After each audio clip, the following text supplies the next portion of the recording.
are supposed to remain in the kitchen, not to go to politics. And you know how they keep women away from politics? All the meetings of political parties are held in the dead of the night. Don't be tempted to jump to the conclusion of the West that stigmatizes us as the most corrupt people on earth. It's not true.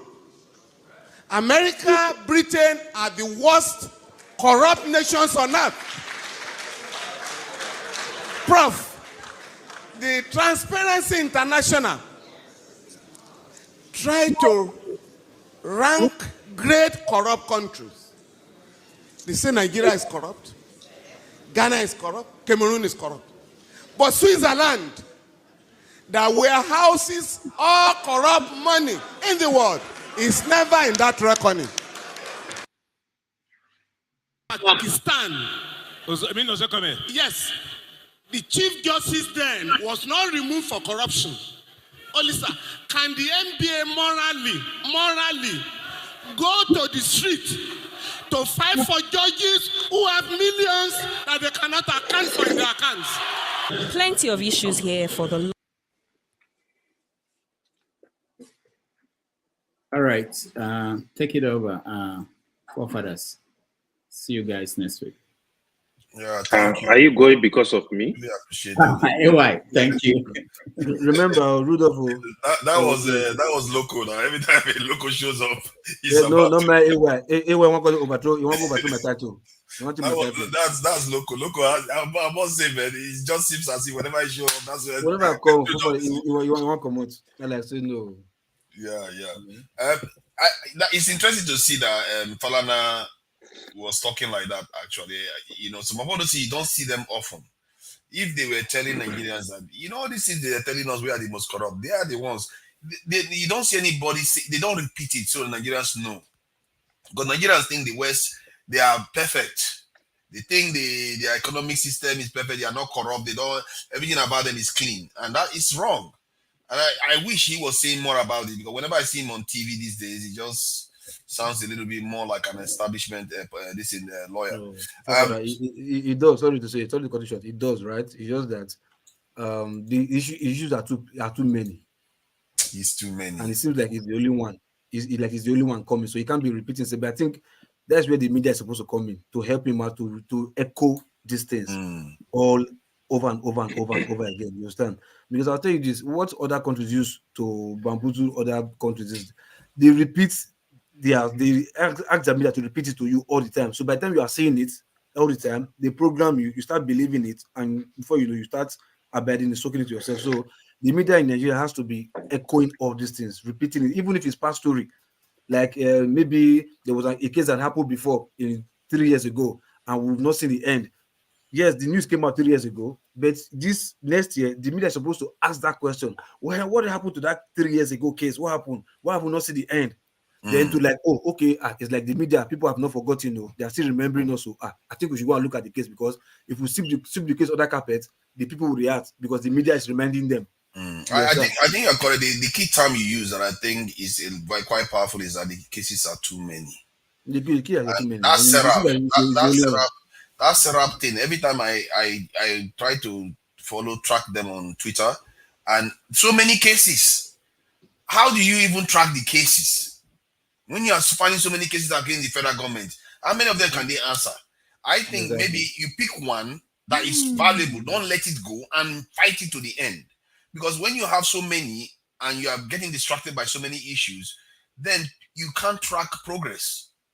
I really think that is what the idea that if like me now, if I'm pursuing security, I'll pursue it to the end. If you are pursuing corruption, pursue it to the end. If you are pursuing electricity, pursue it to the end. If you are pursuing recalling House of Assembly member, pursue it to the end, because one of those are coming. If you have a solid win, it's going to make a big difference. Sorry, there's a bit of a feedback from you, Loco. So if you have one of those wins, it's going to have a lot of feedback benefit. I think that's the tactics we need to use. And he did say he's willing to work with the diaspora. So it's something that the diasporans should consider doing, because if you have somebody like him on the ground, and he knows a lot of people on the ground too.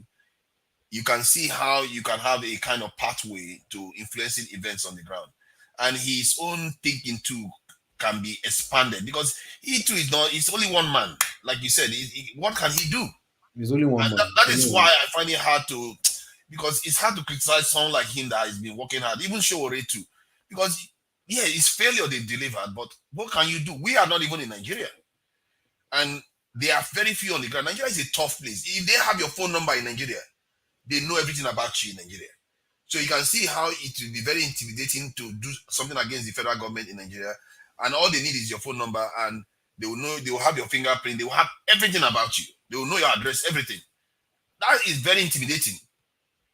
And as long as federal government have your details, all the international bodies have your details, and you're in that country, you can see how hard it is. That's why when criticizing them, it's hard, because you will have to tell them you should have been prepared to lay your life down. And I can ask somebody to lay their life down when I've not done the same. You see what I mean? So, I think Ferrari wanted to say something. I think Ferrari, you appear to have spoken a lot of people's mind today. Yeah, I just want to say that we should stop placing expectations on the media at home, because they really don't speak for the people. We have, those of us abroad, and the man who came today, Falana, also said it. We have to focus on mobilization and technology. The media, we have to have a very powerful diaspora media that is as strong as Al Jazeera, CNN, or MSNBC. We are enough people abroad to do it. Let me do the math for you guys. Let's say, for example, Dr. Damage's program has maybe 2,000 subscribers. Out of that 2,000 subscribers, Dr. Damages has 100,000 emails. Then you go to Mayegun, maybe he has 5,000 subscribers. Out of 5,000 subscribers, he has about 500,000 emails. Now, those emails might be people abroad. They might also be people in Nigeria. Then you go to the other one, Niger World. Any little thing you guys are doing outside counts. It counts. So you're building a critical mass number. I'm telling you guys, I get emails and text messages from organizations I don't even know in my phone. And they're so persistent, they don't give up. Whether I read it or not, they don't care. They send their opinion. So we need to be doing this. That's number one. Number two, you guys just think about it. You all send a lot of money home. Just think, let's say you pick $300 to send home every month. Do you know that your $300 can employ 3 journalists for a month? 3 journalists. If they're getting $100 from you, they will be glad to work for you than work for Arise. I don't know how much Arise is paying them. And they will go, even if they don't have a camera, they will go with their cell phone and cover things on the ground and put a cell phone, like all those cases you're talking about. You just have to be more organized, more coordinated. Like all those cases therapy is covering. You just have 2 or 3 people that get $100 from someone abroad. Go to this Supreme Court. Who is the judge? Who is the Kini? Go put camera. Ask them about it. Tell them you're from diaspora media. Just ask them about the case. That how far with that case? What did they do? You know, go to the police commissioner. I know it will have its risk. Don't get me wrong. It's not going to be perfect. But you are on ground. And the only thing evil needs to thrive is the lack of searchlights. Our job, for those of us abroad, is to provide searchlight. We might not be able to change. We might create a crack, like what's his name said. That crack is what we need. You know, that searchlight, we are on their face. And then, so they send it to us, we play it while we are discussing. Oh, why did Judge so dismiss that case? Does he even have legal backing to dismiss it? Then we go and ask another lawyer. You're putting them on the spotlight. Take Milo Meladi or whatever his name is, going to Dubai with all those cars. You understand? Dino Melaye. You know, if you have anybody in Dubai, they take an ordinary cell phone to his face.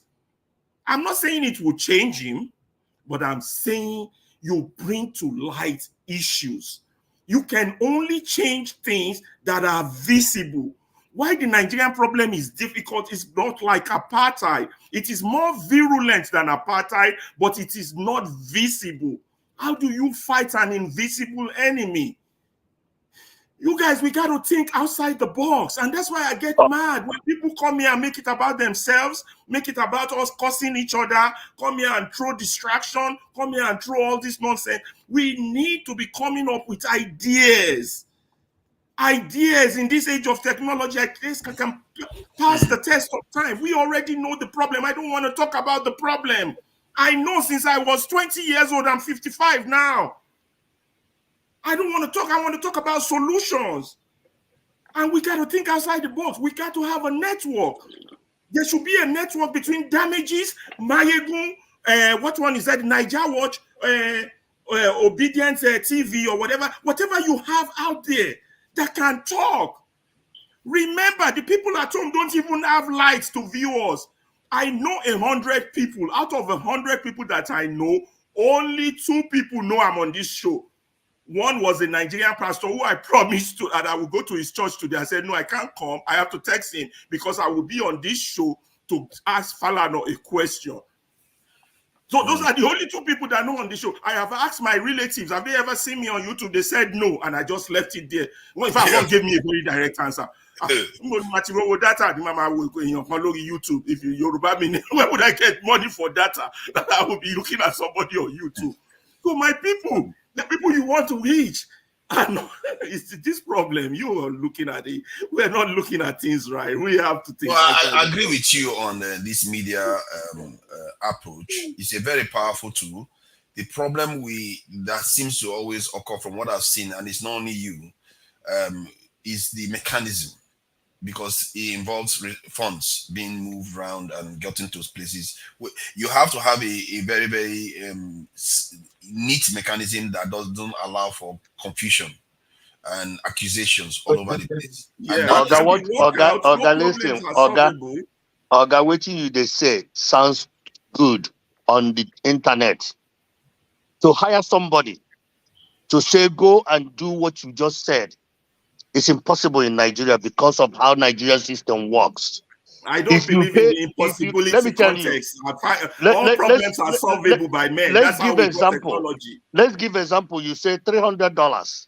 Let's put $300 as right now at 390,000 naira, at 130,000 per person, which is 3 people, right? And they go over there. The next thing, they will get a visit from these crooked individuals, and the next thing, their life is in danger. Believe me, in Nigeria, the problem they have is that nobody will put their life in danger. You can always employ another person again. You can always look. Oga, forget. Instead of me just giving people $100, all this money I give them. Oga, they tell you. Look, I agree with you. I don't want you to have a negative mind. I engage a lot of people. I went to Nigeria this December. I engaged with a lot of people. I said, why can't this media? Nigeria is one of the biggest countries that use social media in the world today. Why are Nigerians being the biggest country that use social media, but they cannot use social media to organize and go to each state house in every state and impose their will on those people? How do you deal with a bully? You deal with a bully by standing your ground.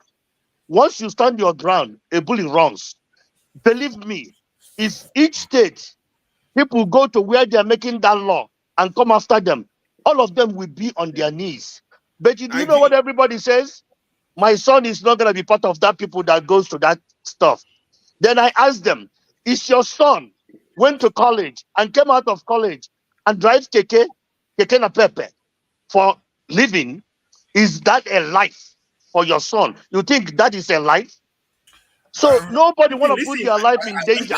I want to respond to you, Ike San Francisco. I want to respond to you. You're right. You're saying that, but don't say it like that. Don't look at it like that. Look, let's say you have a cousin. Oh God, I'm in trouble. I don't have these. Okay, I say, I'll send you $50, but I need you to go to you know where there will be an event tomorrow. I just want you to go with your cell phone. Just go record anything you see there. Send it back. Look, by the time one person hears that they can make $50 from just a phone call recording, before you know it, Nigerians have no job. There's no job. Oh God, they will get you video where you want. They will get you the video, but that video doesn't worth anything. Our job is to set it up. Ferrari, they go beat them all. They go beat them all. No, I know. Before you say they will start beating them when they get to the big boys. But when you start small, I know where you guys are going. There's always going to be problems. You can't use the problems to stop the. For me, I think there's two things here, right? First thing first. We know there's no job now. Everybody's throwing away their profession, wasting their time in school right now. And before you know it, they start taking cameras and be creating content and doing this and that. You understand?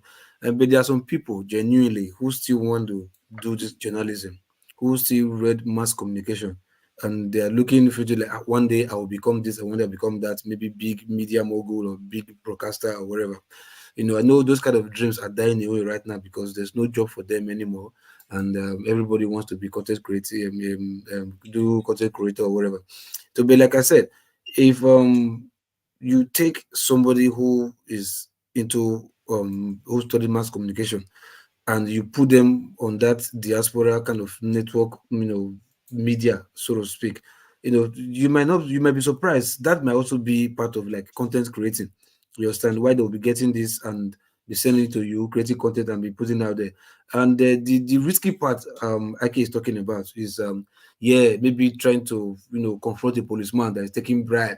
You want to video him and this and that. Yeah, those might be hurdles challenges that you may not be you wouldn't want anybody to encounter. But like I said, if you're employing this, you're not just getting one random person from the street, take camera, go to record. If you want to create that kind of structure, you create it properly with a foundation whereby, there's definitely going to be security for that person that moves with that person 24/7 if he's going for that kind of job, because definitely he's going to get bullied, he's going to get mobbed, he's going to get attacked by either criminals or government officials. You understand? As far as he's trying to bring the news to light, he's going to get attacked. So by the time you definitely also, as you're paying him, you're also paying for trusted security. Who's going to but see, by the time you see person come down from moto with maybe he lost car with the right escort, put two mopopolo and come out, he carry camera, they record. You first think twice, who is this person first now? Come on, it's psychology now. You not go and say, my friend, come and bring your camera, I'll slap you, you how dare you? When you see two maybe two better security, then in back, they do like that. So if you are going to do that, you need structure for that, yeah. Look, early this morning, because I woke up really early this morning preparing for church. You were there, I think, at some point. Forefathers and the guy from America was talking about how China. It was very interesting. How forefathers, can you hear? Yeah. How China had the balls to confront America. See, we cannot say because there's a danger. This is the time that we need to harden up. We have to do it. Harden ball and start confronting the system. And that's what you just said. And this idea you just put forward is brilliant. And it costs money. But if we all put the money together to support these people, maybe it will be a rolling contract, monthly rolling contract. So as you perform and we see that it's working and all that, if everybody on this platform, Emeka, I'm talking to you too. It all concerns us for the betterment of our country. Don't mind Kulata. Kulata na distraction. No, don't follow that guy. The guy at least you are here. You're showing your face. Much respect to you, my brother. Sorry, I'm a practical man. When you are done, I have questions. If all of us, 1 minute, if all of us even put $50 together and all that to support such individual, man, we're going somewhere. So please let us just stop coming here to insult ourselves, even when we disagree and all that, to agree and all that. I know Emeka, he doesn't like to be interrupted when he's talking. He wants to get to this thing. So it's disheartening when we come here. We spend hours every weekend. Maybe next weekend, God keeps us alive and all that. Just 3 days ago, I lost my auntie on what she shouldn't lose her life for. She was diabetic, Her children took her to hospital. And you know, in Nigeria, mosquito bite you, not drip. All they needed to do insulin, administer insulin on the woman and all that. You know, check her RNRs and all that. Administer the correct insulin. They just go put drip. The woman just took off from there. You know, I'm still it's still just messing up my head right now, and I'm grieving. What kind of country are we in? I'm not interrupting you. Was it type 1 or type 2? I don't know. She had issues with her eyes and all that glaucoma, which she was dealing with. During the course of the treatment, it was found out that she's diabetic. She didn't even tell me. I spoke to her about a month ago, and she's been telling her daughter that she needs to talk to me. She needs to talk to me. Just yesterday, Saturday, I said I was going to call her, and I got the news that she passed. It was on Friday. My condolences. Okay. Condolences. The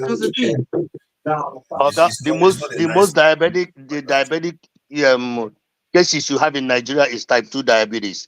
But the fundamental problem they have in Nigeria is that the pastors have put it in their mind that when they have neuropathy, that some fool put voodoo in their doorsteps. That is the fundamental problem. I understand. That is just even an metaphor. No, the thing is that her own daughters that should know better, her own daughters that should know better, did not even know that for them to follow the correct process. Because everything in Nigeria, what is your question? Hold on, let's not treat too far from the point Ferrari was making. And I really am, sorry to be hearing the kind of stuff that's happened to you. We seem to be having these type of stories come across. Last week I was talking about people, somebody I know getting robbed left and right. Regarding what Ferrari was saying, I think I'm beginning to think that he may, because I was concerned about the mechanism to make the payment. But it's possible if Dr. Damage is willing to stand as the middleman and do it in a very, very transparent way, where we see all the funds come in and get used to employ and have the people do their job. I think it's something that is doable, because there are sources, there are means. It's not the ideal one. You have like GoFundMe out there that people can put funds in and transfer the funds. Dr. Damage can manage it where he hands the funds to people. But as long as all the transaction is transparent and open, I don't think anybody will have any issues with that. And in time, when we have our own kind of platform that is designed for this purpose, you will be able to even do more stuff. But I think it's not impossible to do what Ferrari is saying. And I think it's a good thing that our people get better information, quality information, and kind of dispelling or removing all the spells that these useless leaders have cast on our people, so that they don't necessarily come up with the truth and know how to challenge them accordingly. So I think it's doable. Can I comment? Yeah, go ahead. All right, thank you. Let's get practical. Let's come back to it. Okay. I don't know if Alaba has actually managed an organization before. If you have, you begin to think of the feasibility of what you're saying. Colata has been cheering me up from the just comment. You are not very clear. You want to. Colata has been cheering me up from the comment section, and I think I agree with him. Now, for every organization you run, you must have a clear objective. I want to play along, because I know this is going to die. Even if you start it, I give it 12 months to die. But let me play along. You have a set of objectives that you want to implement. The objective, not clear. You're looking for donors to put funds into something. You have not calculated the risks of those who would utilize the funds wrongly. You have not also looked at the operationality of the activities that will be going on. How feasible is the operation? You have not considered the risks involved, that those who will implement your ideas may not even understand what you're saying. Here we have said there's a high rate of unemployment in the country. That is a huge risk for you, throwing in funds for someone to be funding their lifestyle. That's why I say I give it 12 months, it's going to die. And it's not me just saying, if you try it, it will die. Then why I'm saying this is, every organization, regardless, even though some non-governmental, some charitable organization or non-profitable organization stand for something. And those who fund non-profitable organizations are heavy donors. They are billionaires. If you say this is what you want to do, like me playing along, you run out of funds in your first 12 months. Not everybody is going to continue to fund something. You run out of funds. Those who you are paying their funds into, you are going to fund their lifestyle. They are not going to deliver. Take over your. They are not going to deliver on what you want. They are going to enjoy themselves and wait for you to keep on funding them. Okay, I get your point, but hold on. See, sorry for that, Mika, listen. Sometimes, right? You see in life, there are too many facets of life, right? You might have experience in whatever you are doing or what you think will happen if you do it, and I think it doesn't go same for everybody. There are some people out here in the diaspora. They have people they pay salary that do job for them in Nigeria, and they don't use it to fund their lifestyle. They get the job done 100%. You get me? So say you are giving them money, this and that is supposed to fund their lifestyle. I mean, you understand? Look, see, we have Nigerians who still have sense. Many. I know what you see on social media right now. You're like, yeah. Obviously, people they'll become driving Ferrari. They want to go and this and that. Yeah, we know. Yeah, they are there. But you're just waking up one day, carry your phone, call Nigeria, hello, come, I'm picking you, go and do this for me. I mean, you can't just pick everything carry on the street now. There are people out there. Like I'm here. I recruited people in Nigeria. We are just doing face interviews, but I don't know if they are telling me the truth or not. But they started the job and they did it. You understand? First, it might be my risk to say, okay, first payment and this and that. But definitely you do the first job before I pay you. You understand? And if I'm putting money for investment, I'm not giving you the money.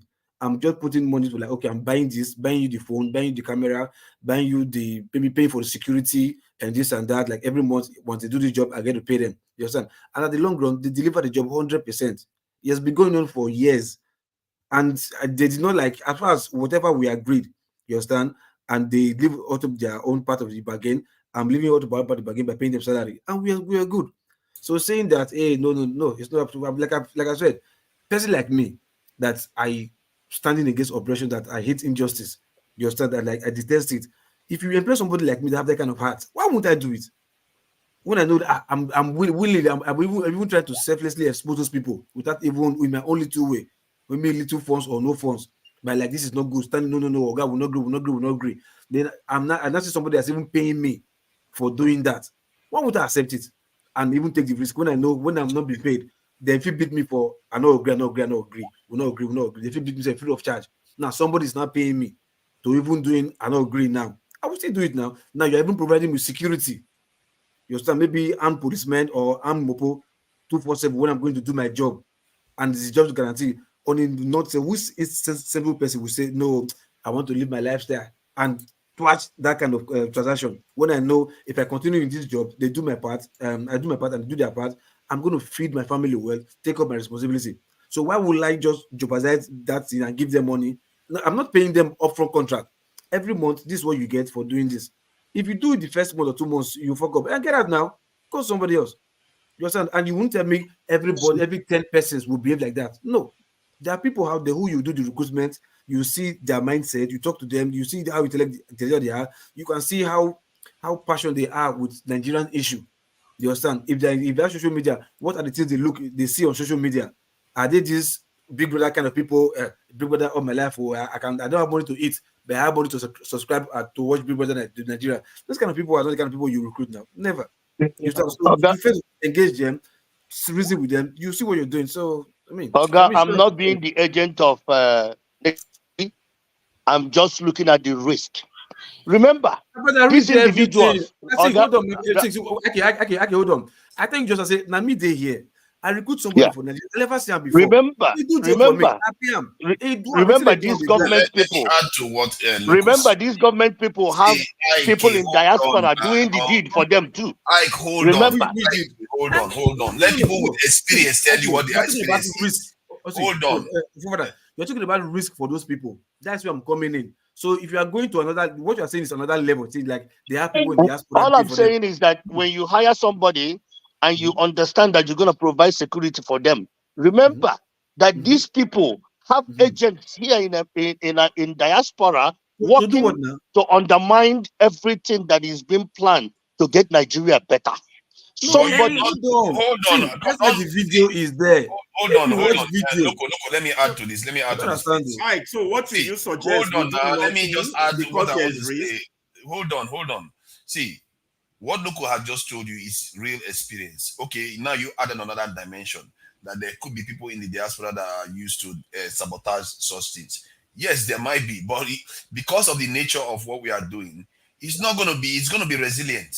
Because as long as we are dispersed all over the world, you are not in one country where they will just round everybody up. Some people are in India, some people are in China. Those people, even the Western people, can't touch them. So you can still carry on. I think it's a very, very resilient way of doing things. And the business I'm doing in Nigeria, I've not been there for 3 years. It didn't crash. It didn't take everything and disappear and run away. So what Luke is saying is actually accurate. It's not impossible to do things remotely, especially in this day and age where your phone number is your entire identity. Where do you think they are going to run to? You know their family, you know their social media, you know their handle, you know everything. People think that they run. Yes, you pay them 2 months. They hook up, they run and go. Okay, get out. All I'm saying is that if you're gonna embark in this, you have to have more than just providing the police. You have to have a way that you're gonna evacuate that person with their family away from the arms way. Nigeria is a deadly place right now. Nigeria is not. My brother, I understand though. Remember, for me, it doesn't matter how much you guys tax. I can afford to donate. I'm just saying, whatever we want to do, we need to calculate it very well. It's not like we are thinking as people that live in the West. We are thinking. Before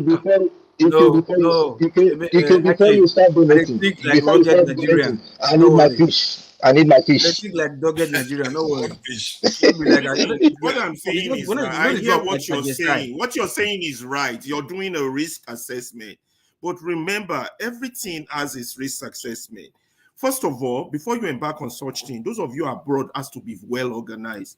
If you have to go PLC, where you have your lawyers, there will be open accountability. You have to be well organized. And then you will have agents or offices in Nigeria whereby even if they won't be visible, that will be doing the recruitment and collecting this thing is doable. I understand your concern.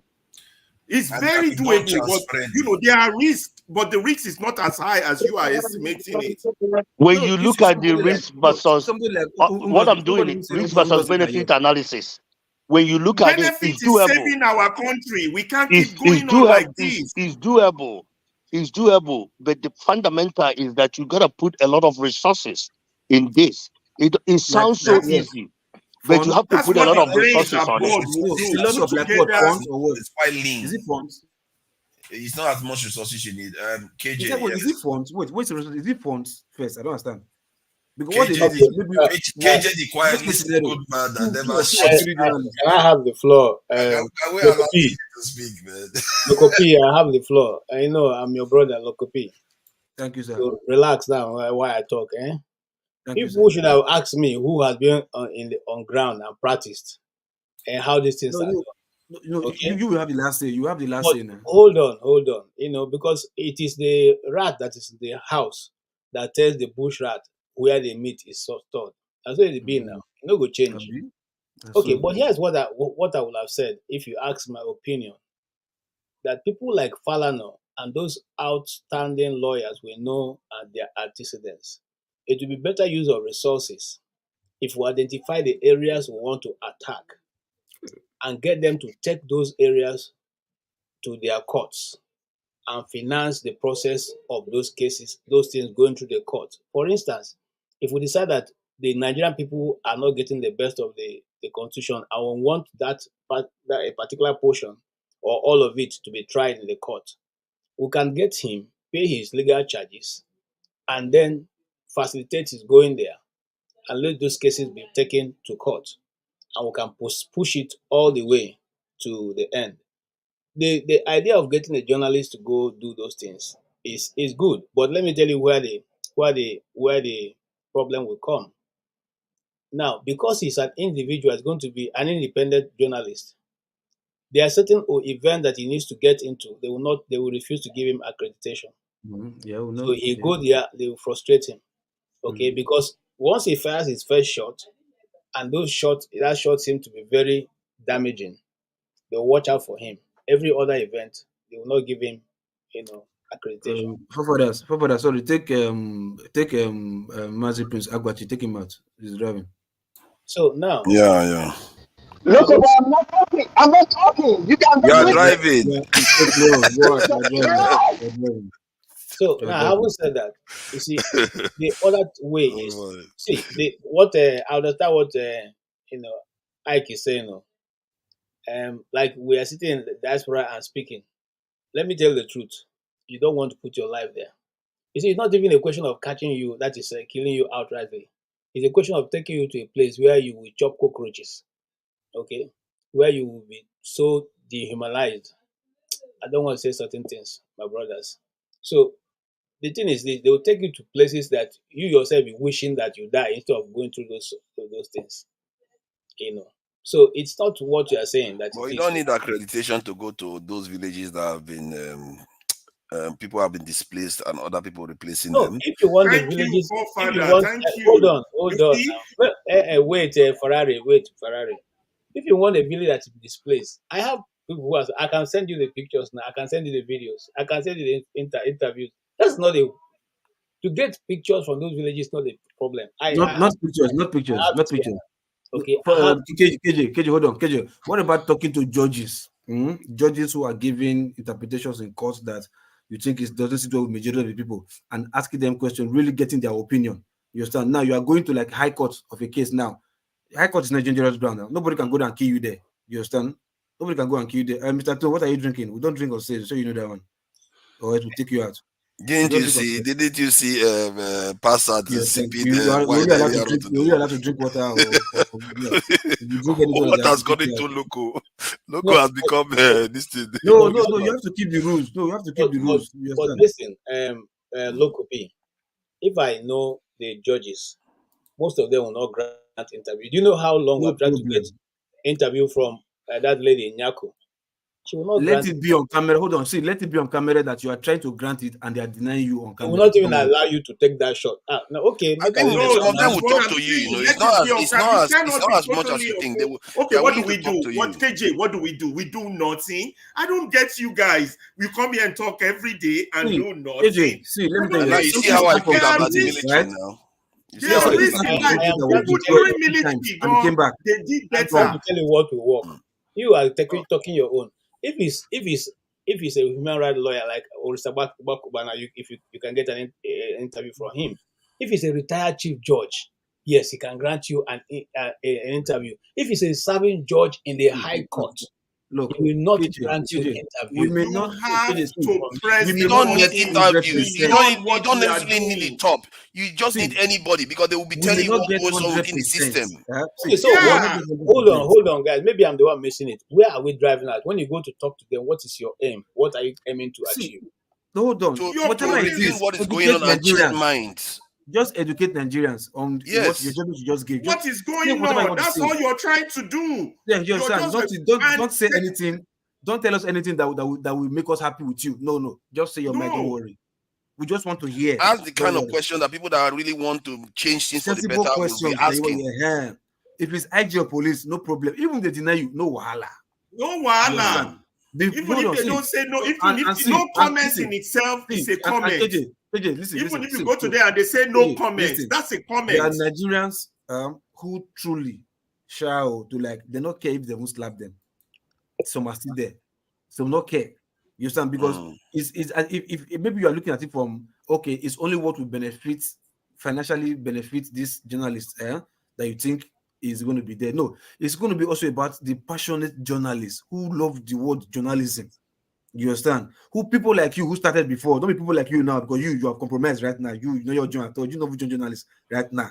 But when you started, the way you were when you started, like for you, I don't think you were putting money first. You were passionate about the job. to like, you know, get the risk way day. You're even using your money to root for yourself for some stuff when you started though, because you are now, you're not a journalist right now. So like I'm saying, people like that, you understand, that you see to like, okay, no wahala. You're just trying to do the job. They want to put their name out there. So trust me, by the time you sit here, and before you slap them once or second time, before you break the camera of already, worst case scenario, you put it live on Facebook, like as if you're recording, so that before you won't slap them 1, 2, or 3 times, before you And break the all camera. you need is the recording of the slap. It goes viral. Everybody on live have seen the slap. You understand? That's all. Everybody wear on live have seen the slap. cameras on your button.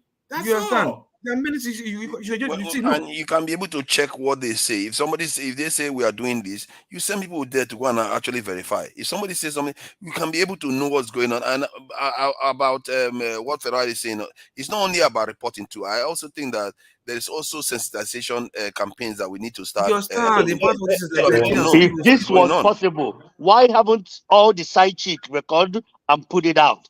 If these are possible, why haven't all the hackers that hacking people talk? Mr. Ike, let me ask you a question. Are you saying that as human beings we are not capable of solving our problem? Is that what you're saying? That's what I'm telling you. They are not capable. The people you're trying to save don't even want to save their damn self. Don't do and that. believe me, those people in Nigeria don't care. That's wrong. That's wrong. Okay, wait. You will not believe the areas we go to in Nigeria today. Why are you? Why are you so you're saying I'm trying to let you guys. I'm asking like a question. Okay, why are you here? Why are you sacrificing your time to be here? What Ike is trying to say, I want you guys to understand what he's trying to say. Look, it's not that you don't have journalists in Nigeria who are brave, brave-hearted journalists who do some good job. Now, I have somebody, a friend of mine, who sent me the recording of the CAN chairman of Bokos local government, okay, where he made a statement, bold statement. He declared the people who have been killing their people. And it's there trending on the internet. Yeah, what has come out of it? I have more than hold on, sir, Ferrari, hold on. I have so many of those videos of people who have I don't want to say anything. There are some of us who took part in helping people know how you can go live when these things are going on. And this is what to do, this is what to do. Some of those people, some of them did, some stopped doing because why? They were traced to their homes, they were traced to their communities, they were traced to their families. Remember, as me and you are talking now, I'm listening, local, please stop shaking your head.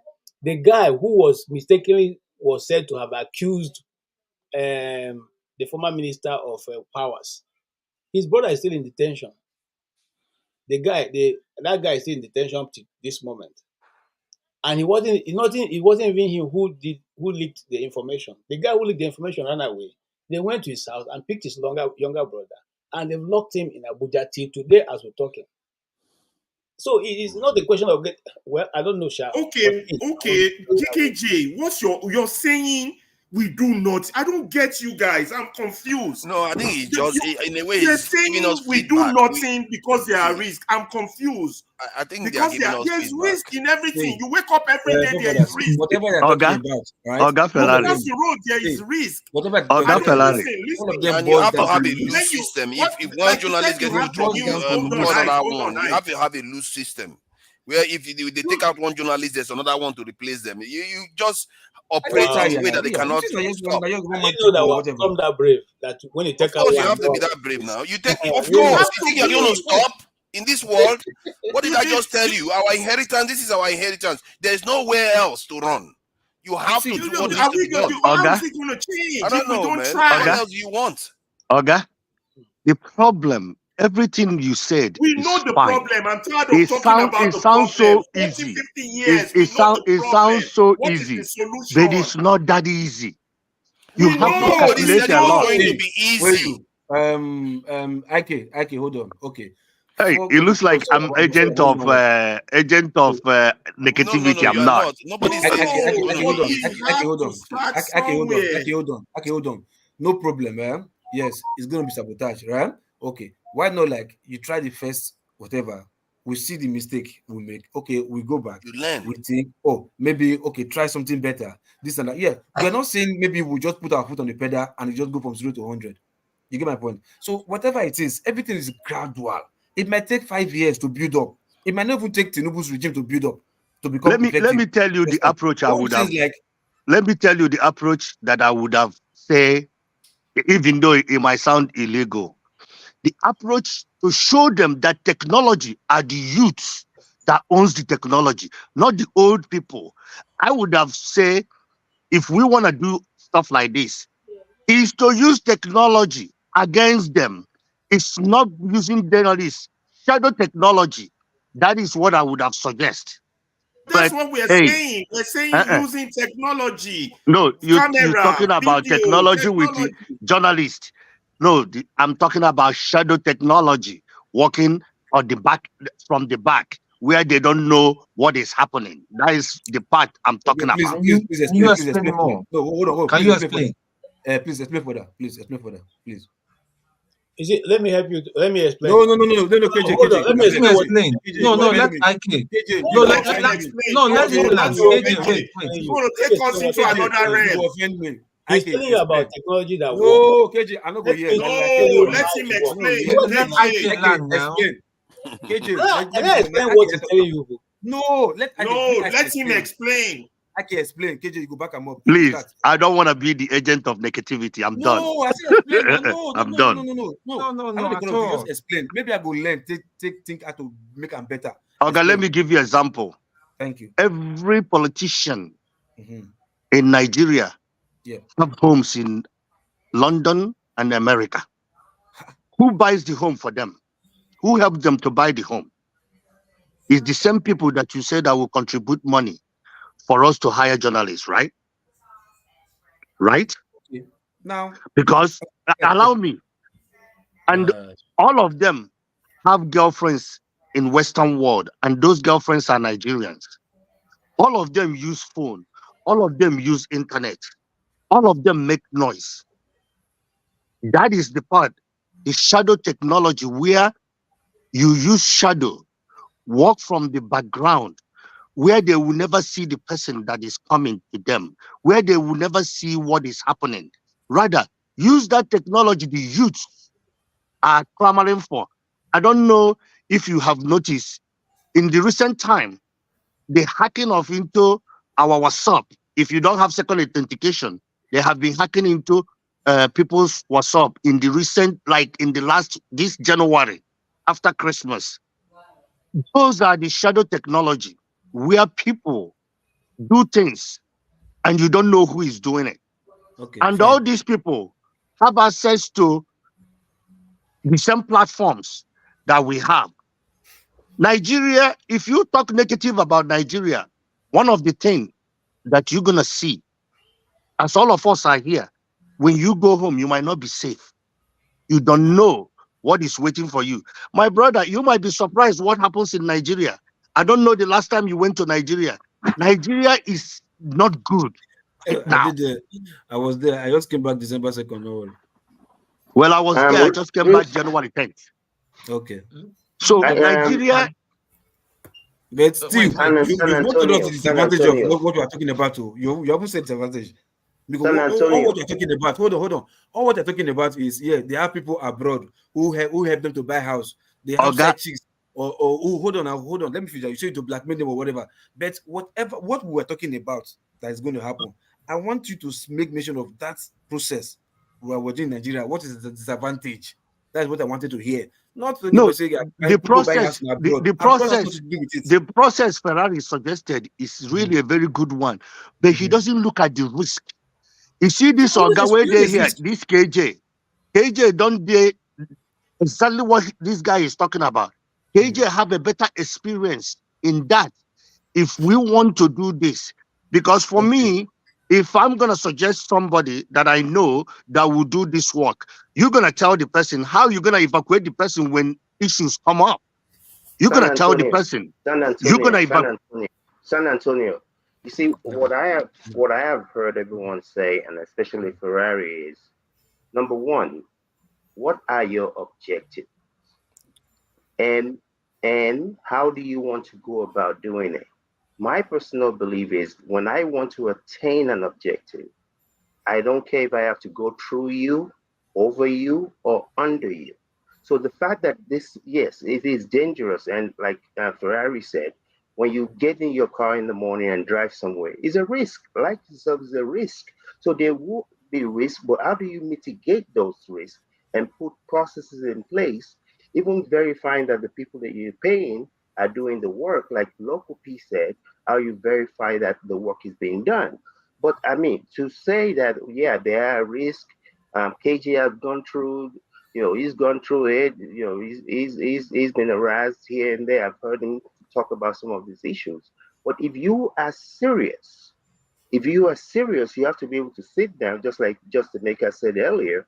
What do you want to do? What type of vehicles are you going to use to achieve your goal? And what duration are we talking about? Are you looking at a 5-year plan? Because this is not going to, you're not going to throw these people out overnight. This is going to be committed, something that you're fully committed to, consistency, and willing to devote to resources too. There is nothing wrong with that. The resources we are talking about for long time process. For long time process, he said it sounds so easy, but you have to look at risk versus benefit analysis. If you cannot look at that, you cannot obtain your goal. So no, this is a big resource. When you embark, Hello guys. Wait, Steph, 1 minute. It seems you don't understand also. We all understand the risk. The main purpose, I mean, if I'm wrong, people correct me. We want to use this as I like the term Ferreira used earlier, mind revolution. We need to get people, the ordinary people on the streets and all that, for them to know what is happening. Because you find out, okay, look at this great show that goes on every Saturday and Sunday. A lot of people cannot access it, number one. A lot of people are unaware. Look at Maegu, who is the wonderful thing he's doing. Nigeria Watch, the wonderful thing he's doing. It's how to get people to know about it. I know KJ might have had his bad experiences, but then there's still some people that are ready to take the risk if they pay them. It's all a matter of I mean, if you pay me like in Nigeria today and all that, $800 every month is a lot of money. You pay me $800 to $1,000 and all that, and $800 to $1,000 for all of us here is nothing if we break it in pieces. We're not saying, because if we keep saying, like forefathers, really, I mean, I want you guys to go back to what he was saying about very, very interesting topic he raised about how China rose and all the strategic alliances and all that. This are the things that we need to start working strategically. Like my brother just said, can do and all that. It's not a short-term thing. It's a medium term to a long term. And every time we make a mistake and all that, we learn from that mistake and evolve. But if we say, oh, because the risk is there, I say they will carry this person and all that, all of us will just, maybe we just Kukuma just throw the hand now. Maybe just I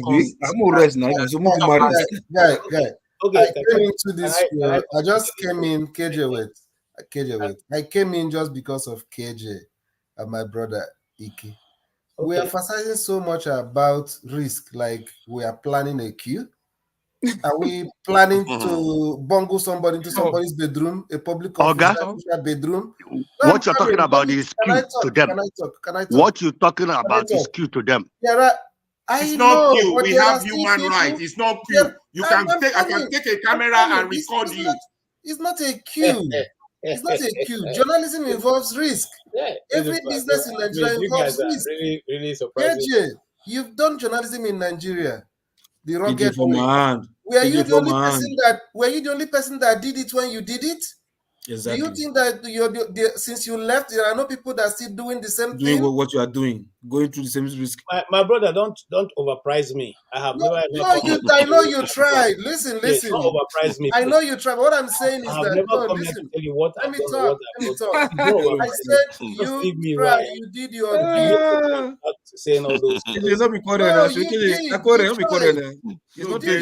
in everything. Let's not personalize it. There's risk in everything. But we have to think outside the box. I think what you're considering is not illegal. This conversation we're having, my brother KJ has a role to play in helping us to reach out to maybe one or two people he knows that they can do the job. Okay, let me even tell you the first. You understand? If we encourage them, they can even do better. Steve, hold on. If you are even serious in the first place, this is the wrongest platform to even discuss what I discussed, because this is an open platform. Exactly. Just the way they are hearing, they're also hearing it. They are getting ready for I disagree. You're not planning anything. They can't do anything about it anyway. You're not Even if they planning hear it. anything illegal. You're planning by the books. I agree with what KJ said. And I've always said it, that whatever we do here, talk here, is mere therapy. If we really want to go into the hardcore conversation, it cannot be on this platform the way it is right now. We can float an idea here, but discussing the nitty-gritty that we are planning to do, trying to do now. No, there is something about they said about hidden in plain sight. Sometimes they will look at it and think, oh, they are rubbish. They can't do anything. Exactly. I mean, come on. You know, when Hamas wanted to hit Israel was sitting there practicing. Israel was sitting there training. They were like, no, it's nothing. They are useless. They didn't know the danger that was coming. So it's often like that. No, but what I'm saying is that forefather, you know this, and I want to say now, experiences have shown that on this platform, that the kind of deep conversation that may go on when you close the show and go offline, there are certain things Kandu may want to say here now. He can say half of it, but when you're offline now, he can even tell you the remaining 20%. Exactly. You understand? True. So we can float ideas here, but that does not mean that you want anybody to now give you the whole 100% of what he think is the impediment or the. Then this is not the platform to talk about his idea. The platform to talk about his idea is in a secret environment where everybody will be open to make that suggestion. No problem. What I'm floating to you here is what I can tell you outside, like in this platform. These people you're going after, they are not even up to 500,000 people that is making Nigeria where Nigeria is today. They are not even up to 500,000 people. But they are so strong and so powerful because they have weaponized poverty. They are not powerful. They just are. They are. You know why they are? What we are not seeing the idea of doing is even going to help them, but they are short-sighted that they don't even know. Exactly. The people, not only that, the people that you try to save don't even want to be saved. Those people, because what are the factors? Excuse me, you use China as an example. What are the factors that make Nigeria where they are today? Three things. The problem Nigeria have is three things: the government, judicial system, and the pastor, which is religious, pastors and the man. Those are the three fundamental: religion, government, and judicial system. That is what is put Nigeria in the situation we are. And those individuals in Nigeria you try to save, do they really want to be saved? I think some of them really want to be saved. But you have to ask yourself, some of them are victims of what Nigeria has done to them. So those ones will definitely want things to change. And you have to know the kind of people you work with. People that have an instinctual, visceral interest in fixing things. I have a young man who have dedicated his life to change people by doing grassroots work, by doing journalism. He schooled in London and went back to Nigeria and do you know what he goes through? But he's strong enough to continue going on their face. I think we are limiting this to journalism. It's also media sensitization of the people. Which media? Media, these people have bought. Which media? No, it's not like TV. Everybody's on smartphones. Everybody's on Instagram. You can why Nigerians like to sensitizing people. Let me add not conventional media. Not conventional media. Who cares about professional media? Everybody's on his smartphone. People are judging this thing wrong. We're not saying go into some clandestine activity that is legal against the law. We're saying those of us who are in the diaspora want to provide an alternative media to what Nigerians are getting now. That's legal, that's by your right, and it is doable. I don't know and you're gonna apply for Nigeria to give you license to have that media, right? of the opposition will never let you land. Let me land. Alternative media. Can you let me land? Wait, come on. I understand. Mr. Ike, there's always a way. Why there's a way? Don't you know that some bloggers, Don't you wait. Let me land. What we are saying, listen, what we are saying is that we need an alternative media that speaks on behalf of these people suffering. Yes, the people don't want to be saved because they don't know. You are educated. You know they should be saved. You have enjoyed the good life. You've seen it in other places that is doable, and you want to bring that good life to your people. How is that wrong? And we know it can be done because Nnamdi Kanu did it. It can be done. Nnamdi Kanu did it. Mobilize the whole of Eastern Nigeria. So it's not impossible at all. It's very, very possible. And that is so I don't know why we are so I don't know. Okay, can I remind you? Let me shut up my mouth. I don't want to say anything anymore because it looks like I'm the agent of negativity. Remember that DJ that it shocked you. During the Lekki massacre, remember it was one person that dared to film, and it was that footage even that CNN used. The Nigerian government issued them. Just that footage from her phone shook the media. So how much more if we send out people that are ready? I mean, it's just a price. We have some fearless journalists that will be ready to take the risk. KJ, I understand totally what you said. I will allow the conversation to flow now, and I'm not going to moderate for the next 30 minutes. So let me allow the conversation to flow, and let's be nice with each other. You guys, it's like describing an elephant. Those who touch it on the tail say it is very thin. Those who touch it on the body say it's just round. Those who are touching from the stomach. Let me tell you something. You see, you're not moving against a system that is. You're talking about the system that has the monopoly of violence. That's the system you're moving against. They have the monopoly of violence. They can bring it on you justly, and nothing will happen. So, KJ, sorry. Let me talk. Femi Falana, hold on, sorry. Femi Falana, with all the secrets is brought out now. All the secrets is brought out now about billion probing this, probing that, right? At least you must have seen by now they don't shoot and miss, or they don't throw bomb for a house, or this and that, right? So I mean, Femi Falana, what he has done, you can see what he's just. Femi Falana is part of the system, or I don't know. So you that man is part of the system. Sorry. Excuse me. He may well be, but so some people like you, we've got to be serious, quite frankly. Now because I mean, nothing is easy. Okay.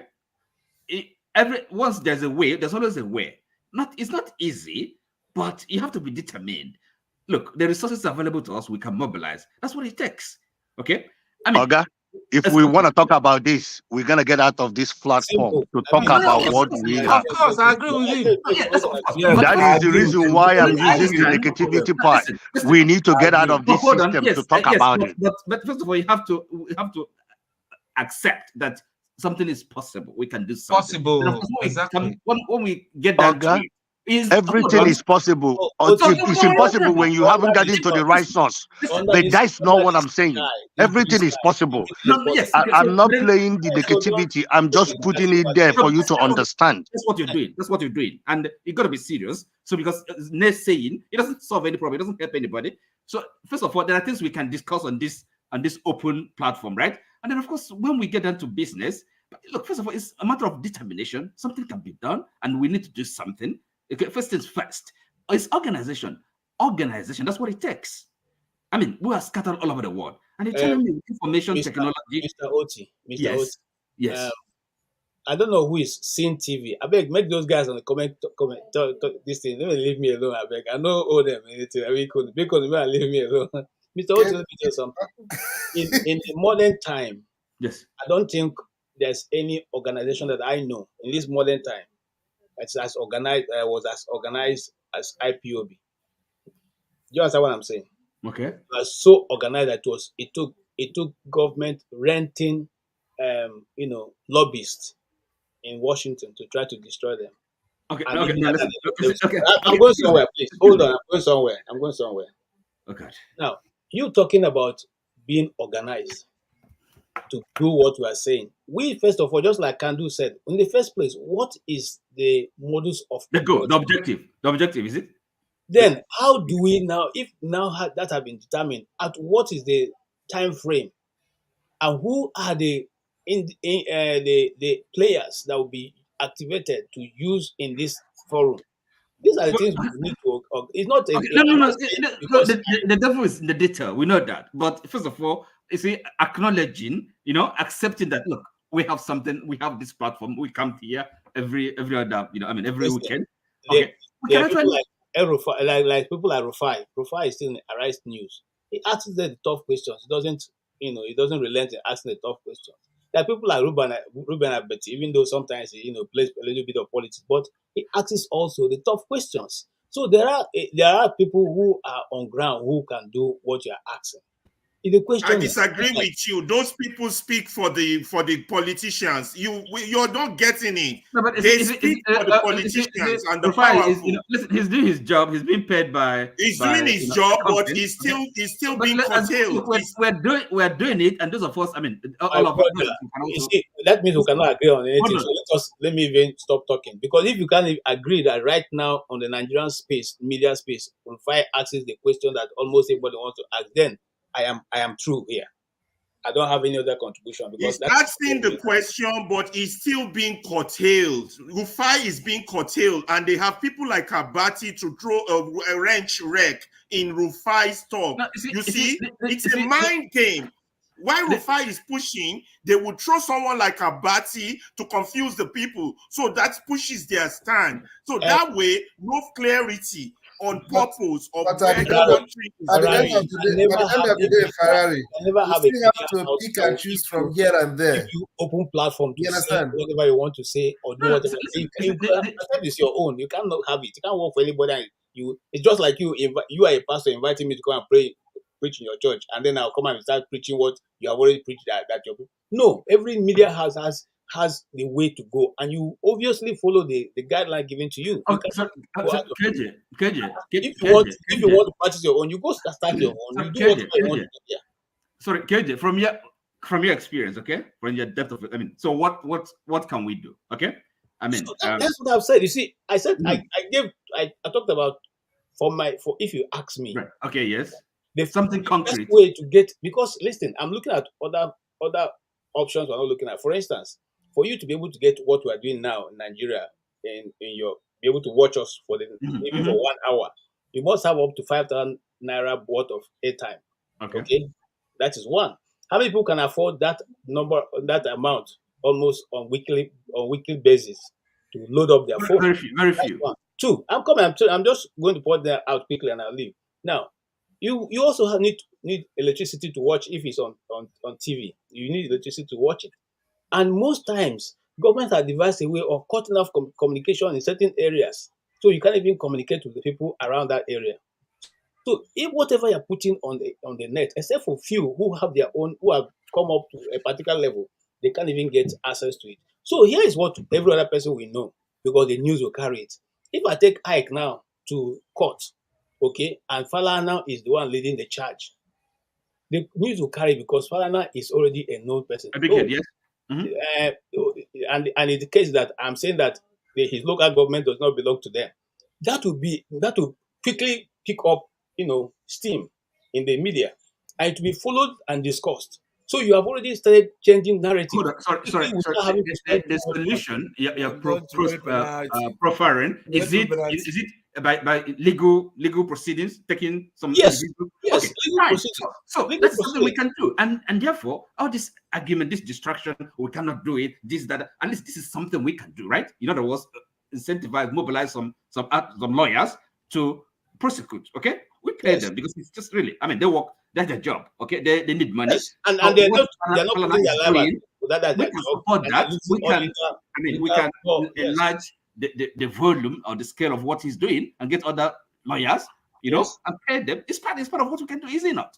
Yes. And again, it's also a way of, if this information, getting people to know what is going on in the country. Yeah. Because the more these cases, high profile, maybe Falana is going to court. Perhaps he go with 20 lawyers, or 10 And lawyers. Zakame is one of the guys that are popular now. It's part of what we can do. I mean, okay. And then of course, like for example, here most of us we all live abroad. Okay, how about, I mean, these are politicians come here. Is there where we can really, I mean, accost them, make their life uncomfortable, and again bring it to the limelight? It's a part of what we can do. You can do that. They will violate the laws here. You get yourself in trouble. You can't do that. You can't interrupt their rights. They've got rights. I'm saying exploring it. I'm not saying, I'm not suggesting anything specific, but at least, I don't know. Okay, I mean, yes, when they come here, it all depends. There's so many things. It's just a matter of really, thinking, put on our thinking caps and networking. Yeah, put on our thinking caps. Let me address what KJ said. And then saying it's not possible, risks everywhere. Life is about risk. You can't get away with it. KJ, you're right. We sponsor the lawyers. Exactly. But if their stories still don't get out to the people, it's still useless. There's no harm. You know how many cases Sarah passed? You know how many cases the lawyers are pursuing in Nigeria? No media is reporting on it. Exactly. Give it more profile. Somebody sued on the office of the first lady that is not constitutional. Okay. Nobody is doing a follow-up on it. It's not. But put it in the news. It's not. So you see, the issue is getting the word out. That's what we're talking about. It's part of it. Okay, that's what I would say. Yeah, there are many cases going on in Nigeria, and not everyone gets immediate attention. But when Orisa Bakoba goes to court, it will get media attention. When what's this other guy who's defending the camp? It's not only on the other young, Zakame. There's so many of them. Okay, gets media attention. When Maxwell or Maxwell Okonkwo and Maxwell also. This will go, but I think he's not in the house of Reps. When Ugoji, this guy Ugo Chine. Right. So there are people like that. No, what am I saying? I'm simply saying, even for such people, why I'm talking about these senior lawyers, because the Nigerian law system also have a particular way. If you are not a senior lawyer, the way your case is treated, even before you get hearings, they will have you. Yes, that's good. But then, such places we sent, this journalists we're talking about, and they go there and then, bring it to the limelight. Nigerians will see it, and not only in the Nigerian local media, even in internet, we can, and then, how do you say, kind of make it go viral in the international media. So we can do all these things. There are many ways to do it. Initially, when Sahara Reporter started, they didn't respect Sahara Reporter. But today, they might not invite Sahara Reporter to Aso Rock to come interview Bajabia Miala or their president too. But when Sahara reporter gives a report, they listen. So the point is of we have retired Supreme Court justices. We go to them. Let them speak a bit. Let them talk. See what I mean? So that's what I said. We didn't say. I hope you are getting us correctly. We didn't say that. I said a serving judge will not grant you. The retired ones. But the retired one will grant you interview. And what is going to say sometimes, it's just like, if you followed Arise News 3 days ago, they invited an AVM to come and talk about the crash that involved the late Chief of Army Staff. And what he was saying, you could see that he was just being political. He never answered any direct questions. Okay? So that is what because they are still being paid their pension. They are still in their payroll of government. You cannot go there and say, the man who came and said something about Boko Haram and the coming of the Islamic fundamentalists, where is he now? The Yoruba guy, the guy who retired, also a brigadier general, where is he now? We have not been able to see him since that time, the last time, over 2 years now.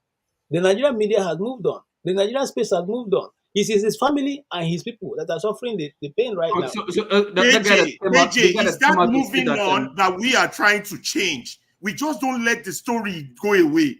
We don't let them move on. Because there's someone out, we are abroad, we keep pounding on it, and we have to find a medium. You understand? It's the culture we are trying to change. Great. We can't just say because that's the way it's been, that's the way it's going to continue to be. We have look at the biggest example. Look at Nnamdi Kalu's case. Nnamdi Kalu have been tried, acquitted, But guess what? He's still in jail. We know, but nobody is letting his story die. We talk about him here. We talk about him on all the media. So they know they've got a bone in their neck. So that's the way you change a country. You don't just say because there is risk. This, I mean, I don't understand. Then let's just keep living like this. Mr. Ferrari, I think you're misunderstanding also. We didn't say because there's risk, it can be done. We are saying that what is the mode of operation? MOU. Exactly. That is what we are saying. And we're beginning to define it. Those of us abroad, we will come together with the best brain. We will have the best lawyers, advisors. We will have the best intellect, the best technicians. But we have to do something. We can't just come here and talk every week. What you say makes sense. Together. It's making Everything sense. is workable. But you're talking about Nigeria. Nigeria. That's what we're talking about. First of all, the people in Nigeria have to be willing to put their life in danger. Don't bring that. Excuse me. Don't bring that. You know, don't bring them in. They are traumatized. You are here talking because you are exposed. That's why you're here talking. What would you do? What will you do? You can't even eat. You don't understand. So Nigeria. What would you do? All these Nigerians that are in another opportunity, you can't even think out what we're gonna do, and then you're blaming those in Nigeria. What does that mean? Okay. No, forget them. I know exactly what we can do, but what we can do cannot be what we discuss in this platform. Oh, yeah, I understand. I will still say, I will keep on saying it. I rather play the negativity part of it, but what we can do, there's so many things. There's a raise, arsenal of things we can do, but at the end of the day, we have to do risk versus benefit analysis before we proceed. And how long do we willing to do it? And what are the commitments that we will? There's no time frame as long as it takes. Okay. There is time frame. So what? So you mean if you this, because this is activism, this is political activism. So you mean if you did it for a year, you have to have a long time goal, and that long time goal is going to be almost the next 16 years. To me, that is how I look at things. Four election cycles to make some change. Let's get one first. Let's get one election cycle first and see. Oh, you can't even. This one is done already. This next 8 years is done already. Look, gentlemen. What I'm simply saying, you guys we are all correct actually. And to our guests on the chat frame who have their fingers on the button, please leave me alone.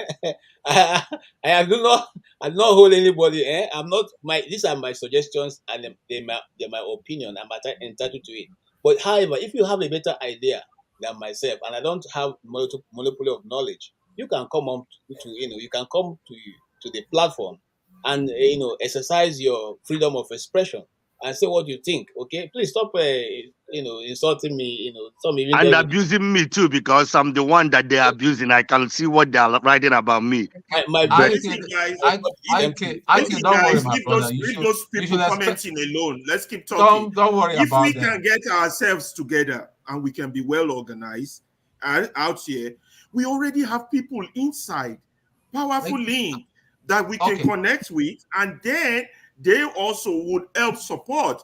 You understand? I'm talking about the same elite, because it's not all the elites that can are. I ask you a question? I can wait. I can wait too. I can wait. Let me just tell you, there are some of us that are connected already. Like Ferreira, we talk. He's got my number. I've got his number. I've got his email. I've got Forefather's email. He's got my email. So I understand what you're saying, KJ. I understand. When we get out, even some of us may not wait until the end of the show. I know that, like some of us that do very late night shifts and we off camera, we talk anything.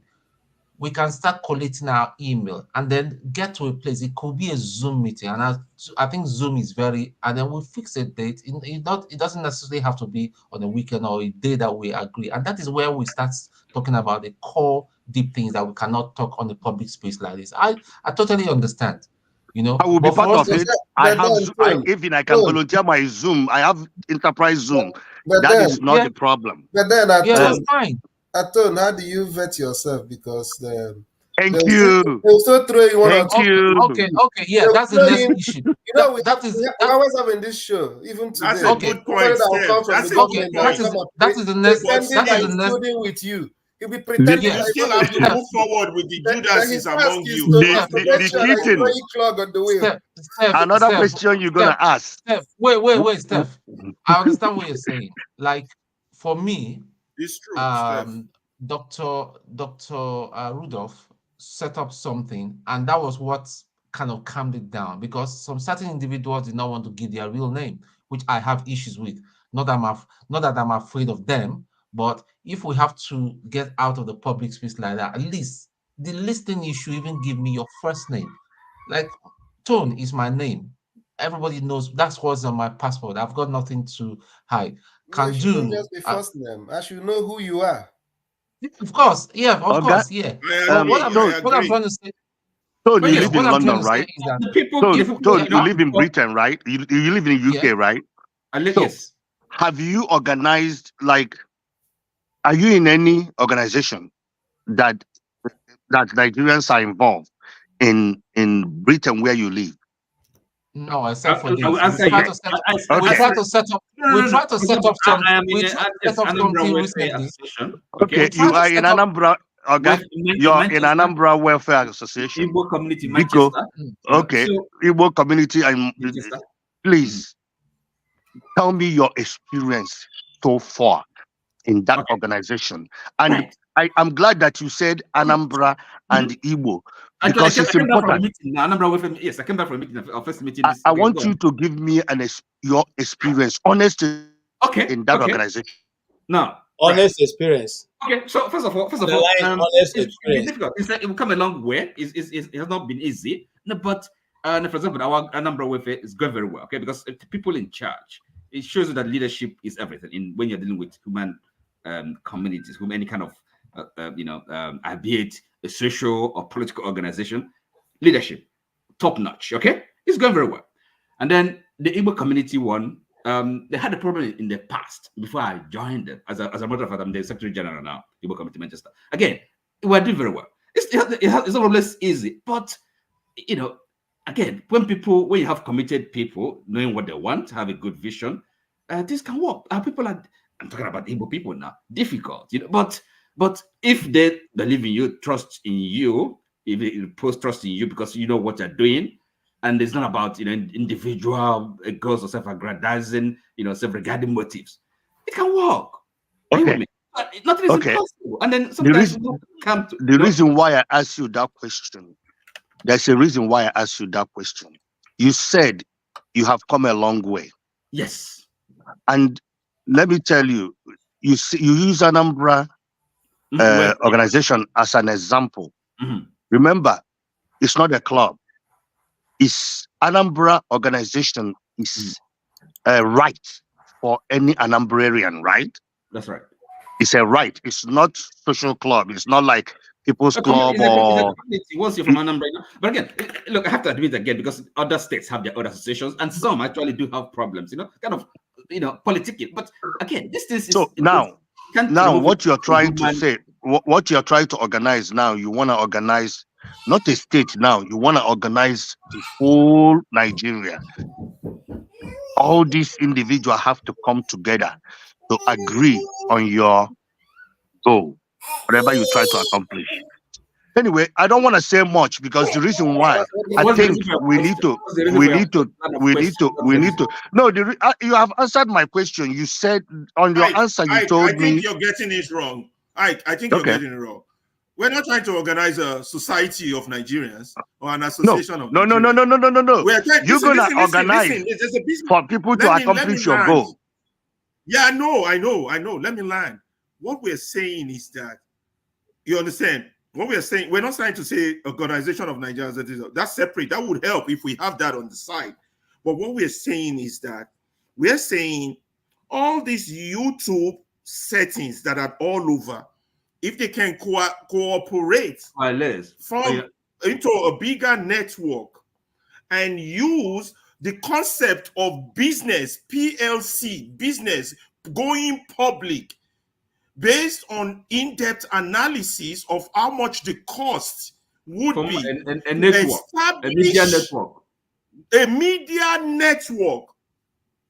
A media network that would serve as an alternative to the Nigerian media.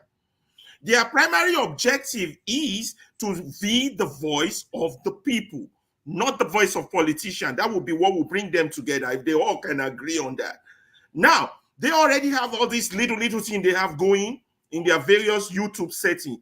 But we are saying they need to be elevated to a basic, maybe a CNN. Now, if they can't be a CNN, maybe a small a radio, for example, a radio for a start, or I don't know, radio or so, yeah, a small media. Now, whatever it is. Television or something small where they have a studio, they have network all over in Australia, in Canada, in US, all over.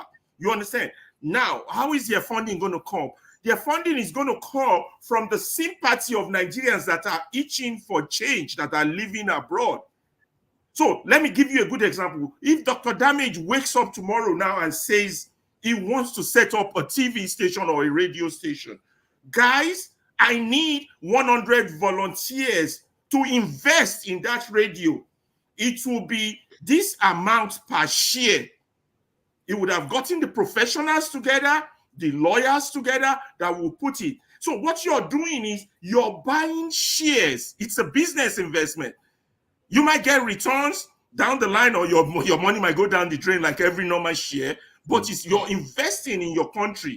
And then you have elevated him. You have brought him bigger than what he is from an ordinary YouTube with 12 people and 2,000 viewers. You've taken him from that level to a 50,000 viewers. Now, if you're a 50,000 viewers, your next problem is how do you beam to Nigeria who don't have electricity, who don't have data? That's your second problem. And I bet you there are experts out there who will work that one out for you once you're at that level. You can actually copy IPOB and use their model. You don't have to invent a wheel. Yeah, you could copy. Yeah, you could copy their model. In fact, you have to eventually, because you don't want to deal with the mess of Nigerian laws. You will have to eventually, but first you have to solidify yourself on the outside.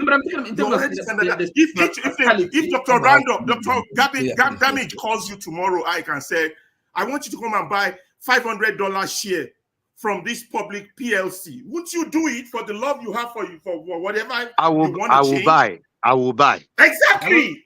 So I know the funding base is there. We're just not organizing to get there. It's organizing. Hello, guys. Hello, guys. Can I just say something? You might have to just butt in because there's no moderator now. Okay. I overheard what you guys were saying, so I just wanted to just chip in. Because when SAN Falana was here, I wasn't able to come in. So because I had a question I wanted to ask, and you guys seem to be saying something in line. You know, we've had too many organizations here and there for, criticizing government, writing, talking about what government did, many exposés here and there. But at the end of the day, it is just an expose. The government we are dealing with here seems not to care. They have so many faults, big faults now. It was before, it used to be cracks. We used to see signs. But now they are shameless. They are shameless. So if you open a CNN-like report studio, you will still be dealing with a shameless organization of people who don't care. For me, I think we should be in between those like the IPOB and those who are just criticizing on the studio. I think we should find that place. Middle point. A middle point, yes. Not hardcore, but not softcore, Mm-hmm. And I believe what we need really is, since we want to emulate the IPOB style, which is, because this thing needs continuous investment. You cannot invest once because it's not going to be profitable. But what you can do is dedicate a particular amount. Say, okay, every month I'll give to this. That means what we need are lobbyists. You cannot fight these people back home without truly knowing who are their head. They have overlords abroad that makes them that confident for them to rig your elections, beat you hands down, chase you away, not to vote in front of the external forces who are there to observe, and nothing is done. They must have that assurance from the overlords, and that is where we should be dealing. We should have people who are lobbying for us, who will tell us what Americans think about the situation in Nigeria, what they think, what they really think. Because if we don't have anybody doing that for us, and we chase this, if we chase Tinubu today from Lagos, he will bounce back, because what the West wants is status quo. They want Nigeria to remain the way it is. So we have to chase it from abroad, but we are the diasporans. We contribute funds. IPOB had a huge sum of money that they used to lobby, and they fought against this government with their own money. So if the whole of Nigeria wants to... How about making our people aware, getting them, I mean, Nigerians, okay? Because when you are lobbying, when you are lobbying, you are dealing directly, you are asking these people questions, they are telling you, you are broadcasting. You are telling, yes. So yes. X0. I don't believe. Thank you, guys. Thank you, guys. I gotta run. We're going to solve our problem. No, we're not going to solve our problem from there. We're not going to solve the problem from there. No, we're not going to solve the problem ourselves. Let me tell you how it is. We're not going to solve the problem from there, but we will know where they stand, so that when we are going, we already know. No, I'm sorry, Zero. We already know they don't want the best for us. Exactly. There's no need going to back and forth. Exactly. Then if they want us issue, like this. Look at what South Africa did with this issue in Palestine. Do you see now that because South Africa has gotten their shit together, we have not. Organization our shit together, and the West is not going to help us. If we are the organization, these people back home know they are not legitimate, but we have not formed a structure that can counter them. If an external force is tampering with Nigeria, we sue them and we make them know we know them. So when we go back to Nigeria, this head of principality or external force you're referring to, where could he be? Where, I mean, do you have any? Do you have anybody in mind? Any entity? Any? Me and you, we can. In fact, we can also deduct from things that happened in the past. There was a time the former UK head, what's that one, Boris or something, when somebody asked him about the situation in Nigeria, what did he say? He said, if he had the choice. Yeah, you remember? So we can deduct. I mean, yes, okay, yes. Even, I mean, the UK here. So, we can deduct already where the problems are coming from, you know? So that when we are facing back home and saying we want a change, they will not bring their arms and say, we want status quo. Status quo is what they want. They don't want you to they will call you a external, what's that word? Something from out of state, non-state actor. But yes, but when we organize ourselves and they know, they see that we're in a legal way, we have to use exactly. We have to use their instruments. Instruments. That is what Zimbabwe did. But again, it's organization. That's the thing. They were doing these things to Zimbabwe. They were using illegal instruments to make banks not to lend to Zimbabwe. All institutions were shying away from Zimbabwe. So Zimbabwe did what? They discovered that these things are illegal. We have changed from the former ways, and we are here now. Why do you continue denying us loans? You know? This Nnamdi Kanu lawyer, international lawyer, I think what's his name? Princeton? The American lawyer. The American guy, yeah. So there are such people, okay, that actually know their ropes, know their way around, know these things, you know. So, but we have to be organized as we have to be organized, you know. Yeah. So, but something can be done. It's just there's never. We can't do anything. We should be a step ahead of the normal broadcasting, but not to the extreme, not to the extent that they will now describe us as. What's that word they use for? Well, terrorists at worst, or maybe whatever opposition. Listen up, please, my brother. we're not discussing, like somebody rightly said, we're not discussing the nitty-gritty of our strategy here, certainly. But however, anybody that's interested could well kindly leave their email.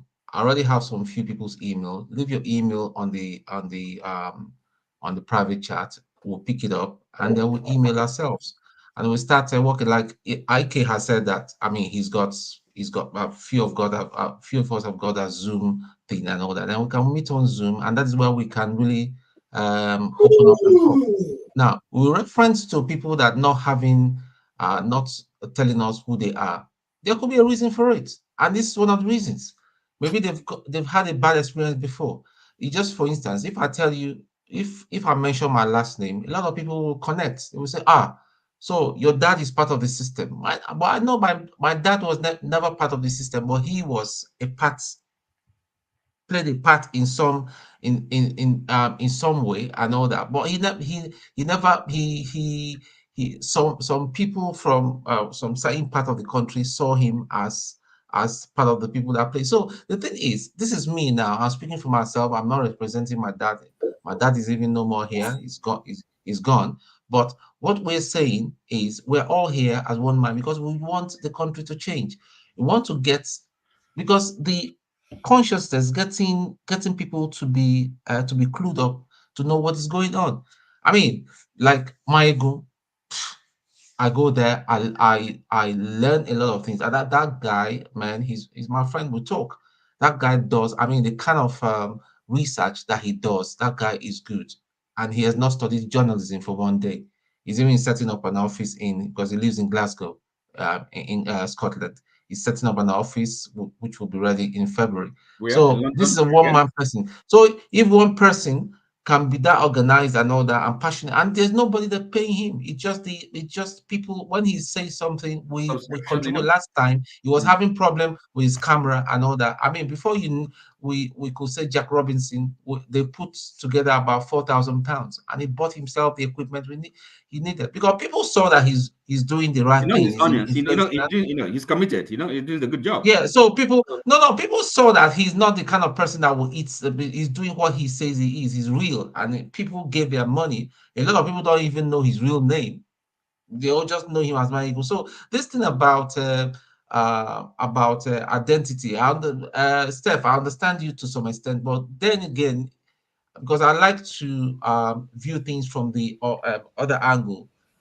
Somebody like Forefathers, I don't know what his real name is. I don't know why he's decided that we should just know him as Forefathers for now. I respect him, but when we hear and see, I mean, for example, those of us that live in the UK, we can Tony, decide. Tony, I get you, but what I'm saying is that as far as we're concerned here right now, I don't care to know your name. But if I'm to enter inside a bedroom with you to have a more intimate conversation, I should know who you are.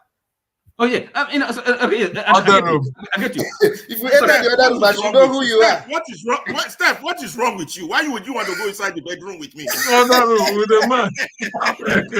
No. So what he means? Okay, look, that's a kind of. I know what he means. I'm just joking. See, we're joking. Now, those of us that are in the UK, we can. Okay, look, we perhaps say, look, let's meet somewhere in London. We actually in person. At least then, okay, I know who you are. You're reading what you're doing. Okay. And then before I start having any kind of serious engagement with you, that's that is not asking too much. So yeah, that's the thing. That is possible. So in other words, kind of with like self, mutual self-vetting. We see ourselves. My thing is that let us just start something at least. Oga, drop your email. You have my email already? And start communicating. Yeah, just drop your email. I will shoot you. Anybody that's listening, I will shoot you emails and all that. Forefathers will grab. We already started something earlier. Forefathers, I think Jago too was involved and all that. See, listen, we just got to start doing something, because it's just so painful, because we have talked enough. We need to start doing something. We cannot say because there's the chances of, even in fact, when I cross my when I we leave have when I a leave my base house because when I the leave my house political now and cross to the local shop to go and pick up something just about 3 minutes, a car can knock me down. It's all risk. You'll be dead. Life is all about risk. I can marry a girl and she divorce me and take all my money. It's a risk, you know. And I still don't understand. We have a political base. What do I mean by that? The wind of change is blowing towards our direction. Why we cannot harness it is the fact that defies all logic for me. Like, maybe we're not trying hard enough. Maybe we're just all too what's the word? That big Oyibo word, lakasadika, whatever that word means. You know, yeah. I won't cut my tongue. You know, but we do. People want change. People want, which was why I was mad with the Obi movement. You know, 6 million votes, and you want to do the same thing over and over. No, you got to do more. You got to set up an alternative media, mobilize people more. Have 100 million emails that gets your message on a weekly basis. That is mobilization. They might not read it. But you have a connection with them. That's network. And they can actually borrow a leaf or two from IPOB. I mean, this is And then we're gonna say we're gonna do the same unless these people keep playing us. Mbore, you know you can say anything at any time. You don't get away with it. Sorry, Mbore, I'm not sure. Nobody has ever tried to bring Mbore into the conversation. Yeah, she will talk. She knows she can talk. She's the first lady. She can talk anytime. Put the link. Some people are asking you for the link on the chat. Oti, with all due respect, most of us to the IPOB, I respect them, God knows, but we are much smarter than them. We are much smarter than what they are doing right now. We have smarter people here. I don't know why you have to, I'm just saying, if there's something that have done well, something that have experimented with and it worked, we can borrow it. Borrow it. Guys, it's all right. At some point, I just need to listen to what you're saying, and that is all. But thank you. Good. So listen, look, I'm not, when I mention, you see, as I said, borrow a leaf, okay? This life, you don't reinvent the way. You don't have to. If something has been done somewhere, you can learn from it, right? It doesn't mean you're adopting and imbibing their ideology, their beliefs, but at least they've tried something and it worked for them. And then you want to do something that, so that's what I mean. Come on, I think I'm here to praise or Topper. I've always assumed that it was a lady, but it looks like it's a guy. And these days, the issue of the camera technology are so developed, you could have a button record things for you that they don't even know you're recording them. There are too many things we could do with technology. Mr. Ferreira, please look at the private chat. I don't know whether forefathers can pick it up. So if you can just email everybody, if you can pick up these emails. You already got my forefathers. Right. Okay. Yeah, I will. And I didn't send my email. I'm sure whether I've got your email, OT, but please leave it again. I didn't send it to Ferrer. He sent me his write up. Yeah. My email address.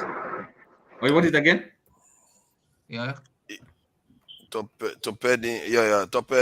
also shared. I mean holding passport self. I getting passport number self for hand. No, my brother.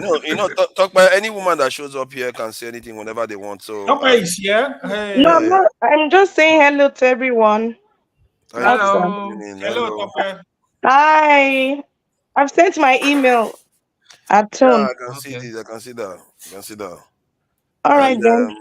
Welcome. You guys should have a lovely week ahead. It'd be nice for us on the chat. Hello. Hello. That's the future of Nigeria. You see, we're doing this so that when she grows up in 15 years, 20 years, she can watch and be proud. He has a country to go back to. Say hi. All right then. Bye. Steph, I've not heard from you. I mean, do you have any view on the what we're discussing? Me? Yes. I've been talking since now. Oh, okay. I mean, at this no. Steph has been. I think he supports this type of idea. I think generally he's in support. He just likes to know people more when he's going inside bedrooms with them. That's really it. Because listen. I've had everybody have got his own experience. I've also had my own experience. You know, with human beings. You know, it's not always difficult for people to disguise themselves, and at the critical moment, they will throw you under the bus. You know, and when you begin to see this, one of these early signs is when people don't want to be authentic with you. You understand? We can't be serious, say we want to effect a change, and you cannot even be sincere enough to. We cannot even be sincere enough to even know ourselves. I mean, it's the barest minimum. Yeah. You understand? Yeah, you see, this is part of what we are talking about here. Because our neighborhood and the way Nigeria has been loose, look at what is happening now. Niger, Mali, Burkina Faso announcing their pullout from the ECOWAS. Maybe it's a good thing. No, it's good. I love that. If it's happening for real, that's good. Because it's not... ECOWAS has not performed, and our leaders have just left it fallow, because that should have been a structure for Nigeria's power, really. Nigeria had West Africa locked down, but the Francophone countries, which are controlled by the French, Nigeria can't seem to do away with that influence of the French from there. And this is why ECOWAS, as you see, is not a military pact. But not when Nigeria is not free herself. Nigeria at the moment. So why didn't Nigeria, when they have the way to do it, as in come together with this nation states that is not francophone? Yeah, at least start from them. Then the other countries can, join at any time. Yeah, and it's harder though when they are separated, by in between them are francophone countries. You have to deal with the French sooner or later. How can we carry on like this, where one of the most powerful nations in that area allow the French just? If Nigeria is sincere and they start with the people that the Anglophone among themselves, they remove the countries, they remove the leaders that are not supporting the French too tightly, and like Benin Republic now. Why should the Benin Republic be so francophone? As far as I'm concerned, remove that regime from that place. The problem is that they are just looking for excuses. Take for instance, Nigeria and Ghana alone can decide to even form an alliance and use a common currency. If it's working well, another country will not say, okay, let me join them. That's the problem now. They won't, because it's harder to do that when you have countries in between you. People that have common currency tend to have shared borders. And these small francophone countries, Nigeria cannot deal with these tiny francophone countries. What can we do then? It's ridiculous. You invade them. You completely make sure, because even through politics, get there and get somebody that supports you into office. Remove all the people that are busy supporting the French. Get people that support Nigerian government's agenda into office. Get the people that are going to force those laws to be changed that make the country so close to the French. Because I don't see why. And if Nigeria is not as ready to exert its power, we are not going to be strong enough to do anything even within our own country. It affects us too. Is that not what Tinubu would have done when there was a military coup in Niger and the government was fighting with France? He would have brought them closer, self. That's why I said now he could have used that as an opportunity to say, you know what, this Oyibo people, if you want us to help you control these guys, make sure you remove your influence so that we take charge of the neighborhood. It's an example. And if they refuse, bring those countries together. Because all of them now, look at the three of them now, formed a defense pact. Why is Nigeria not part of it? Sorry, ladies and gentlemen, I'm going to take my leave. So you didn't even say anything. Well, you just come and said a few English and you went away. What is that? What is that? I say you didn't say much today. No. I've been having some arguments. Okay, what happened with them? You were not here when Falana was here. Why? I would have thought you're a lawyer now. I was in a meeting, Anambra Welfare Social Meeting, Manchester. So I take seriously my community, that's good. Organizing. That's good. So you love your community more than Nigeria? You see, Anambra is part of Nigeria, is he not? I think it's a good idea that he stayed though. Anambra is part of Nigeria, and see, the thing is this, because all these associations we have, we can also use them kind of as not political, but at least this thing we talk about organizing and mobilizing, the resources we have. It's all part of it. We have all these things. So, I mean, it's not partisanship, but politics. Everything is political. So even our cultural associations, we can really, make use of them. You have politics there too in your cultural association. And everything. So, I wish everyone a good week. Good night. You too. Yeah, good night. Thank you for coming in. Right. I speak the truth. I see you backstage. I'm not sure your camera is on. I can't see your face. So AY has been very quiet all day, and nobody has given AY space to talk. AY is so nice. He doesn't like to force his way. Yeah, you guys are bullying. I'm scared of you guys now.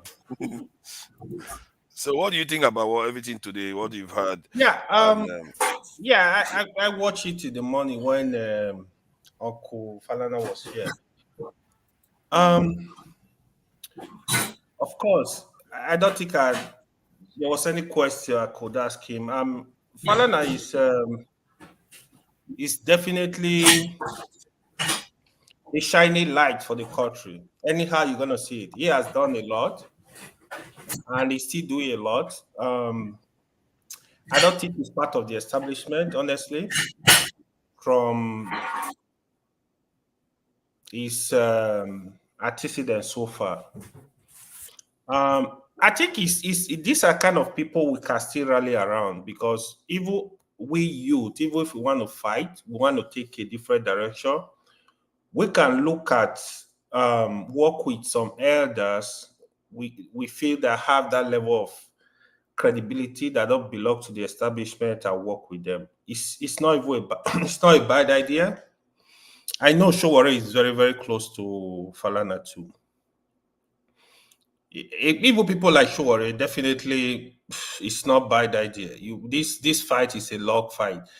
I want to specifically give a lot of credit to Ferreira today, my former enemy. Ferreira actually done well. I love his consistency. No matter it's growing on me. It's growing on me too. Yeah, he has some level. Why I'm saying that is, I watch people before I actually pass that final judgment. Even last week when the Labour Party chairman was here, Ferreira was one of the person I see here that is sticky to the issue. He really like completely differentiated himself. It's not driving what is driving him is not hate, it's not tribe, it's naughty, but issues of Nigeria. Today, he actually also displayed that by the kind of question he asked Femi Falana. I know even forefather last week, he was also on point with the Labour Party chairman. One thing we have to know, because a lot of us, I don't think they believe in Nigeria. They are not fighting. They are fighting for their tribe. They can be fighting for anything. We have to clean our mind. If we really need to fight, if we want to make changes, we got to look at Nigeria as Nigeria. I'm telling you, there is nothing more. The moment we are divided, we will not achieve nothing. Nothing. Why I kept giving a lot of credit to Showore, what Ferrer was also suggesting as regard the media is very important. Ferrer, I don't know how you follow Showore with Sahara reporters from during the time. Sorry, guys, my internet. I'm changing my internet. I'll come back. Okay, during the time of Umar Musa Yaradua, in fact, Showore did a lot. Sahara reporters were able to do a lot of work. They expose a lot of corruption, a lot of things, dirtiness, a lot of things going on in Nigeria. That's why I still give him a lot of respect. They did a lot of work. Rudolph, Adiola, these people did a lot of work. I don't mean to interrupt your thought. In fact, when he started back then, what I thought was that we need like about 100 of Sahara reporter. Yes. That was my thought back then when he started. I don't mean to interrupt you. Just imagine we even have 10 Sahara reporters. 10, imagine, yeah. Do you know, Sahara reporter changed a lot of things. So it's just that what I noticed with our people, when the news is not going their way, they deviate again. Oh, they pay Sahara reporter to do this. We need to stop this. If Sarah Reporter is not favoring their so-called favorite, Sarah Reporter has collected money from the other side. These are things we need to stop. We need to stay on the issues and fight, because like Falana also rightly said, the people that will actually change Nigeria, I just spoke with, I was on a group call with a friend in Nigeria now. He's a director with NEPA. Some of my friends in Canada, we discussed this type of issue. The people that will change Nigeria is people way in diaspora. We nothing more. People in Nigeria, they don't have the boss. They don't even know what's going on. A lot of them. The leadership of Nigeria, they are confused. They don't know what is going on. If you want to know, I got hold of this information when I was serving in the North. You look at the state governors, the reason why they are so corrupt, they just take the money and do what they want to do. They don't know what to do. They don't have idea. Look at listening to President Tinubu speak. You wonder, like, what's going on? They don't even understand the problem. See, even in research, the biggest part of a research is to understand the problem. You need to really understand the problem. When you understand the problem, that is when you start looking for solution. That is why they take things from the surface. They see it from the surface. People are taking 30, 40 years, but we are taking from the surface. I just let now Burkina Faso, they have invested in nuclear power. They try to start selling electricity to other countries now. That they are working with Russia. The nuclear power they are building can even give electricity to 28 countries. Countries are not joking. We are sleeping. We just saw the news today that some country left ECOWAS because they are not serious. If I was the leader, I will exit. Because even we as individuals, like, there are times you don't want to play that rough play, man. You gotta, like, it's not serious. Get around here, man. A country like Nigeria, you should be serious. We need to be serious. We need to do things, because if the country work, everybody will benefit. That is what we don't see, understand. Even the money you are stealing, millions of dollars, what do you want to use it for? You don't need it. You don't need it. What do you want to use the millions for? The average age of Nigeria senator, of governor, is 50. What is the life expectancy of a Nigeria? How many years do you want to live? If you are 80 years old in Nigeria today, everybody is, oh, you don't old though. Look at Falana that has been working for years. He's still not up to 70. If you know the history of Falana, you would think he's like 90 years now, because he has been on the stage working for many years. So we need to, like, cut our greed and actually look at this issue holistically and be ready to make a change. Of course, Peter Obi tried, you know. I just see Peter Obi as he was a better alternative. I still have the feeling Peter Obi is kind of part of the establishment somehow. But it was a better alternative, better out of the three top candidates. That's why I give support to him. But I don't think Peter Obi, to be honest, you ask me sincerely, we need to move away from this. My thing is regarding Peter Obi.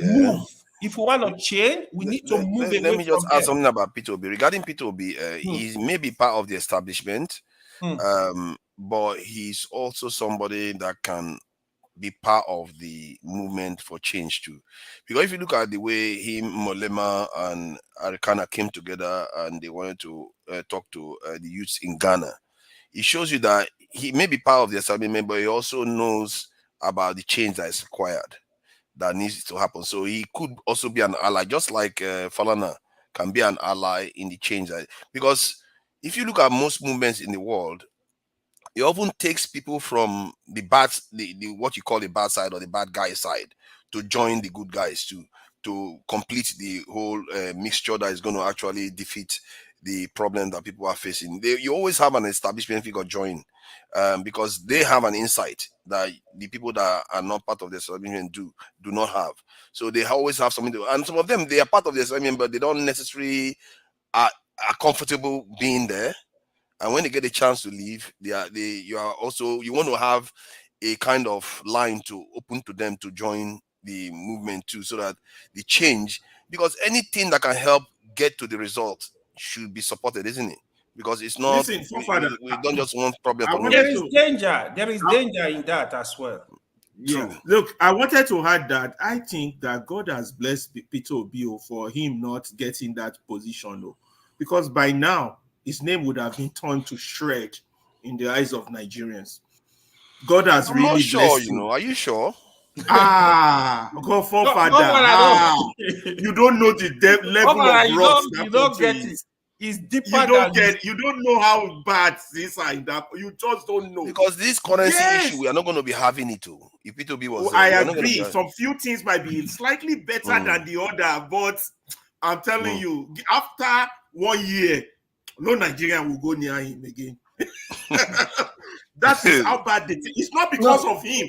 No, but what you said, what you said makes sense, and that thing is also true of any other person. Any other person, that's right. Yeah. That's right. That's why it's gonna take a lot. It's gonna take a lot. The only thing that would have counted for him or any other person that had the mind to bring that change is that if the people actually see that you are putting in that 100% effort, yeah, even though there's going to be criticism, but it's not going to be that much. You know, it's just like when you tell people, okay, you are the head of the household and say, okay, we don't have money for food today. You understand? Let's just drink water and go to bed. And your son woke up around 12 o'clock to go and pee and see you eating rice in the bedroom. How is he going to feel? Do you understand? Because that's exactly what we are here now in the country. This is a time for austerity measure. And you see the leaders living as if we are in the time of 1970s. You know?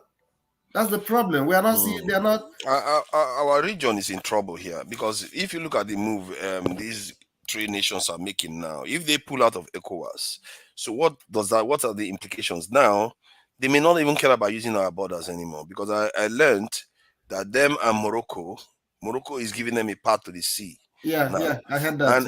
And these are dangerous developments, and Nigeria is just asleep on the wheels. With our useless leaders traveling to foreign countries, nobody is taking care of the tail. And these kind of events, when they happen like this, you could see a situation whereby they cut Mali, Burkina Faso away from West Africa and into part of North Africa. And they use them against us. And now they are looking to go nuclear on top of it. Well, Nigeria had a meeting with Russia. They went to the Russian summit more than almost 4 or 5 years ago, where they signed the nuclear deal that they're going to build nuclear power plant.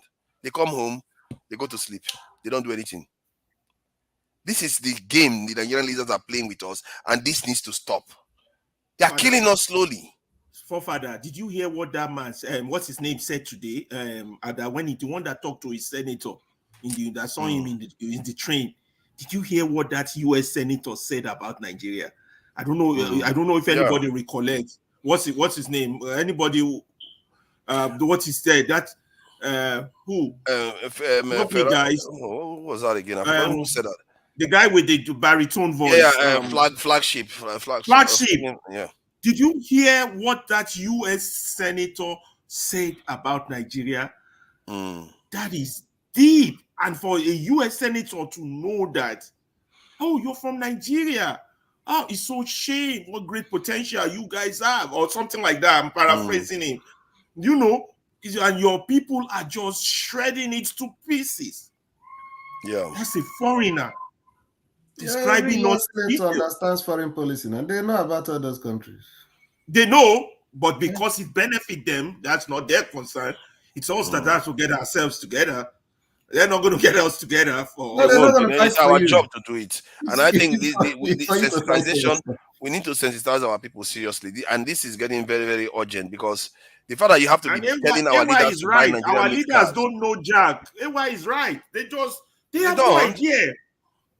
If you have to They convince have your no leaders, idea. if you have to convince your leaders to use Nigerian made cars, or you tell them That's to, sad. That is one of the biggest strategy ever. That should tell you that these people are crazy, and it's not only them or the elite class. Because there was one woman that wasn't Tinubu. The woman was like, "Why should we buy Nigerian made cars? It's inferior quality." It's like, do they need to tell you that you are a leader of the country? Tell you that you don't need to tell you the kind of work that needs to be done in Nigeria. That sensitization needs to happen so that when Nigerians hear their people talk like that, they'll be like, how dare you?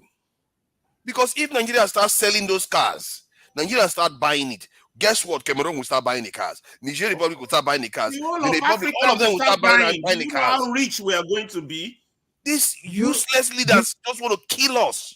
They don't want to do anything for the country. Guys, in the early 90s in the early 90s, here in the UK, you could count how many Hondas that people rode, because they were so dedicated to Ford, which they associated with the UK. It's only just recent. Okay, look at Kia now, what they are doing with cars. Even their cars are just. But when they started, everybody was laughing at them. I'm laughing at Kia. Thank you. Man. Look at where they are now. Look at Their where cars they are now. super. When you sit in a Kia, I mean, they've got one of the best electric cars and all that. I'm planning even investing in one of their cars and all that. They are as good, if not better, than some Mercedes. It's one of the most stolen cars here in the US. It's all about mental slavery, and that's what we're talking. So that's what we're talking about. You know. So getting people to start thinking differently, and that's how we can we need a revolution of the mind, and it's only the media. I'm telling you guys, whatever we got to do to get this international media that will focus on Nigeria, and then if we establish it, then we have to worry how do we transmit it. And there's technology. The people don't have to have internet. You could donate $1 transistor radio for them, battery powered radios that could beam all this information to the people. There are ways to do this thing. Technology is just there. All we need to do is copy it. There's a radio that is called wind up radio. You don't need any battery. You just wind it. I don't know whether you know about it. You just wind it. I never heard about that one. Please. Yeah, wind up radio. Just Google it later. Wind up radio. Just wind it, and that's it. Wow, they said the access to smartphone in Nigeria is about 11 to 18%. That is not high enough. It needs to be higher than that. Yeah, it needs to be higher than that. Smartphones, because smartphone is where you go to Instagram, YouTube, and you can reach them through. I don't know why. One other thing, these Nigerian leaders, they always think money, money, money. But why are they not thinking? There's so much stuff that can make money for them that they don't have to steal. They are cowards. Exactly. There's so much stuff they could invest on. That population in itself is money. If they know. They are just cowards. They are sellouts. They know. They're not stupid. They know. The problem with those people is that they don't know better. They don't know any better. They are just like the people. Are you telling me that Tinubu doesn't know if Nigeria gets richer, he gets richer? He doesn't know. No, I don't think he's the only way they know how to. I don't think he might not know. He knows. He doesn't know. How did he make Lagos State richer and became richer too? Exactly. No, it is only by dragging tax out of people. Multiple taxation is not the way of They don't know how to create, how to thank you. They don't know how to from create. a population, how to supply people's demand and make money. Thank you. Nigeria is a big population. Money is denying people's need. Thank you. That's not how you make money. Basic economy. You supply people's demand. That's how you make money. Yeah, from consumption to production. It, you make money. People say they need water. You supply it. You make money. I don't understand Nigerian elites. I just don't get them. They just like they are sick. The elites are very, very sick. Something is seriously wrong with the elites. And we need to seriously be calling them out. Like, you, the elites, you are failing the people. They are the worst of the worst. Because they should know better than they are doing. with a population of what Ferrari is 200,000. saying is very true. They can make a lot of money because if you have a livestock farm, you don't starve the livestock farm and expect to make a lot of profit. You make it so that it's bigger so that you can make more money. But our leaders, their job seems to be they don't care about making Nigeria richer. They don't think. Let me shock you. Let me shock you. Nigeria as it is now is a huge population. That means if you do the basic taking tax from people, forcing people to pay tax like Tinubu and his double multiple taxation of Lagos, you will make money. But if you put the fiber optics on the underground and put electricity, you don't even need to move. You don't even need to send somebody to go take tax. It will be transmitted electronically to the state account. That means whatever they are getting now, it will be 100 times. But they need to do it. You need to put those Lagos State has got the best tax system. It's not a productive country. It's not a productive economy. It's not a productive economy. And we have the resources to be productive. That's why we have all the factors of production now. Just to put them together, that's the problem. Put them together, you know. Okay, let me just share this quick video of this man so that you see the kind of mindset and the way our elites think. And I find that problematic because it's a kind of sample of behavior our leaders tend to show that it's not good at all. It's a very short one anyway. Don't worry about what you are hearing about the Japa syndrome. We will train more people. And then we can supply them safe. And you heard them saying, yes, so, yes, and they're clapping for him. Exactly. He tells you that the lady standing next to him was like, yeah, it's okay, yeah, we'll train more people. And even the man, like, what kind of move are these? Standing beside him, clapping too. That one is the one that said he was going to send his people overseas to go and work for other people. 4,000 of his people overseas. Forefather. That's why I think it's an elite class problem in Nigeria. They are completely crazy. Did you not see the video of Imo State governor saying he's going to give 4,000 youths jobs in Europe? Yeah, is that not him? I thought that was him. No, this one is Tinubu. Yeah, but the governor is standing by his side, clapping for him. That's exactly how I roll. Yeah, and for me, it makes it sad that I almost declare Tinubu my enemy. If and not he's for saying this thing the same week they are killing his people in the north. This type of people, I don't understand them. They are so useless. Let me advocate for them a little bit. Oh. Even those of us that are here talking, it's because we have, for me, Sha, I think it's because I have come to this abroad. And, you know, I told you guys about what my first experience is when first week I got to the US and I went for a job interview and they told me I could start immediately. How shocked I was that, there's a place where you can start work without having to call your uncle who knows one director, who knows somebody. They say you can, you know, it was like, there's a word like this that exists. Man, you understand? Maybe even though they travel abroad, maybe the possibility of things they can do, you know, that they can build, they can be productive, they can create production, they can create wealth, other than the one they are used to, which is just take from the common purse, take from oil money, because think about it, maybe they've not been exposed to see that, you know, you can build. Look at the Chinese. They send all their children to America to go study, learn all their technology, come back home, and they just start building. They do all their villages. They just start production to the point that even the Americans, Falana says they've been exposed. Falana said that credit swap that they had with China, that is something that says, yeah, we want to strike out on our own and do our own thing. But no, they stopped it. They said these people are not interested because that tells you that these people are sabotaging the state. They don't want to build our state. Why would he What did you say they stopped? Father, what did you say they stopped from China? There was an agreement we had with China. So yes, currency swap so that we don't have to be using the dollars. It's going to be making us more money and our export to China would increase too. And our leader stopped it. It's against the overlord now. America, you want to de-dollarize. Now, when you have America there, That's why I'm telling you this now. But that's the problem. When these leaders are not striking out on their own to do their own thing, like the way the South Africans, Algerians, even Mali, Burkina Faso are doing their own thing now. Exactly. How are we going to get out of this mess? They will be treating us like slaves. Look at Tinubu. Oh my God, that Tinubu one pained me so much because of him, what he said, because I always thought that was a form of slavery where you just send your people overseas, they go and work and they send some billions back home and you think that is a life. I went and checked Madam Tinubu's record. Do you know Madam Tinubu's record is similar to this Tinubu's record? Like he was a king, she was a kingmaker too, just like this one was. And then this one is very, very happy to send our people overseas. Madam Tinubu was selling slaves, even when they banned slaves. They banned slaves. They still want to be selling slaves. Human beings, so. And then she said, instead of her to take discount on any slave, she was willing to drown those 20 slaves. Human beings.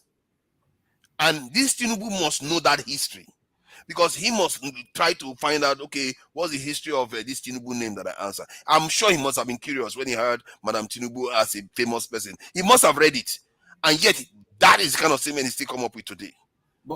I find that very disturbing. But guys, something is going to give very soon. You know why?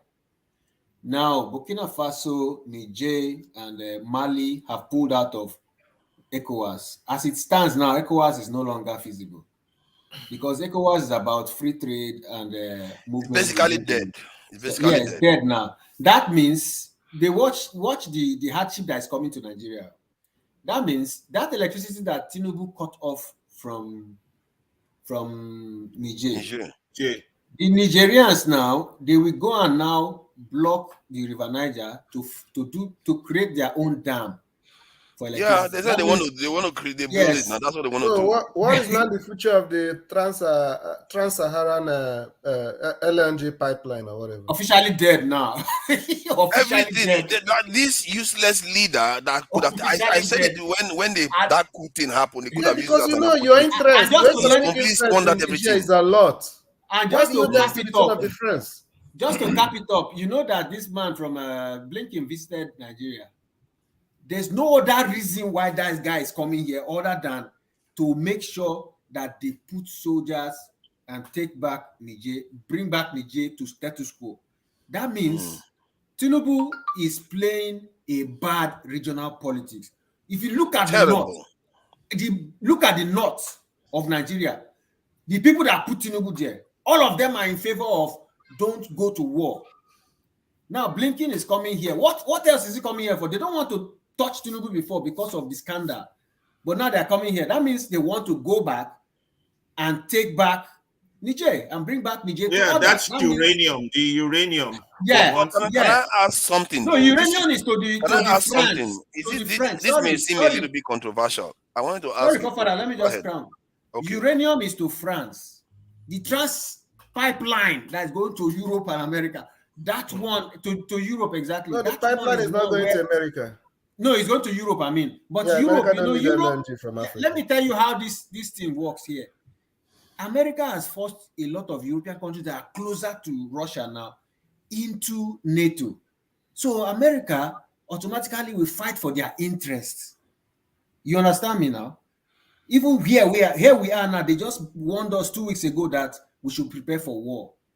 They told us that I'm going to leave you guys, but I want to say it is sad that we are being run ask this question before you leave. Let me just ask the question before you leave. Is it because our Nigerian deference to elders and power structures, where we always like, oh, this one is more powerful than let's not question the authority? Or is it more of a Southwestern thing where, because Southwest, as a matter of fact, in Africa, maybe even in the world, they are some of the most respectful people to their elders in terms of people that are ahead of them in power. They lie down. If you look at the world, people in the world where they show respect to their elders, the Southwest have the record. If you look at the way they prostrate for their elders, there's nobody in the world that does to that point. Could it be this type of mentality is why Nigeria doesn't seem to want to shake off the control of Western powers? Because it's like we are questioning. Remember the other day we were talking about critical thinking. It has its impact. You know, I'm a teacher here in the US. I was shocked on how they have taught those children, even from elementary school, to question you as a teacher, to correct you, to be bold, to let you know. You don't ask questions. That teacher don't teach me nonsense. It's from the elementary, those little children, you know. And I will be telling them, you guys are lucky. In Nigeria, you talk to a teacher like that, you jump 6 strokes of the cane. You see, that's huge cultural difference. You see, I'm still there with that my African mentality. You talk, who are you to ask the teacher? The kids will tell you point blank, Mr. Ferreira, you're wrong, or Mr. Ferreira, go sit down. They will point blank. But then if you look at the Nigerian groups, then I'm talking tribalism to an extent now, which I don't tend to like to talk about. If you look at the entire Nigerian group, which group would you say is the most questioning of authority? And maybe it would have been good to have such people as leadership in Nigeria? I would say, I'm not sure, it's maybe between the East and the West. At least the East and the West still question authorities. So it's certain they respect authorities, but they question it. The North, on the other hand, is a pure rank-a-day-day culture. It's all in my own opinion, I think the Southeast will be far more rebellious in terms of Southeast. Yeah, you can't go to a meeting with them and expect to cheat them out of that meeting. That's my instinct anyway. They will watch their back. Southeast are more rebellious. The other thing is, so Southeast, they also have the economic power in terms of individuals. They don't have that culture of waiting for one person to take care of them. So they kind of like, that also gives them that independence. Yeah, because they struggle for their team. They're not gonna wait for senior brother. So because when you rely on Percy to feed you, for example, to take care of you, invariably you gotta like support whatever they're doing, even when they're doing it wrong. You can't really question them because of that independence. You can easily question what is going on. And they don't like to come second in anything. They don't like to come second in any. They don't like to come second best in anything. Generally, you know, South Indian generally they are very competitive. So yes, that is what also that is one very good trait I love about the Southeastern. But guys, they don't like coming second.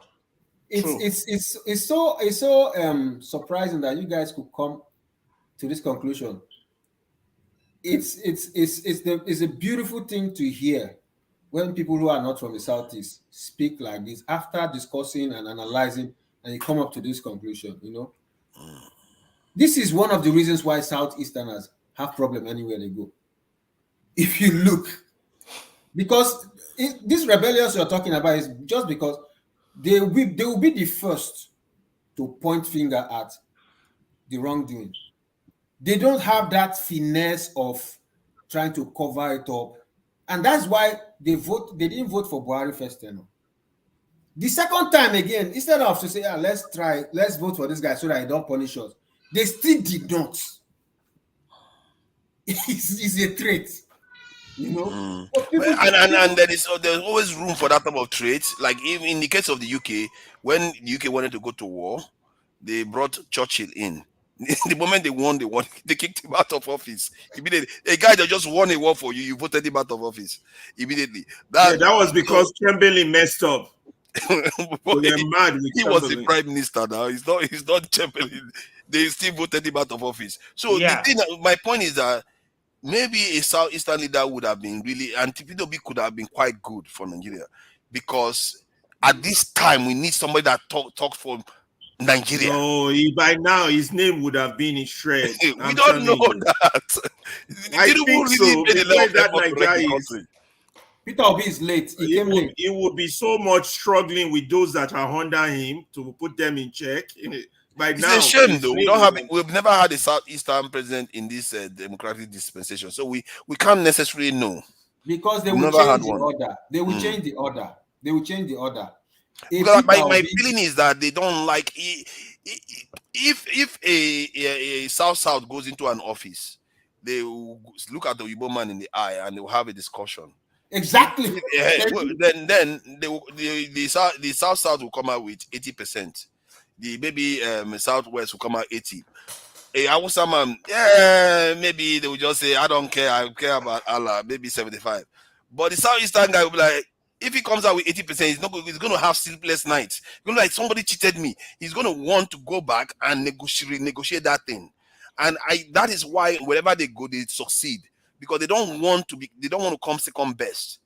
And they will always find a way, whatever agreement they have, to circumvent and get a better outcome than the person that negotiated that stuff with them was hoping for. Jago, did you hear the Falana thing? What's your view on it? Unfortunately, guys, I would like to say hello and greetings to everybody on the panel, and a great show. I like the cerebral way that this conversation has gone on since I've been viewing. Unfortunately, I have knowing that and let it stay like that. Knowing that Falana was going to be on board today, I definitely wanted to tune in, and normally I tune in without actually presenting myself. But I was extremely busy today, and I've come in pretty late, and I've been busy through the night. I've just come to a close now as far as work is concerned, even though a man shouldn't necessarily be working on the weekend. We know how we do it. Anyway, having said that, it's fantastic what's gone on, what's been spoken about, and where we have landed. And I'm happy that Speak the Truth is around at the same time. I listened to both Speak the Truth and Forefathers yesterday. It was very interesting, the banter that they were having. Very, very interesting. And indeed, Forefathers, as much as I completely disagree with his perspective, he still remains the one who would be as awkwardly as objective as this panel has ever had.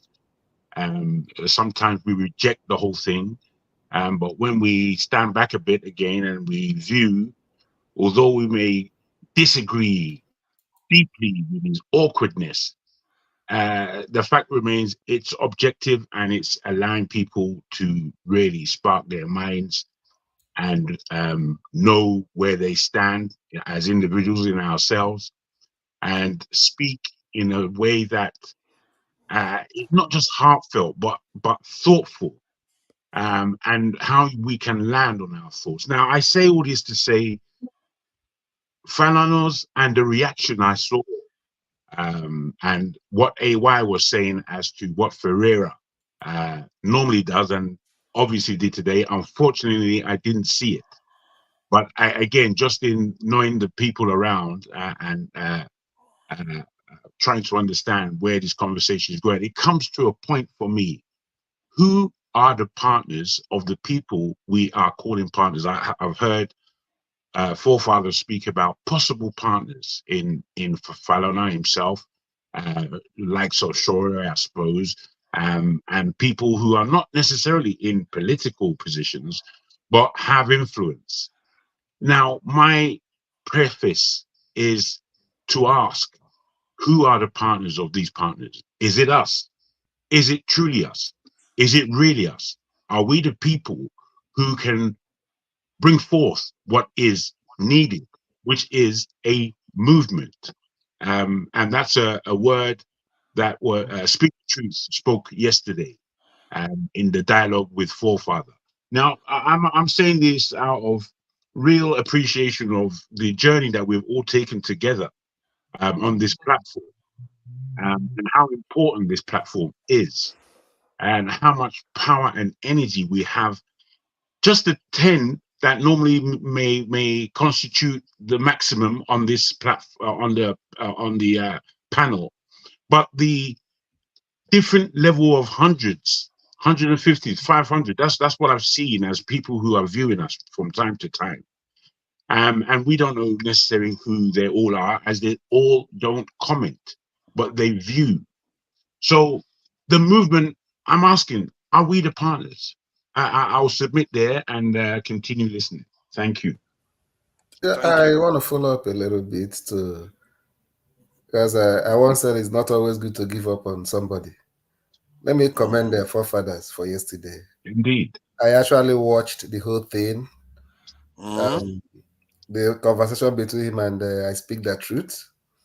Forefathers have really proved yesterday that he can actually be a different person and that he intentionally, I'm coming, that he intentionally used to throw most times when we are in this program.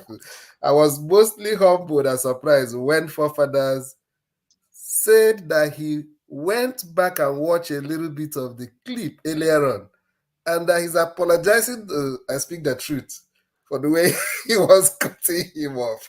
I was like, wow, who is talking? Is that Forefathers? Seriously. You have to check yourself now and again. But overall, it was a good conversation. I Speak the Truth, I hear you. Yes, I bro. love that conversation. I speak the truth. I hate you as well, bro. I liked the questioning and the depths and the angles that you were bringing to certain suppositions that indeed were awkward in hearing what Forefather was saying. But then you took yourself away from bringing your opinion necessarily, but you brought your interviewing skills to the table, which were very pertinent. I enjoyed it immensely. It's crazy because we're just having a conversation. It's funny when you have a organic conversation, people that listen to it, they tend to appreciate it more. It went on for hours. I didn't even see that one coming. 17 hours before I had to You just. You didn't know people were watching with keen interest. No, I didn't know. I woke up like 2 a.m. I wanted to join at a point and say, say, no, make I don't spoil this thing. Let me just sit down and enjoy the conversation. You guys tried though. Thank you. We appreciate Good that. Good job, guys. Yeah. Oh, he speak the truth. It's always deep. It's deep on issue actually. He understand deeper stuff, man. Yeah, that is at the level we're supposed to be discussing. Yeah, like I want to also mention, like I said right now, the Burkina Faso we're talking about, Forefather try and research that. They signed agreement with Russia to build their nuclear power plant as we speak.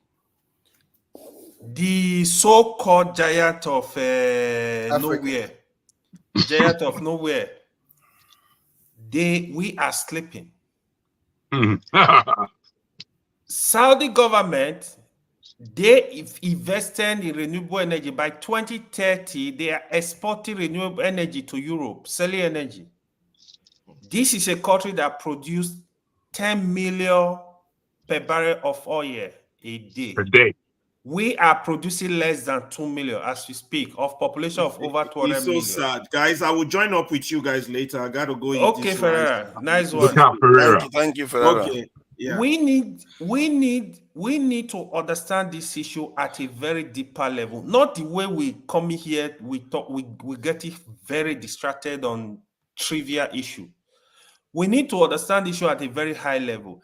Nigeria is blessed. Invest in renewable energy in the north, give them light. There is coal in Enugu. What are they doing with it? Give Southeast light through that means. Go to South.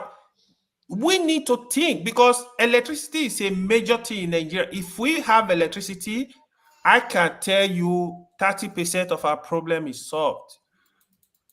Through electricity, through electricity, let me just enumerate. Through electricity, your telecommunication infrastructure, they are going to improve vigorously. They are going to improve. Because right now, what is going on is just everything is just a mess. Currently, even a barber, they can't afford to buy gas and cut people hair. It's a lot of money now. But when you give them light, small businesses will survive. The issue of Nigeria need to do something. The cars they produce in Nigeria, these Yeye senators don't want to use. Do you know what it takes to pop in 50 billion into Inosi Motors and instruct Inosi Motors to have an agreement with him, set up factory in Abuja, even if he's servicing factories? They will employ Nigerians to be doing this work. So these things are deep. The governors, they need to wake up too. They need to work together. They need to do something. I don't know why they are not understanding this issue. You want to send people abroad. You will train more people, send them abroad. Who does that? Who think this way? Myopic thinking. What if we have people that we choose on this panel, empower them to go and meet one-on-one with some of these governors, one-on-one, and impact some of these ideas on them and see what they do with it? Because sometimes, you know what they say, give them a chance. Let them know now. If you let them know that now they know what needs to be done and you don't see it moving, then you have to ask yourself why. And they need to also explain why they didn't do anything. Part of the stuff we need to dismantle, very seriously, urgently.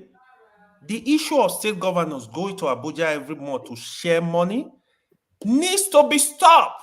Which one is this sharing money thing? You don't know what happened in Nigeria? You don't know I how thought this it's your security vote that they get. Which one is this sharing money thing? Allocation is sharing money. That's Have what you seen the constitution of that country? Yeah, it's sharing money. No, but that is that not normal for the funding of the state? No, it's not. It's not normal. Let me tell you what is going on. You don't understand these issues. See, a lot of the governors, they don't think of how to improve their revenue because of that money. This money, majority of it, used to come from the oil. How can a state like Benue, like Zamfara, that are very strong in agriculture, be coming to Abuja to share money? Now you want to make these governors to work. Here is the system. If you want to let the state remain, let each state control their resources. River State, you make a lot of money from oil, push out 60% of money to the federal. Federal work with the state with lower revenue. You don't give them money for free. What is their project? Do they have capital project? Do they have what are they doing? Match it dollar for dollar. You building your manufacturing industries. Okay, we gotta match it. 50% we match it. When each state do this, state will not think. Agriculture is a very, very viable. These are part of the negotiation you need to make with countries. What is wrong if Nigeria is supplying some country what they need in agriculture? Tomatoes and pepper, they are wasting in the north. But that is another layer on top of it. But this money sharing thing that they go is normal state allocations where they give them for salaries and all the rest. Yes, they are spending it for themselves, but that is part. The trick is to stop them from stealing the money. And even if, like I always said, even if no penny was stolen, Nigeria would still not be any better off than where we. It's not going to be that much different from what we have right now. Can I quickly come back in? Can I quickly come back in? Can I quickly come back in order to try to answer our forefathers' question as to or pursuance as to individuals from the platform being, armed to go and negotiate and advise dialogue with governors in order for partnership. Again, I'm afraid that's as far as the economy is concerned, and the economy is of ultimate importance. As far as that's concerned, Nigeria would always have an economy because God has blessed us so. It's only that the economy is never in our hands necessarily. So therefore, communicating on this level is not necessarily the answer, I believe. I think more it's the level of how we, the people, are going to communicate in terms of the politics of that country, which is that basically it needs tearing down. You see, the only thing that works in Nigeria is the thing called corruption. Corruption is the only thing that actually works, which is to say, basically, you pay someone for extremely bad advice, which is not something that you're supposed to be paying for. So, with this understanding, if we can bring it on board, if someone can mute themselves. Exoro, is that you? No, that please, sounds like somebody. Well noted, forefather. For me, that's not going to work in terms of communicating economically. We all possibly have economic and business ideas for that country. We know how things work, even if we're not in the realms of business. I think any of us as the diaspora going back home would want to go back home under a business guide, even if they're not business people. Many also would go back within their profession, which is what we need. What we have to ascertain with the governors, I think, especially the governors of the South, is that we have had such enough of the fact that there is a non-politics going on here, that we have to give you the ideas of how we, the people, actually want to set this thing up. And if we can't communicate to the whole country, communicate where we can, which for my 10 pence, because now 10 pence and pounds me I spend though, for my 10p, it's about the South, because that's where the economy is. That's where the actual mental power is. I'm not saying anything bad about the North. Active mental power is in the South. The real strength of the country is in the South in all terms. So we have to, again, change it, which was, I think, the argument. Do you go from the bottom up or from the top down? We spoke about some time ago. And this is the bottom up procedure, which needs to happen. We need to break down the infrastructure, let these people know that, boy, the government is far too expensive. Government is far too big. Government is far too illegitimate to lead the people of this nation that is responsible for bringing Africa as a whole to a point of power. Because right now, at this stage, the world is at an extreme position of angst, whereby it can all just go off everywhere, and there is no haven for us as a people. And how to get them to appreciate that is hopefully what we are delving into in terms of discussion. Because whilst we have to argue, whilst we have to have difference of opinion, whilst we even get personal or irritable, whatever it might be, the bottom line, the focus is what I heard AY say about Ferreira. The focus has to be the highest order. We can't complicate things further than they are already complicated.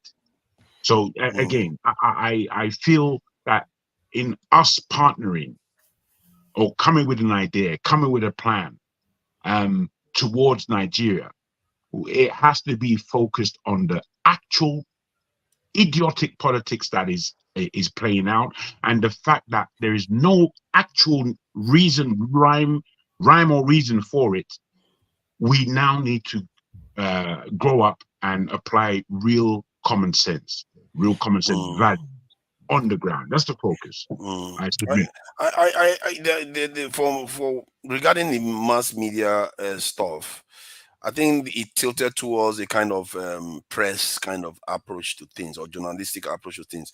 It can be just sensitization messages. It can be a one-way street. It can be just interviewing the market woman, talking to people, going to villages that people have been displaced, talking to people in IDP camps. You don't necessarily need access to some of all these big people that are just going to cause problems for you.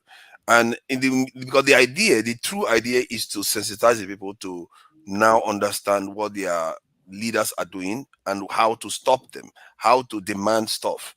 So that, because if the people know exactly that, okay, this Tinubu guy running overseas is a bad idea, or them not using innocent car is a bad idea, or not discouraging people from using dollars, they will be going after their leaders when their leaders try to do that. And if the leaders sense that the people are not going to stand for it, they're not going to do it.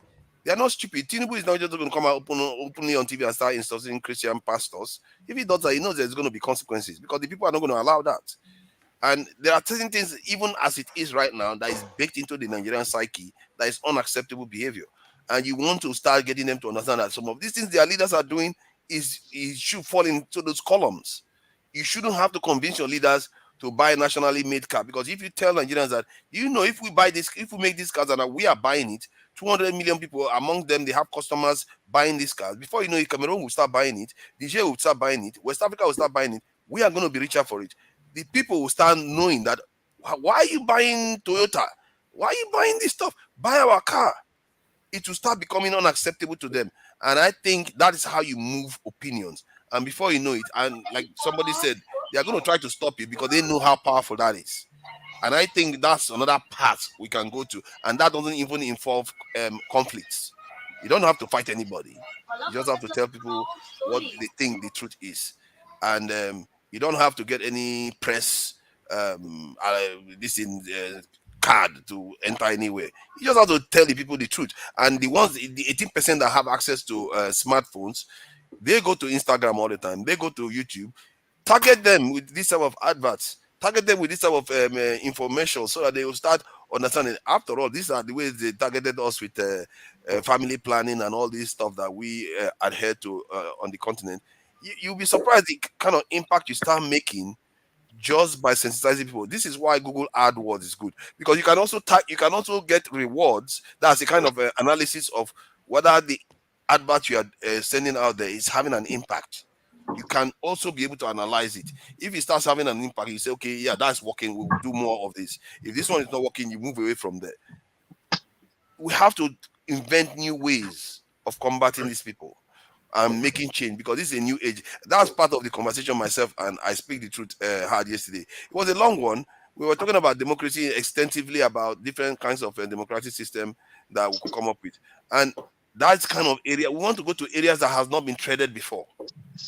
If you want to change Nigeria, you have to start using new tools, new methods, because that's the one they've not prepared for. They've not prepared for it. And you hit them. When you hit them, they're not going to see it coming. And it's also cheap too. Forefather, it's easy to speak all these things. Just tell me, answer us. How do you sensitize the Northerners?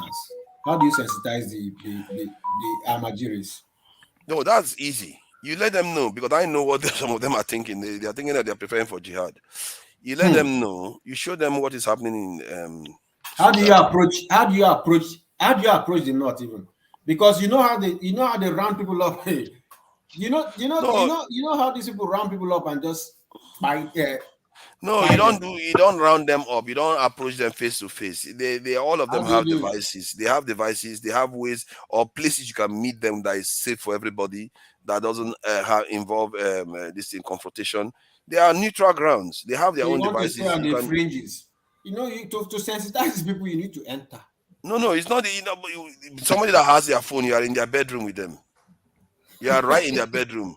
If they open their phone, they want to watch their imam on YouTube, they are going to have to go through your adverts, telling them all these things. Is it you think there's internet penetration there?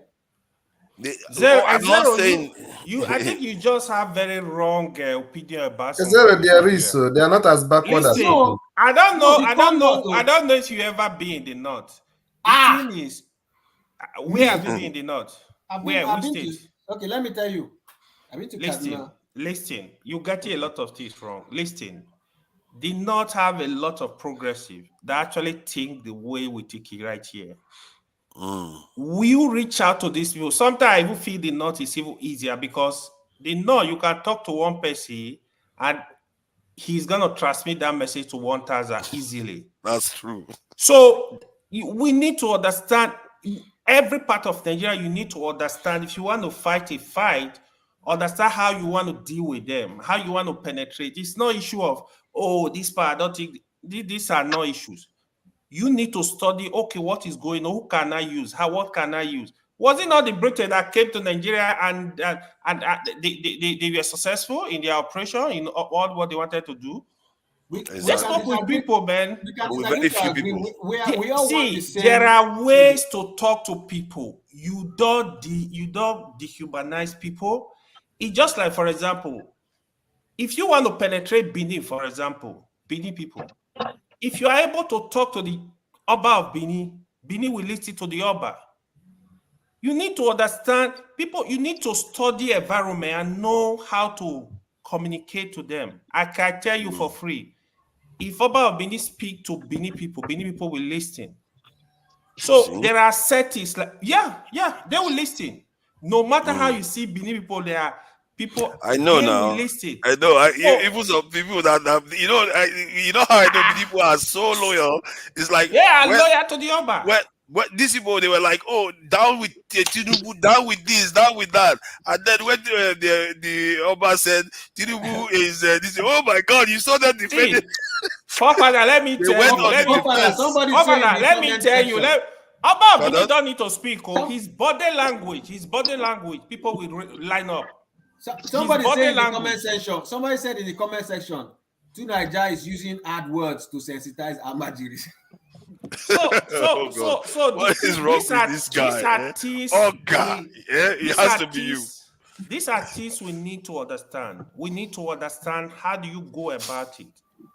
It's very important because the moment you think you are more important than the second person, or more, you're going nowhere. True. As you're stating it now, it is good that you're stating it. What I want is we get through the north first, because Nigeria, the other part of Nigeria is not a problem. If we want to do any sensitizing, let 80% of that sensitizing be in the north. We from the south, we have our own issue. Every part of Nigeria. You'll be surprised how bad the south is. Forefather, we have our. I know for sure. Some things you can't even speak them up here. We got our issue. You know when they started that, when they did that NSAS, the NSAS penetrated everywhere except the north. Why? That's why I said. You know why? Sorry, let me tell you the reason. Did not don't have that problem. The problem that led to NSAS is not as pronounced in the north as it is in the south. Problem. So you can't expect them to buy into something that's not affecting them. Yeah, exactly. They don't know what you're talking about. The message of a new Nigeria, I have to craft a different message. How that thing affects them too. Steph, thank you. That's good one. You gotta, we need to understand all this stuff. You know, they are different. The dynamics are just different. Even issue, that's when I hear people speak. Even issue of election, they are different. If you're a politician, you need to know how to behave like people. You see politician, if they come to Southeast, see what they wear. You go dress like Igbo man. If you go to Southwest, he will dress like Yoruba man. These are politicians because they understand the language. You got to speak the language of the people. Not language in terms of language. It's called register. And you have to know exactly what to tell them to. Somebody that knows them will know what they will listen to. You understand their issues. You let them know I'm with you on these issues. I'm gonna solve and that might be the first time any movement like this has gone after the entire country.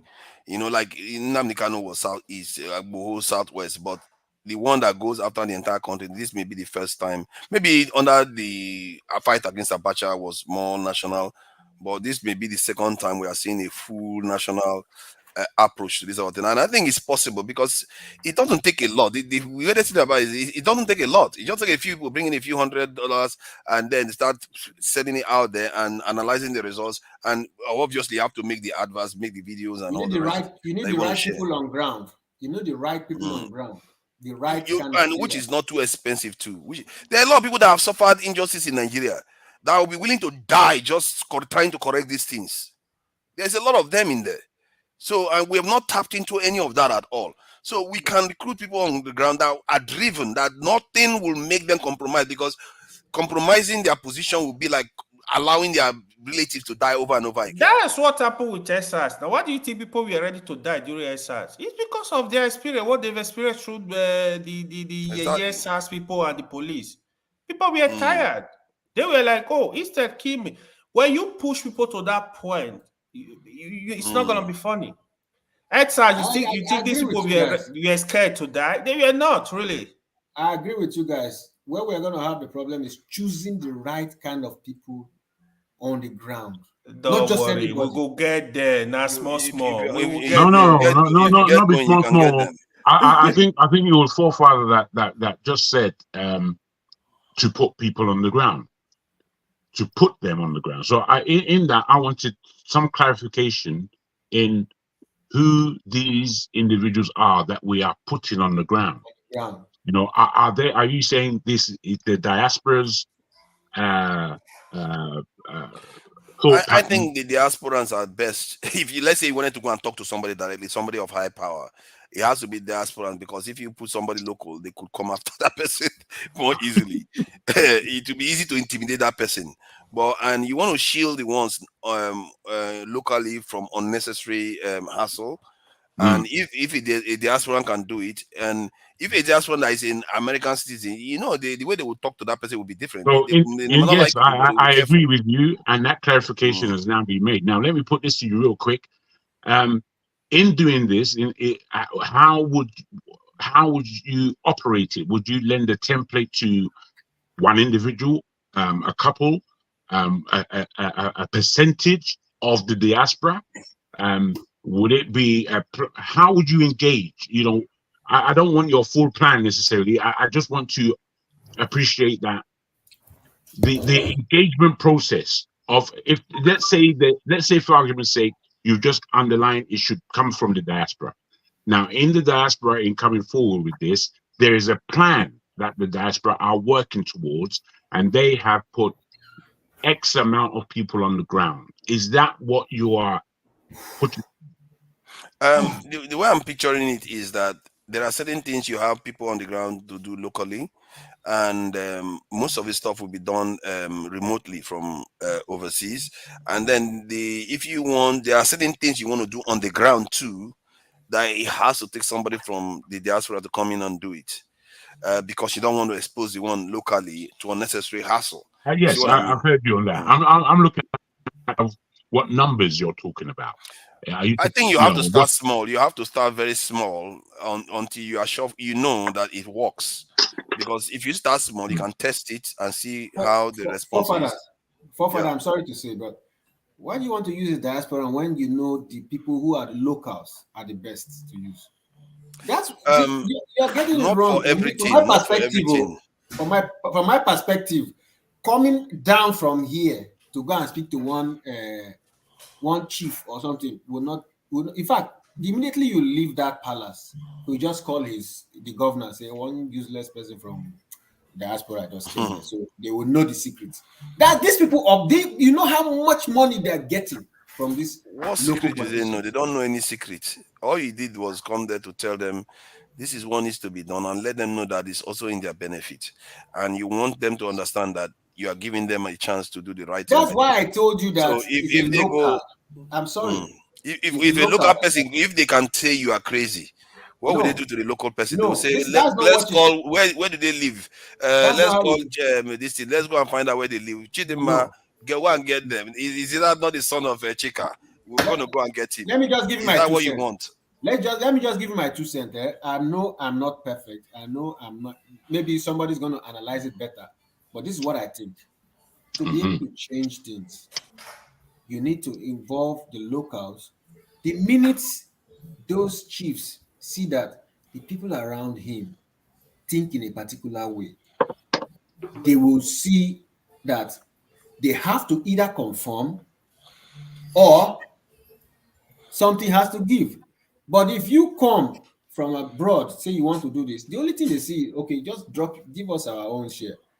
And then if you give them, how about if you give them the impression that you have locals that share the same ideas and that you are just there delivering it to them?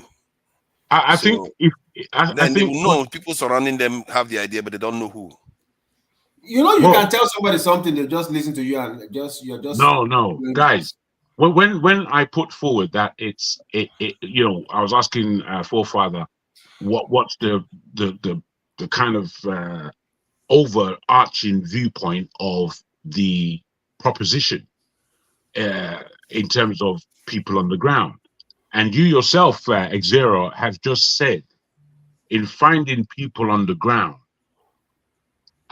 you admit that some notion is coming from outside in order to find those people on the ground. So we have to take understanding that the thinking of a new Nigeria is being looked upon by us in the diaspora, and understood. We are in the understanding that things are woefully upside down. We're not inside that mess anymore. but we know the mess that it's in from the affiliation of us being Nigerians. Now, given that, I follow, I think, what Forefather is putting forward, which is that the diaspora has to be a major link into changing Nigeria at whatever levels. And in that, if you are coming with a plan, then you are coming with mathematics. And this mathematics would break down that in the diaspora, there's X amount of individuals. In the diaspora, we are going to choose a percentage of those individuals to forge a plan. In forging these plans, there will be another percentage from those plan forgers who are now communicating into Nigeria. Maybe you lay a template and to see how things work. So in analyzing the Nigerian complexity, we view that there's one governor that we can actually work with. So we go to his particular state and we lay down a financial foundation, which is that we are coming with notion, knowledge, and investment. And we make an example of, let's say, a township, a small city, a village even, where now we are putting practical measures to changing the aspects of those in that local area. So now that you've done that, you have a foothold.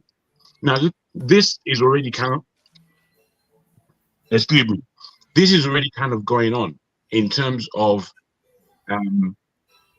people investing in Nigeria, even now, as the country is in a great mess.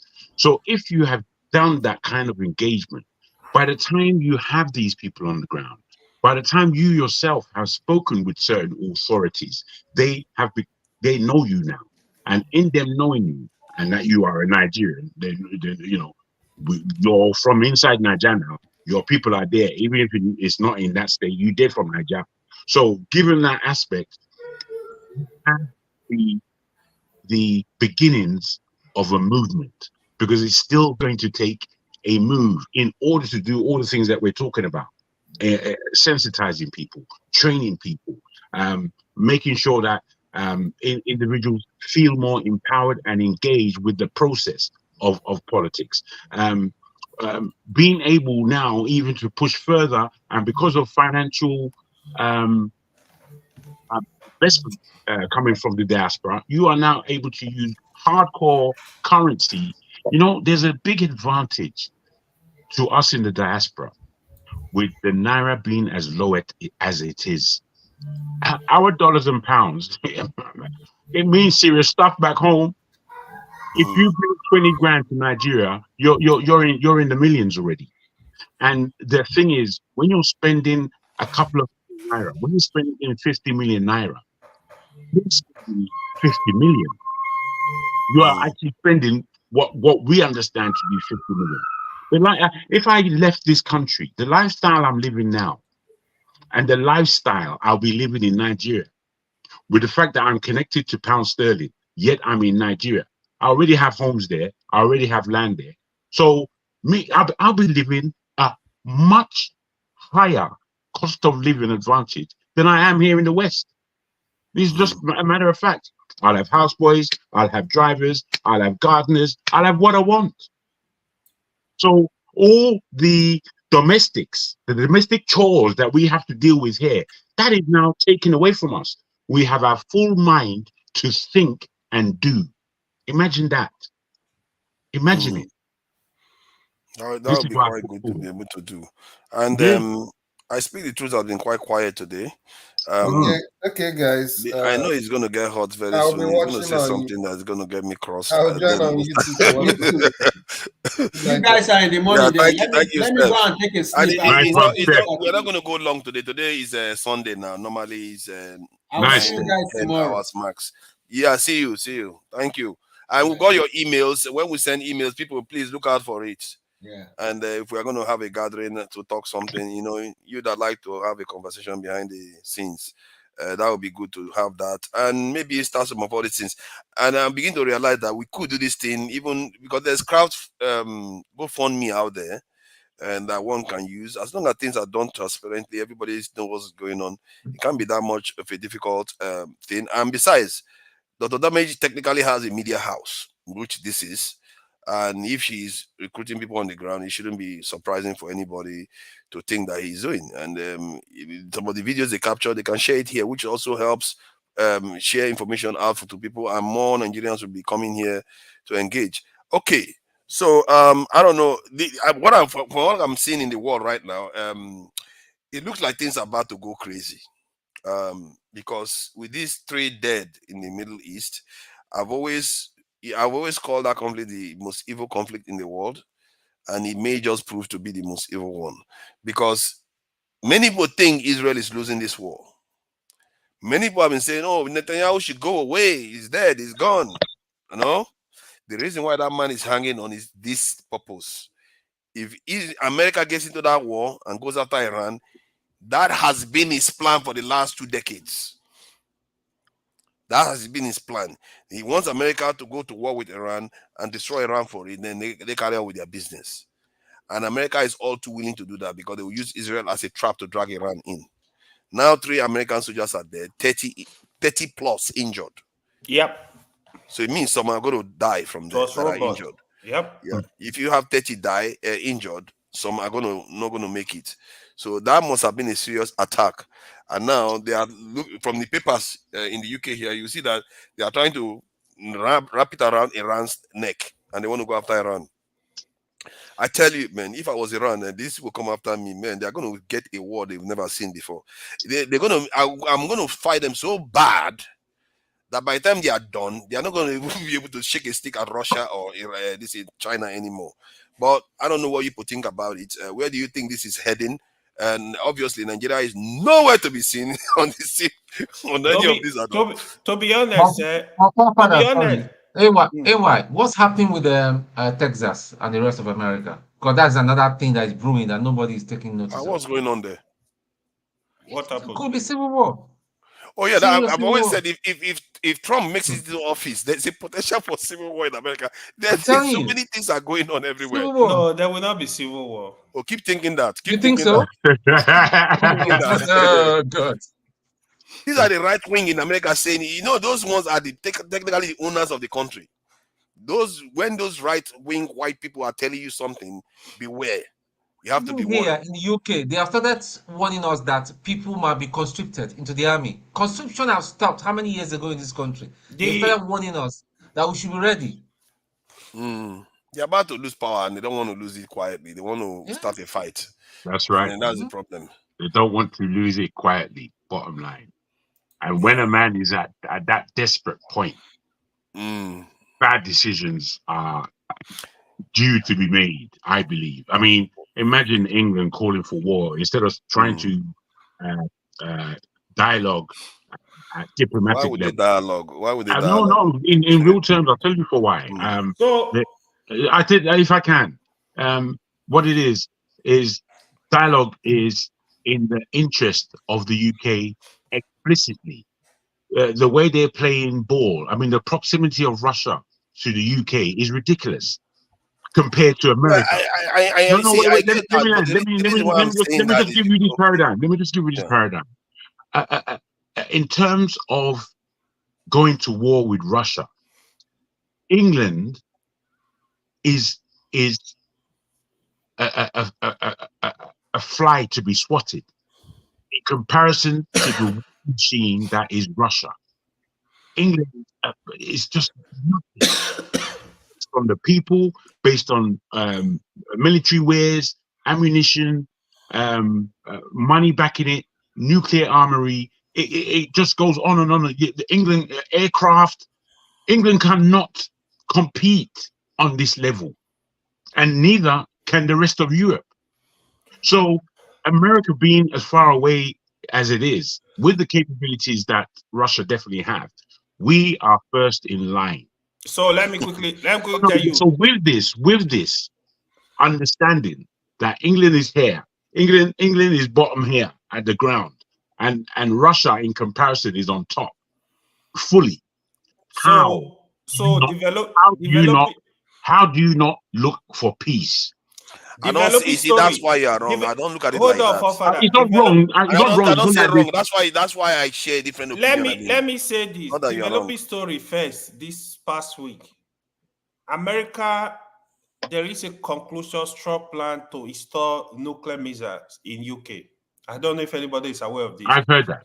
They used to have I thought it. UK They already removed had nuclear submarine anyway. UK have nothing, man. What are you talking about? You all They these just have it. Canadians. UK No, has they're nuclear cheeky. submarine. What are you It's talking cheeky. about? They are easy. We They have just nuclear have nothing. submarines already. Bro, my team now. yeah, I'm just saying UK have something, but they are installing nuclear missiles in UK. They used to have them there. They removed them in 2008. They go it back. Yep, just in case. So now. sincerely, you can't completely rule out World War. The way things are going is scary. If you watch Iran, they have a lot of restraint. So Netanyahu bombed what's it called?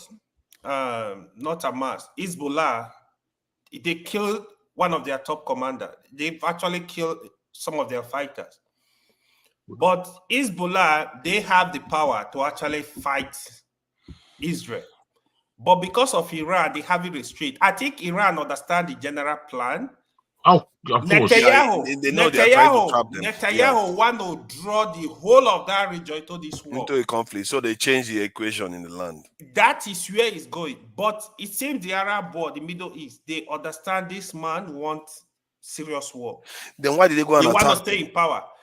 Yeah, it's because the thing is, that is how World War started, right? If you expand into the whole country in Middle East now, Russia are flexing muscles, China are flexing muscles.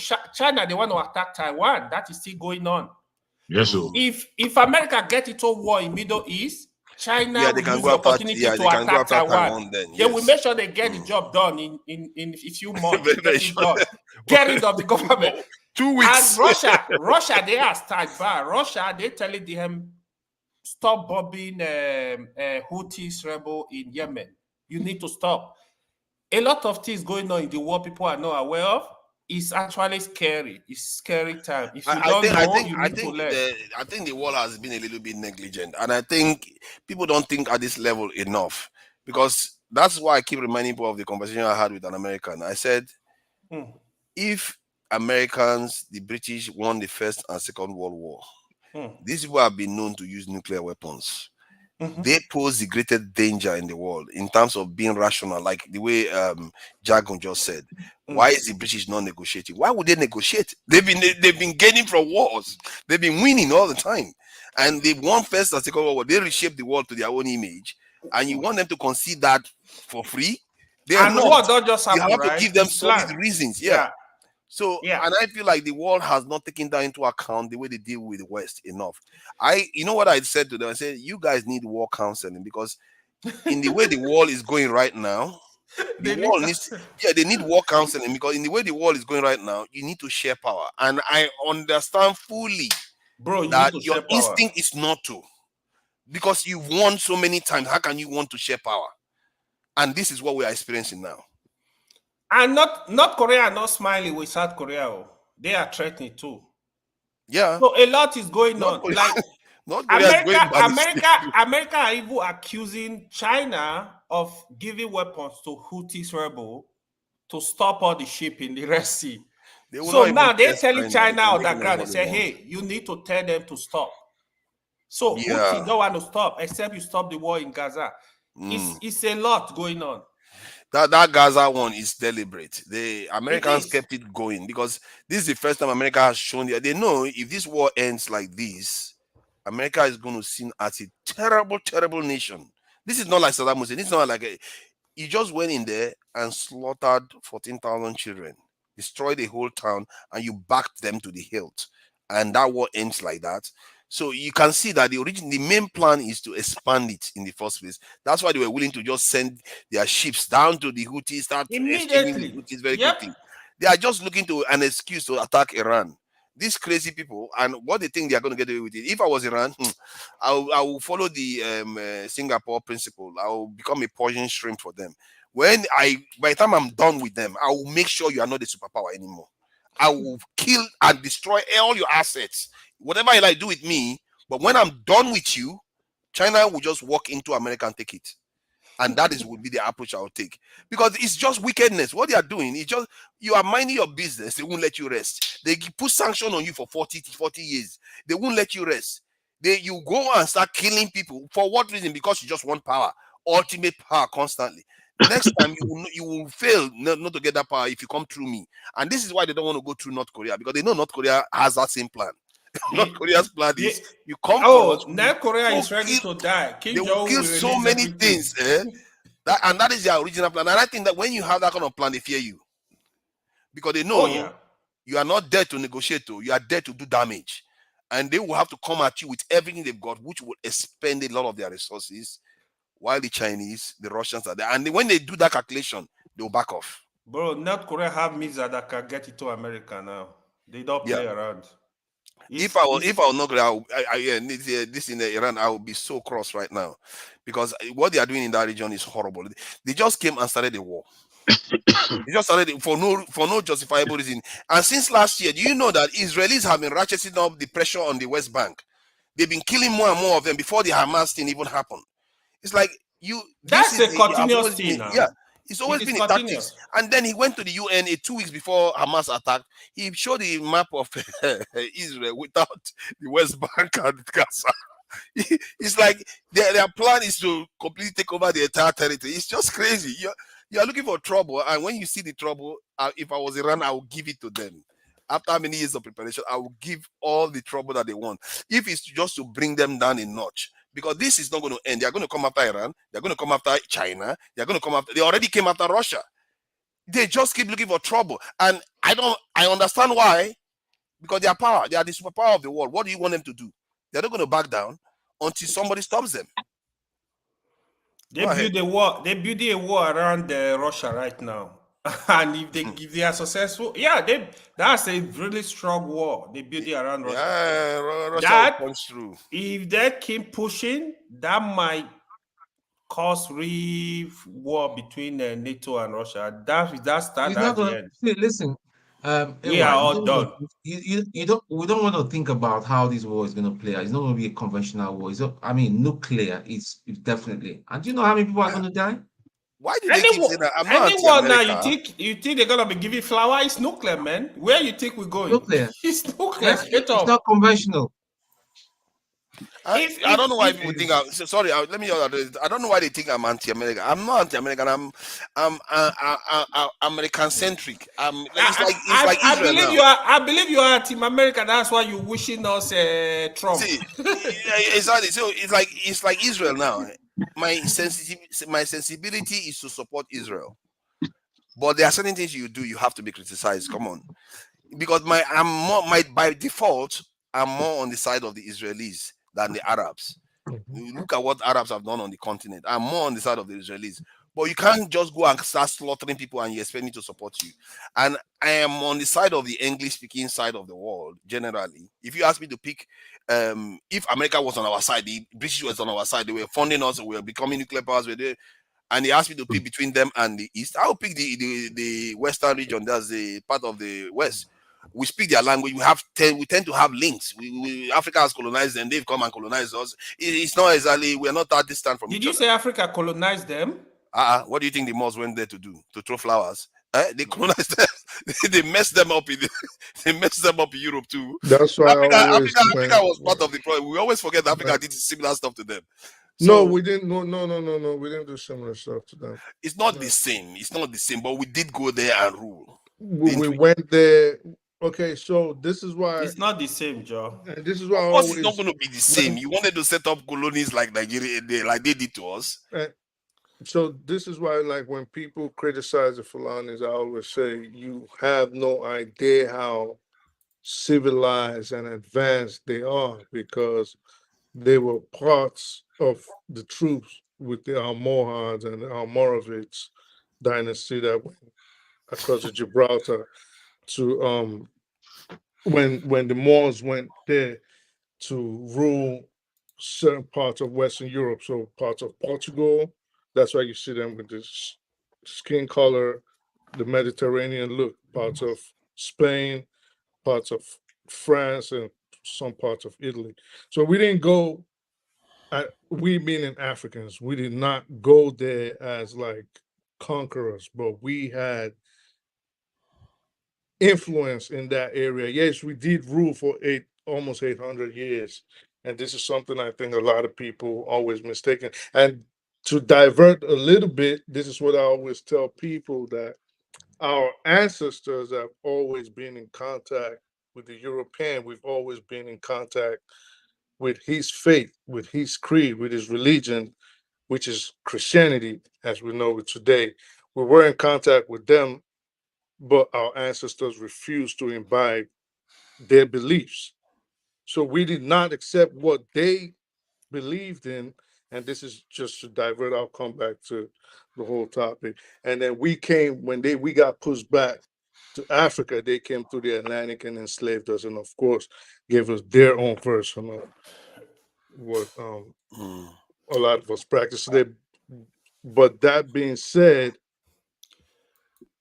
I really wanted to touch on what we were talking about earlier about Nigeria, but if we've moved on, we've moved on. You know, before you go there, bro, I don't know if I can quickly, forgive me, please. Forefather, I sent on the chat, private chat, a video, YouTube video, and it just depicts certain things that we're speaking about from a slightly different angle that may further our conversation, and I've got a bit to say on it, but I won't say that now. If you can just check that, if you wish to play it, it's a long video, but all I'm looking for is the first 5-7 minutes, if that. Please go ahead, speak the truth, forgive me.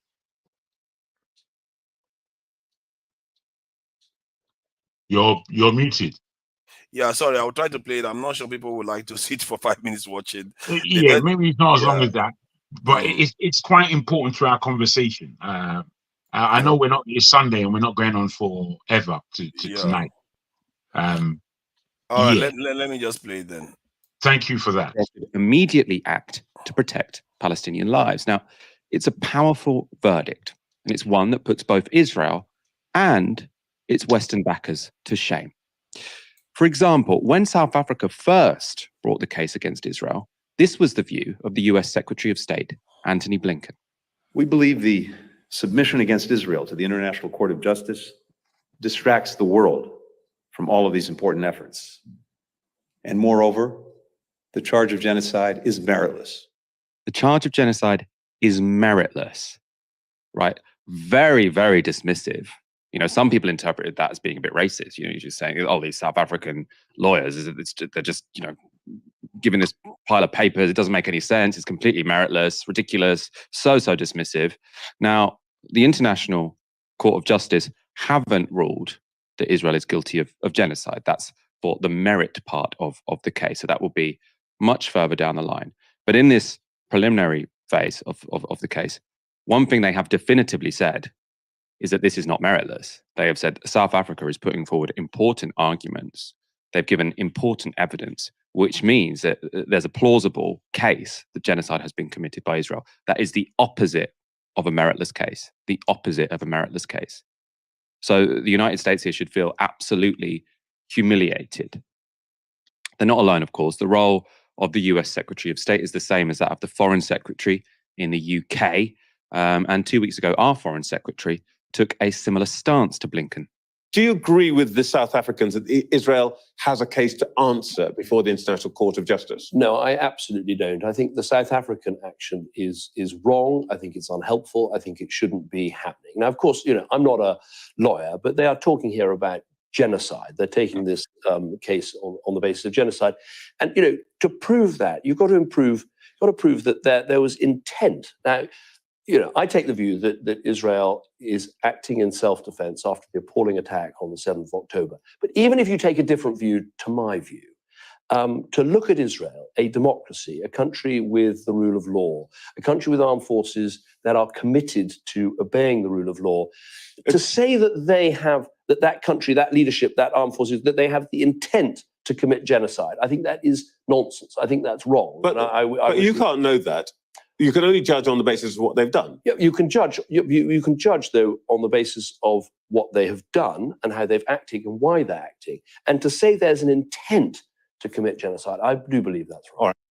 Now, that was, I think, even more offensive than Blinken's argument, right? Blinken called it meritless. David Cameron called it nonsense. He's saying what the South Africans are putting forward here is nonsense. And his argument as to why it's nonsense is just so legally illiterate, right? He's saying, oh, they couldn't possibly be committing genocide because they're a democracy like us, right? That's completely irrelevant, right? You'll notice that nowhere in the ruling from the International Court of Justice do they say, well, we have taken into account that they're a democracy and so therefore they might not be committing genocide. It's a complete non sequitur, right? It doesn't make any sense whatsoever to say that. I mean, he's basically just using different words to say they're an ally of ours. That's cool. That's cool. Go further. We don't have to go further. I don't want to take away from what Speak the Truth was about to say, and please remember your thought. Definitely, I would like to hear from you. I'm sure the whole panel. But I play that not for us to go into the Israel-Palestine conflict and how the world sees it, but more to how the West's attitude as to what we're speaking of here, to where there is a case to be answered. Whether they're guilty or not is secondary for the moment, but where there is a case to be answered here, the Western political media persuasion on the people in general in the West is such that it basically denigrates the position of South Africa and what they're putting forward. Now, again, it's more about our conversation here that we're having now, not necessarily about the ICJ issue and genocide. It's more to do, whilst those things are extremely important, it's more to do with our conversation here and where we need to think around it in terms of what we've been speaking about here and how we emancipate ourselves as a people, how influence is bared against us globally. We don't always appreciate how strongly this force is, and it augments the minds of the people. So we who have a force, an existence to forge and to push forward with, there is so much against us, and the answer as to why is historic, as I'm sure Speak the Truth is going to begin to announce. But I just want us to get our minds to the level of political power that they're still grappling with today as we speak, whilst there is forces, East and West, particularly at this moment, that are vying over the control of the world. It is going to leave the West. However, the influence and the fight behind it not leaving them is as real as we are breathing. So yeah, I just wanted to put that down, if that's tangible at all.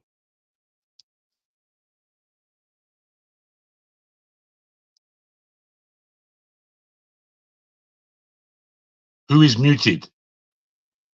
Muted, sorry. Yeah, when the International Criminal Court released their information, immediately this happened. This aid cancellation happened because Israel released some documents saying that some UNHCR or UN workers were compromised in terms of regarding the attacks, without providing publicly the evidence that they claim to have. And suddenly, how many countries in the US, UK, Australia, all of them, they banded together, about 9 of them completely stopped funding to this UN organization that was giving aid to Palestinians. And that became the news from the point of view of the West. They used that to cover the news of the judgment that went against Israel. And it shows you how they are complicit in it. And when I was saying it from the very beginning of this war, that this is not about Israel. People think Israel is the one controlling America. It's the West. They know what they are doing. The same thing they are doing to China and they are doing to Russia is what they are doing in the Middle East. Israel is just a tool, just like Ukraine was a tool, and Taiwan is a tool for them. It's the same game that they play with everybody else, and that's what they did to us in Africa: divide and rule. The British did it so long, then they handed over to the Americans. Americans have perfected it too. You always repeat that same. Yes, because it's the only thing that makes sense. But it might make sense, but not everything that makes sense is true or fact. Now, Israel, the United States does not control Israel. The United States, if you understand the way the United States is set up, and if you understand American politics, you will know that the Jewish lobby, the Jewish movement controls the United States. Whatever I don't they believe say. that. Well, it doesn't matter what you just have to look at the what you believe does not matter. Like I said, the positions that they hold. If something, that's all. That's what we have to do, bro. You know this trick they said that the biggest trick the devil ever played was to pretend as if he wasn't there. And if you look at history, that's what the Jews in America are doing for you, bro. No, actually, the perception is everybody thinks it's the Jews. Let me give you another example. In history, there has not been any small group that controlled an empire. Whatever empire that exists, where the people that founded that empire are the ones that control it. They are not And been a small the group people that control an empire. if I can put this to you, forefather, the people that control that group, as you say, are a minutiae. They're not the whole people. They're always they are from that empire. They're always yes, they created the empire. What it is with their mindset, and that mindset wasn't national in any way. It was always within a group. This is the first time people are saying the Jews control the British Empire. It has always been like that. There's a very strong. It's a mistake. What? Okay. No, give me one other empire in history that you can name that was controlled by a minority, tiny group that is not even part of their race. Well, this is apples and oranges. It's not about what you feel. In this case, it should be. It's not feel. It's about masculine. No. Let's not argue over these points. I beg. If you can. No, that's how we talk. We have to exchange until we get to an agreement. What I'm feeling is that if you, forefather, don't just simply look, because we can speak about the historical context and we can accept certain things. However, if we look at the day practice of the contemporary history of where we are, no, we don't have to go as far back as into antiquity. Just the contemporary history of the last 100 years. Yeah, as slavery began to break down and all of these things, and we come to the politics that we have today. If we look at it and how things are set up, and especially in the new world of America, let me just give you that paradigm. Especially in the new world of America, there has been always positionings of certain peoples, and cleverly, they went into the gas chamber. No, wait, forefather, understand me. So you can argue to what I'm putting forward. Yeah. What I'm putting forward is that the Jews today and of the last 50 years at least, you can go probably back further, but if you look at the last 50 years, they have been integral to where America is today. And in that, from whichever means they played it, politically, legally, through business, and through illegalities of a wide range, however they've played it and they've positioned themselves between the Jews of America and the Jews of Europe. Now, this is the power of the world. So within their engagement at different levels in this, they have formed a homeland. And in this homeland that they have formed, they still have their vestiges where they came from in the West. So within that, I think you have to take that as the historical context to this, so that we can deal with the actual issue. I used to believe in what you used to believe in. Why do you think I left it? I'm not sure what you're talking about, sir. That's their belief that the Israelis or the Jews control, their influence is so great. For me, it's not a belief. For me, it's not a belief, bro. It's not like I'm going to some church or I moved away from that when I evaluated it closely. And then sometimes you even hear some Jews in America, they will tell you that, oh, there are some clubs in America they are not even allowed in. And when you see, people can be used as scapegoats, and you will not see it coming. These people are some of the smartest people. They went to the First and Second World War. They came out on the other side. They didn't lose. You're talking. Hold on. Let me finish my point now. I don't know how you can underestimate people that won the First and Second World War simultaneously. But I think they are stupid. Like I keep getting just hand over power to the Jews. Come 10 on. seconds, I keep getting caught off. I haven't even said what I want to say. Don't worry, I'll do it until I start apologizing for it. You have to, like I keep saying, you have to understand American politics. This is not something that you can be dancing to the tunes from outside the club. You can't be looking from outside in and think you know what is going on. So you have to firstly go back and look the last 100 years and understand Jewish influence on American politics. Not American, I'm not talking about the American financial sector. I'm not talking about the educational sector. And I'm not talking about the legal sector. I'm talking about the political establishment. So when you understand the power of the Zionist movements, for example, which they call the Jewish lobbyists, if you understand how much influence they have on American politicians, for example, how they sponsor certain politicians so they can move Jewish aims and aspirations through the U.S. Congress, then you will understand what people say when they say Israel, to a large extent, to a very, very large influential extent, controls the United States. It is not people just assuming. Calm down. Let me add something. Okay, carry on. No, you've explained all their powers. I've seen all this because that's why I told you I used to believe exactly what you believe. So you're telling me something I used to do and believe. I've said the same things before. Again, forefather, you said that, and because you said that, it doesn't necessarily mean you are correct in your I move. agree. No, I'm not talking about your correct. move so what's been said? What you need to do is to argue the point, not the point that he's putting to you is that positionally they are in points of power and influence.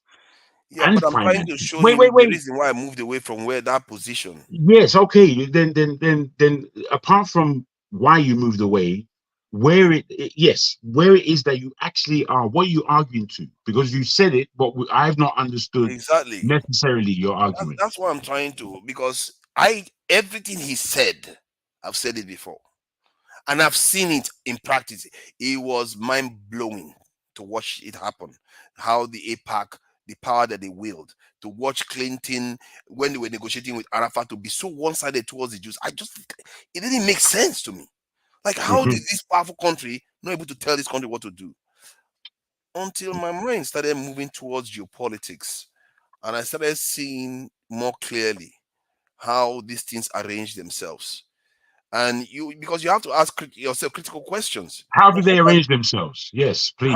How they arrange themselves was, when you look at Europe, you look at the people that won. You have to come through the point of view of history, how it happened the last century. The one that won the First World War laid the foundation that caught the Germans cross and triggered the Second World War.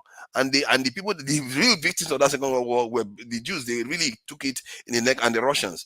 And these guys came, inherited everything, created the Five Eyes, created NATO, created all that structure that was created was to maintain not European power, the Anglo-Saxon power.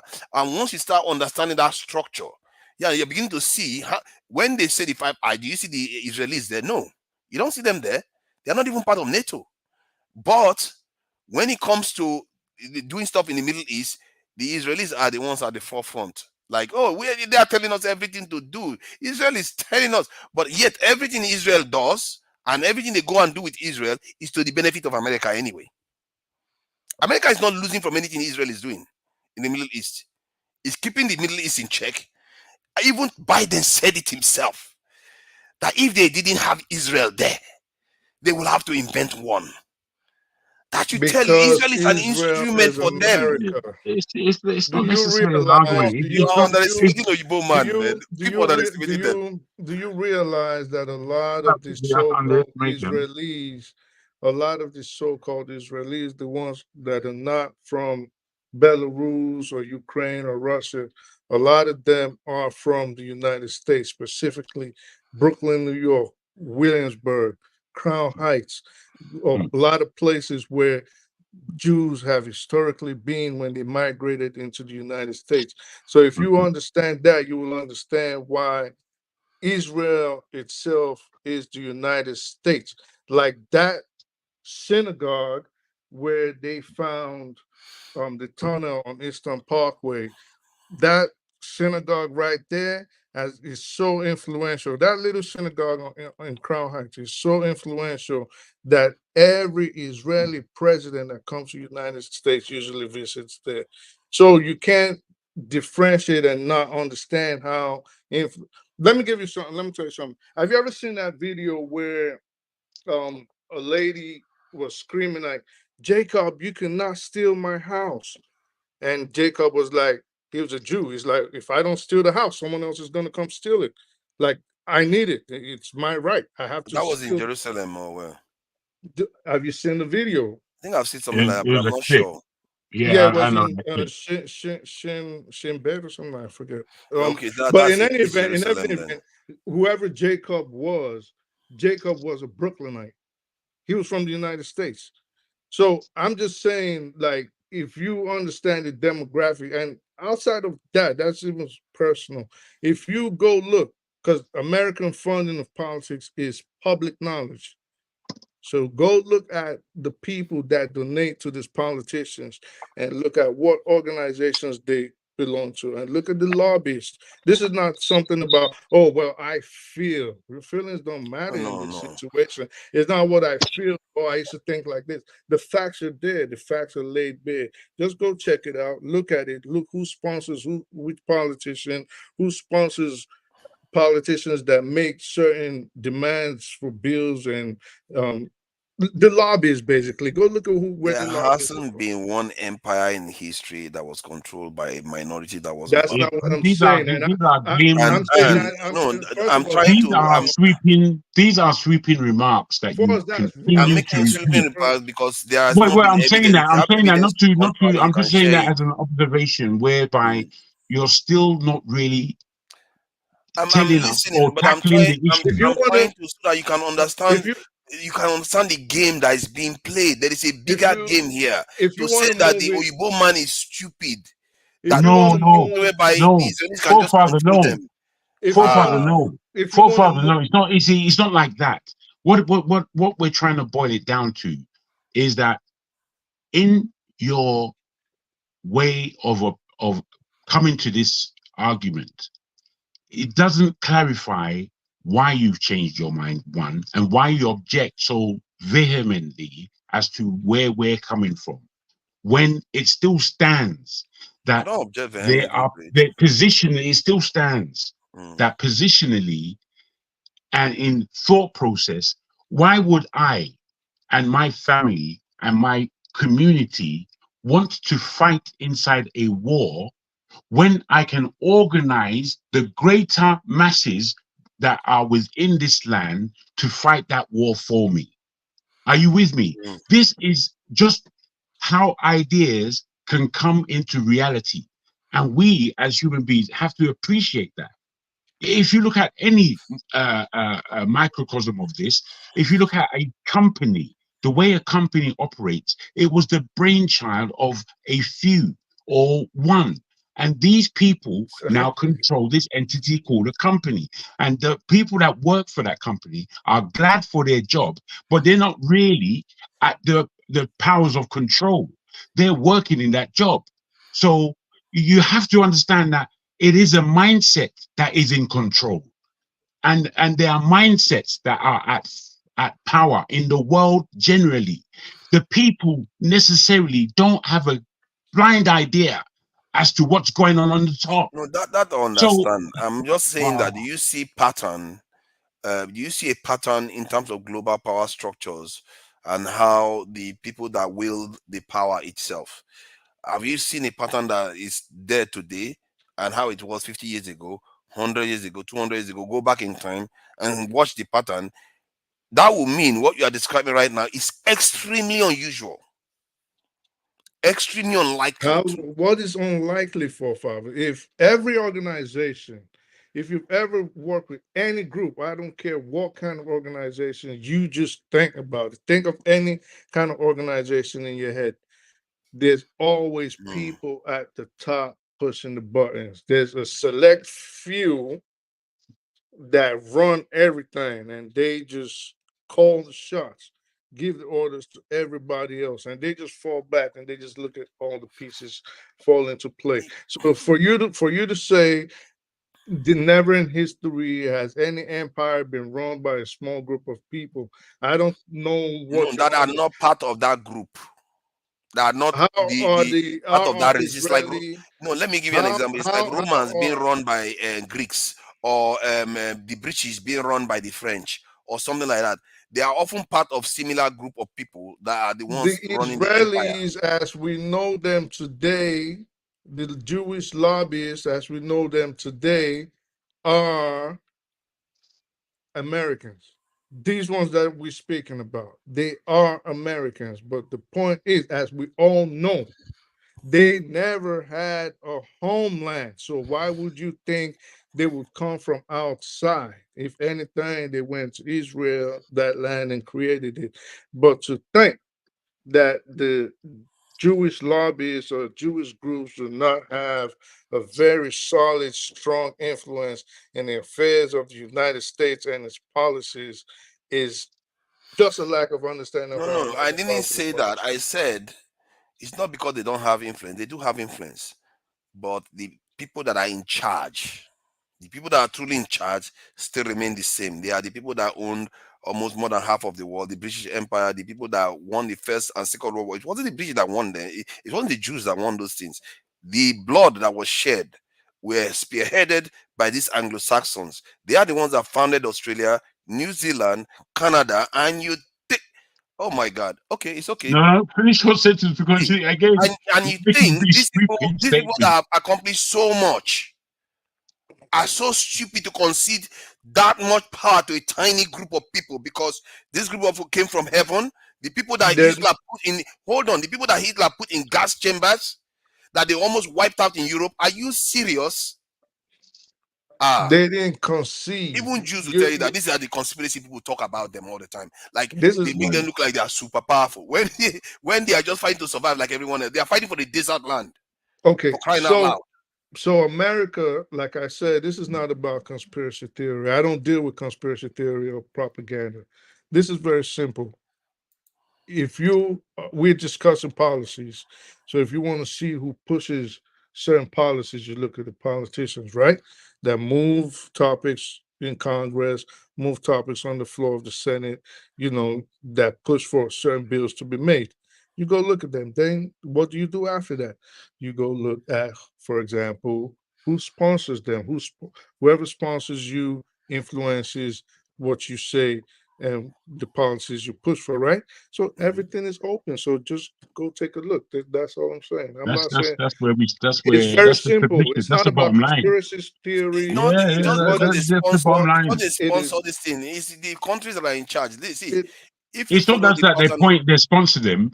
The appointments right now in the present administration and even in the opposition in America, the appointments strategically made. If you look at who amongst them is a Jew, then you would have an appreciation at least. I didn't say they don't have influence. I know they have a lot lot of influence. It's not just no simple thing. They have a lot. These are people that have been in Europe for 2,000 years. They have been one of the most elite educated groups in Europe for 2,000 years. To expect that they don't have influence is crazy. They used to sell slaves. They used to buy slaves. That's what we are saying. You're almost arguing my point now. They used to do all those things. But the point I'm making is that don't use that to mistake control. because that control is not there. That's why they ended up in gas chambers. The reason why they decided that they have to get their own homeland and they don't want that to repeat itself again, and they got their own homeland. Yes, they have even more power now. They can even determine their destiny now. That's why they went nuclear, even without the permission of the West. They did all those things. They made the sacrifice and they got there. They are very, very powerful now compared to where they were 100 years ago. However, to say that they are the ones in charge, I think it's over. Nobody said they were in charge. No. Don't conflate issues and don't turn. Yeah, you are conflating. No. We didn't go that far. Your word was. We didn't go. We're not. Okay, what was my word? We are not making sweeping statements without providing you with an understanding of economically, politically, and by way of influence socially, that these kinds of people have a great sway of power on the conduct of global affairs. This is what we are saying. Of course they do. So they are not in charge. Okay. So, there are many forces that are vying for ownership of the control of where the world goes in the future. We appreciate all of this. Don't take that away. We are all thinking people, but it stands to measure. Let me ask you this, forefather. Do you know why the Jews in particular were rained out in Europe? And you know how many countries, including England, France, and those people who fought the war, do you know how many of them had similar issues with the Jews prior to First and Second World War? A lot. There was a lot of Now I can tell you now that Europe coming under what they call Christendom, and how it was different in its aspects from Judaism and Islam. Judaism, or the Jews as they have their Jewish thoughts, they have been a major issue, if you like, peoples, groupings inside this Western world. So they make up the world in many ways. Now, the reason why Hitler pointed at them is because economically, at the time, they were the ones who were able to do all kinds of jobs that and when I say I don't just mean cleaning and dirty jobs, all kinds of jobs that the Europeans themselves did not want to do. So much so, even down to the banking, because at that time, usury under Christendom was exactly the same as usury in Islam, which is that you do not give money and expect returns upon that money. You give money and squarely receive that same money back. So that's how Christendom was operating at the time. So it was only the Jews who were able to deal with money, shekels. They even mentioned and name what monies was. That's how powerful they have. And that's your economy. Kings and queens weren't dealing with the economy. To deal with money was vulgar and all these kinds of persuasions. That's the culture of that time. And we have to give this some merit. So when we understand that there is this culture of these people being able to do all sorts in order to gain their wealth, there begins a certain conflict within the culture of that nation. So therefore, things like pornography, things like homosexuality, during the courses of art and history of art, these things that came across were influencing the masses. So by the time they were doing, we may see the Western, what do they call it, flamboyant, and there's a word for it. I forgot where you speak of sexual liberation. That seems to be a very Western thing. However, you have to understand how these things are engineered, how they are engineered to be, and who was the one doing the engineering.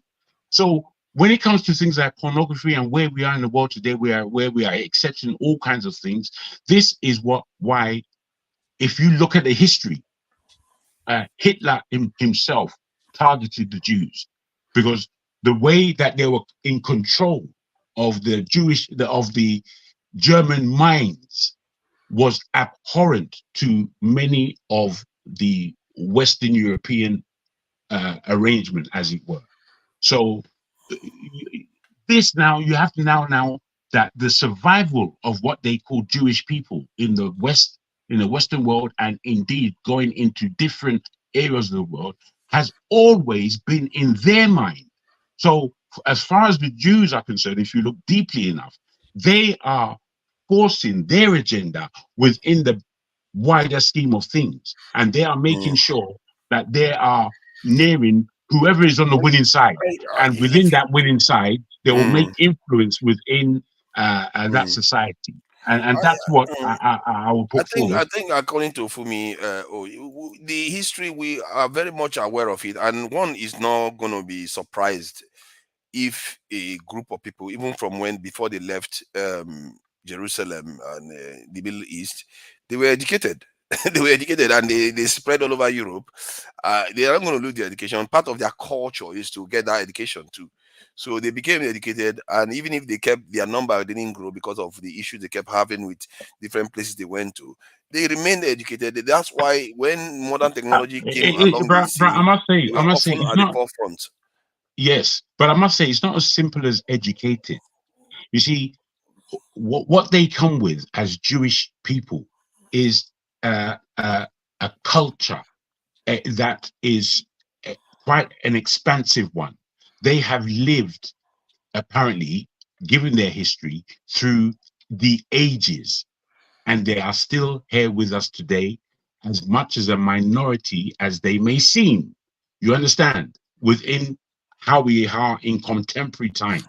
So whilst we know we are all there with, we were all there with them. There's something that they are carrying that gives them that expansive mindset that has them unified and has them behave outside yet inside that wider community, which is that you know now, this is London. Now. This is London, bro. This is London. You are living in the north of London. There are millions of Jews there who, as you see them all, it's almost like they're walking through the shadows, because unless you really get to know a Jew, you don't know them at all. You understand? You just see them. You have no understanding of the way these people think. Now, what I'm saying now, in North London, the kind of power that they have in North London, the Jews, to the point that they can tell any local authority what they want in that local authority, and it happens. They don't have to march up and down in the street and we need this and we need that. They don't have to do that. They've got enough power and influence to you know. In London, we have speed bumps all over the way. Come on, I think wait. Let me put it to you as a small. Let me see if you realize this. Let me see if you realize this. In London, we have the whole communities road-wise. Through COVID times, they put all kinds of different engagements with how you use the road. So a lot of back streets that we would like to use normally, we can't use those back streets anymore. We have to go through all of the main roads, and that's happening right across London. However, it doesn't happen in Hampstead Heath, where the Jews control or live. It doesn't happen in Muswell Hill. It doesn't happen in all those areas in North London where the Jews occupy. When they put speed bumps in the road, the communities told the council that you have to take these speed bumps up off the road because they're disturbing our cars in terms of we're going to the garage far too more. And they just put an argument, bruh, by the next time they just lifted up those speed bumps. Have you ever heard of that? Have you ever heard of anyone being able to swill that kind of power? There's no one that can swill that kind of power. Man, don't do that. Don't do that. It's not fair. No, it's a real thing. It's a real thing. I don't live far from an area where there are Jews. There are speed bumps everywhere. Do you realize? No. Where as much as you have in the UK, you have a lot of Nigerians in southeast, the South London, Hackney, the whole of London, everywhere. Let's say we said where they were primarily, like when I was growing up. So we got Peckham, Dulwich, Hackney, places like that, right? Do the Nigerians have their own police force in London? Nigerians have their own police. No, we don't. Okay, well, maybe you need to take a trip to the United States to understand how powerful the Jewish community is and how influential. I keep saying that even in America, if I'm not mistaken, there are areas where some black people are organizing their own. No, I'm not saying organizing. I'm saying police force. I'm not talking about militias. Yes, I'm talking see, vigilante groups. I'm talking if about. you have been in Europe for 2,000 years, God help us if you've not been able to get the right to do what you want to do like that. But the fact that they have to have their own, hold on, the fact that they have to do their own, they should own the one that is in the state already. Well, they haven't been here for 2,000 years. So relatively, they have. They were just the people that came to America. They came with them too. Forefathers. They haven't been here for 2,000 years. Okay, so America hasn't even been around for 2,000 years. They came with the Americans. But that just brings me to the point where you said you first one spot they knew they came from Europe. Now they've been around forever. The whole bottom line is there's a lot of groups in the United States. Can you hear me? Yes, I can hear you. I don't know why your thing is. I can hear you. Maybe it's me. I don't know. Can you Yeah, hear me? I can hear you. I can hear you now.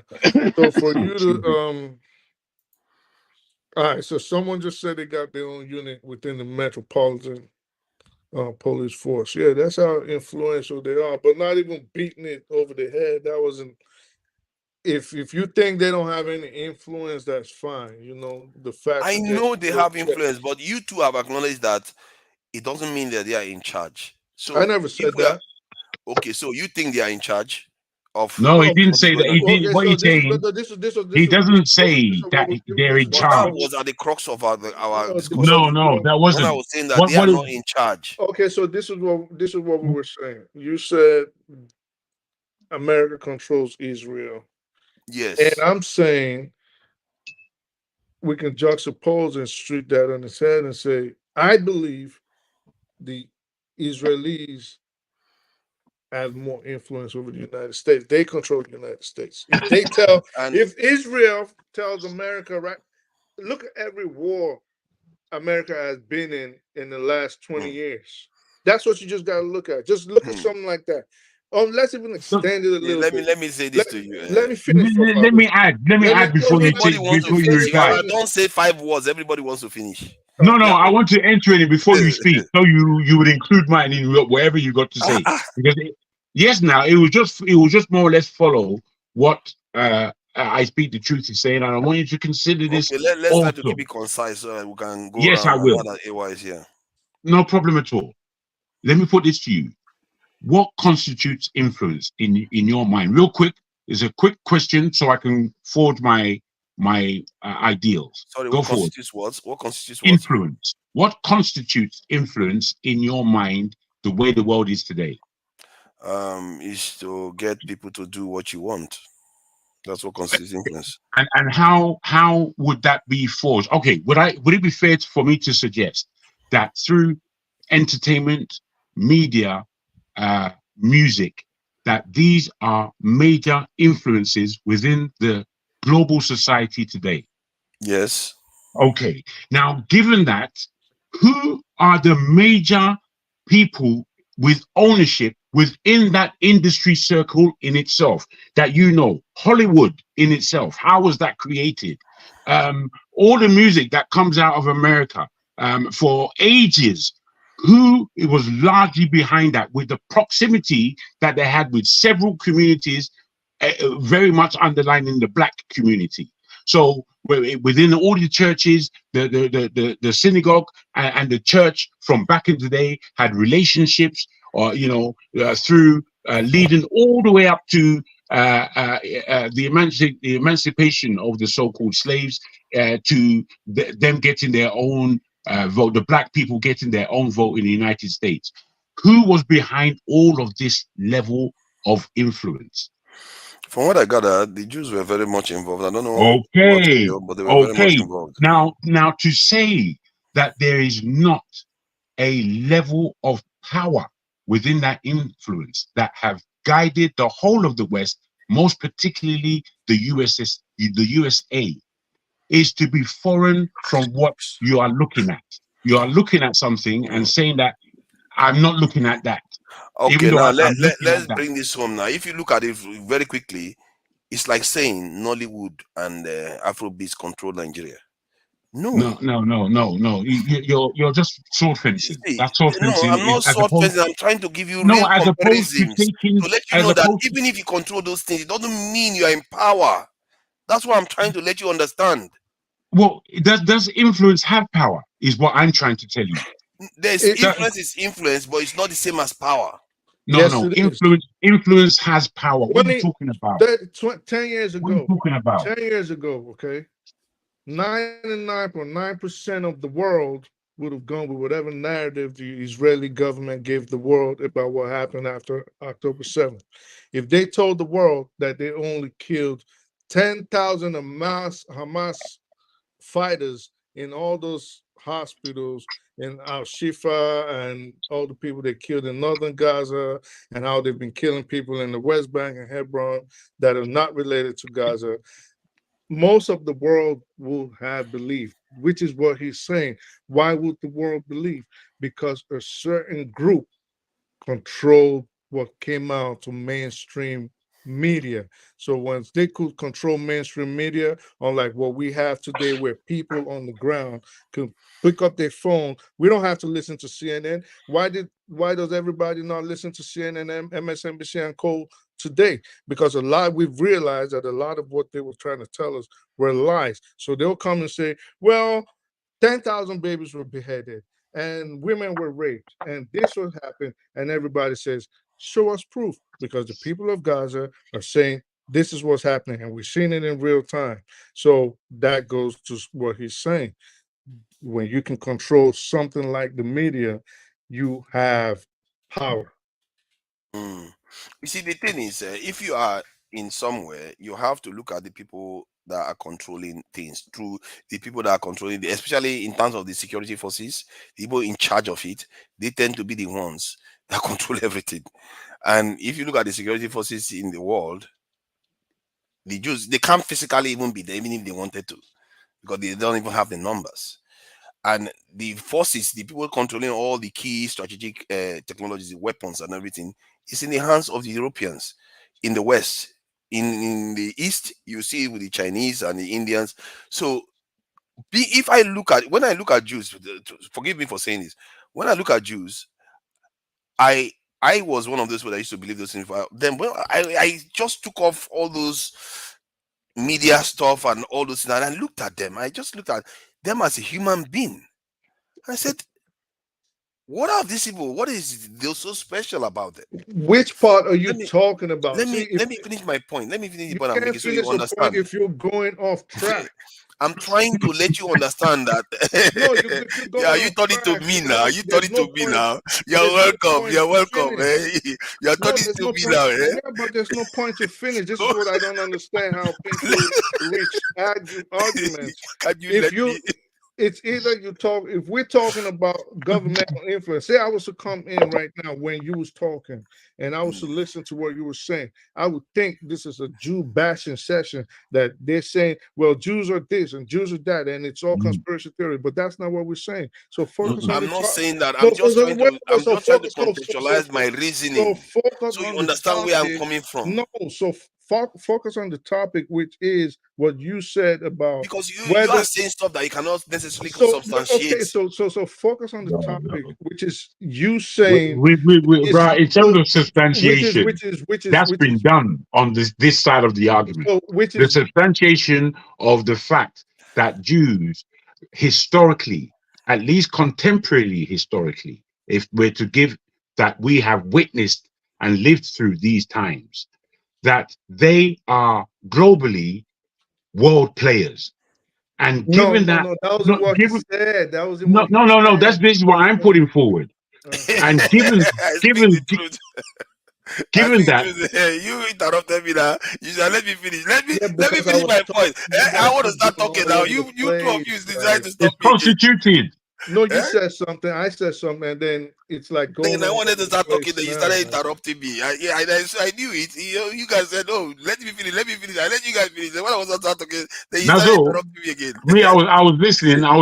But obviously, I speak the truth, decide to go. I I'm speak not the gonna let truth. you finish. I'm not No, gonna let no, you I think I speak the truth was coming from an aspect that look, we've been down this road already. No, because each time I talk, you will try to explain what I'm saying, and All then right. he will say something else. And No, because I believe that there are two sides of this argument. I believe that there are two sides of, even though there are three of us and we have our own point of view, I believe there are two sides of this argument. Yeah, but he said, and I'm not discounting what you said, but he said something, and I said, I'm and trying anytime to I get tried to say what I tried to state my position, someone came in to explain my position for me without letting me talk, and now the conversation is going elsewhere from what we were originally talking about.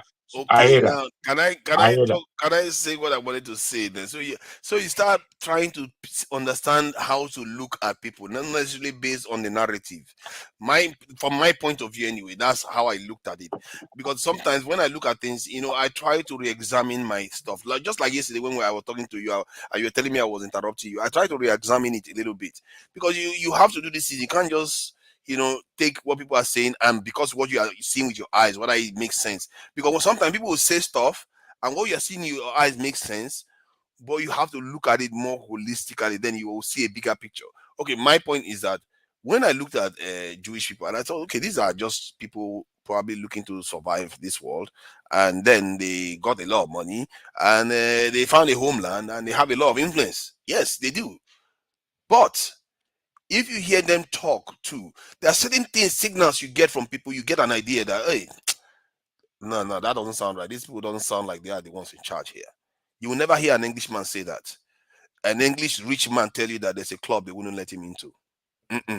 Because of who he is. No, they will not. You will not hear them say that. But you hear Jews say that. When a Jewish man said that, and that was in America, and I was like, who is truly in charge of this town?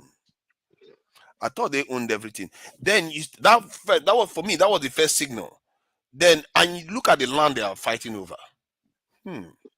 These are the most powerful people in the world, and they are fighting over a tiny land there. Okay. They could have taken anywhere that is so fertile in the world because they own everything, but they had to kill each other over that land. It's all good. Let's carry on with that one. Then you look at the fact that that region has never been controlled by a power that is so remote, far removed from that region. And the world before then has been controlled from that region. That's from the Turkish Empire to the Egyptian Empire. It's been controlled from that region, that belt. And it makes sense for any power that comes after that to make sure that region is in check. Strategically, it simply makes sense. And there are agreements after agreements to show that America wants to keep control of that area. And then the Suez Canal came into play again. That resulted in another dynamics coming in that area. The idea that if you cannot see that the game that is being played there is to keep that whole region in check. I see the same game being played in the Horn of Africa. I see the game being played in Egypt and all those areas to make sure those people are kept in check. Because if those people get power, they will return to the top of the world. Like it's always been. This is the first time northern states have controlled the world. States that have gone above Italy have never controlled the world before. So you can see why that America, that's why even Biden is saying, but nobody bothered to ask Biden, why did he think they need to invent Israel there? Why did he think they need to invent Israel there? When he said, if Israel didn't exist, they have to invent it there. And I think it's because of this reasoning I'm giving you right now. Because if you look at history, I was growing up, I was reading all these watchtowers. And I was surprised to see how all the empires kept conquering the same lands. The Byzantine Empire, the Roman Empire, the Greek Empire, the Persian Empire, they kept conquering the same land. In other words, because they were basically in the same region. That's why all those things kept happening.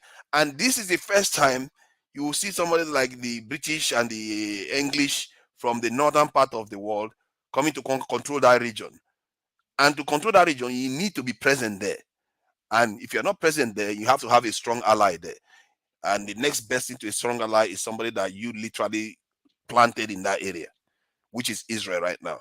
And this is why Trump keeps saying, Biden keeps saying, if Israel didn't exist, we would have had to invent it, because that place, we have a serious interest. It's not because of money. Well, I don't know. I don't know if Biden. I don't know if Biden said that for the reasons you're speaking. I can play the video so we can see. Maybe we can I see think I may have heard you play the video before, but I don't know. Maybe there are other videos where he explained it further. There are other videos. I would like to know further of his explanation of why he's saying that, because your interpretation of why he's saying that, to join with your opinion on this, suggests still that the Jewish people that constitute the land that they call Israel today have not historically and contemporarily been somewhere within the region of all of this history. And given that, they too have a major influence, let me just put it there, as cheaply as that may sound, it's more than that, but major influence in the world the way it is today, and especially in our mindset and viewpoints. A lot of these mindsets and viewpoints are of a protection of the Jewish people, and that is a power. Now, this protection, if you like, comes behind the what would be called humanity that the African American especially went through in the makeup of what is America today. So they have come behind that politics in order to gain their own lane. Biden might be able to help us with this information. I think he tried to explain it further here. This wasn't that short video that I played. He tried to explain it further. All right. We stop those of us who support, as most of us do, Israel in this body, for apologizing for our support for Israel. There's no apology to be made. None. It is the best $3 billion investment we make. Were there not an Israel, the United States of America would have to invent an Israel to protect her interest in the region.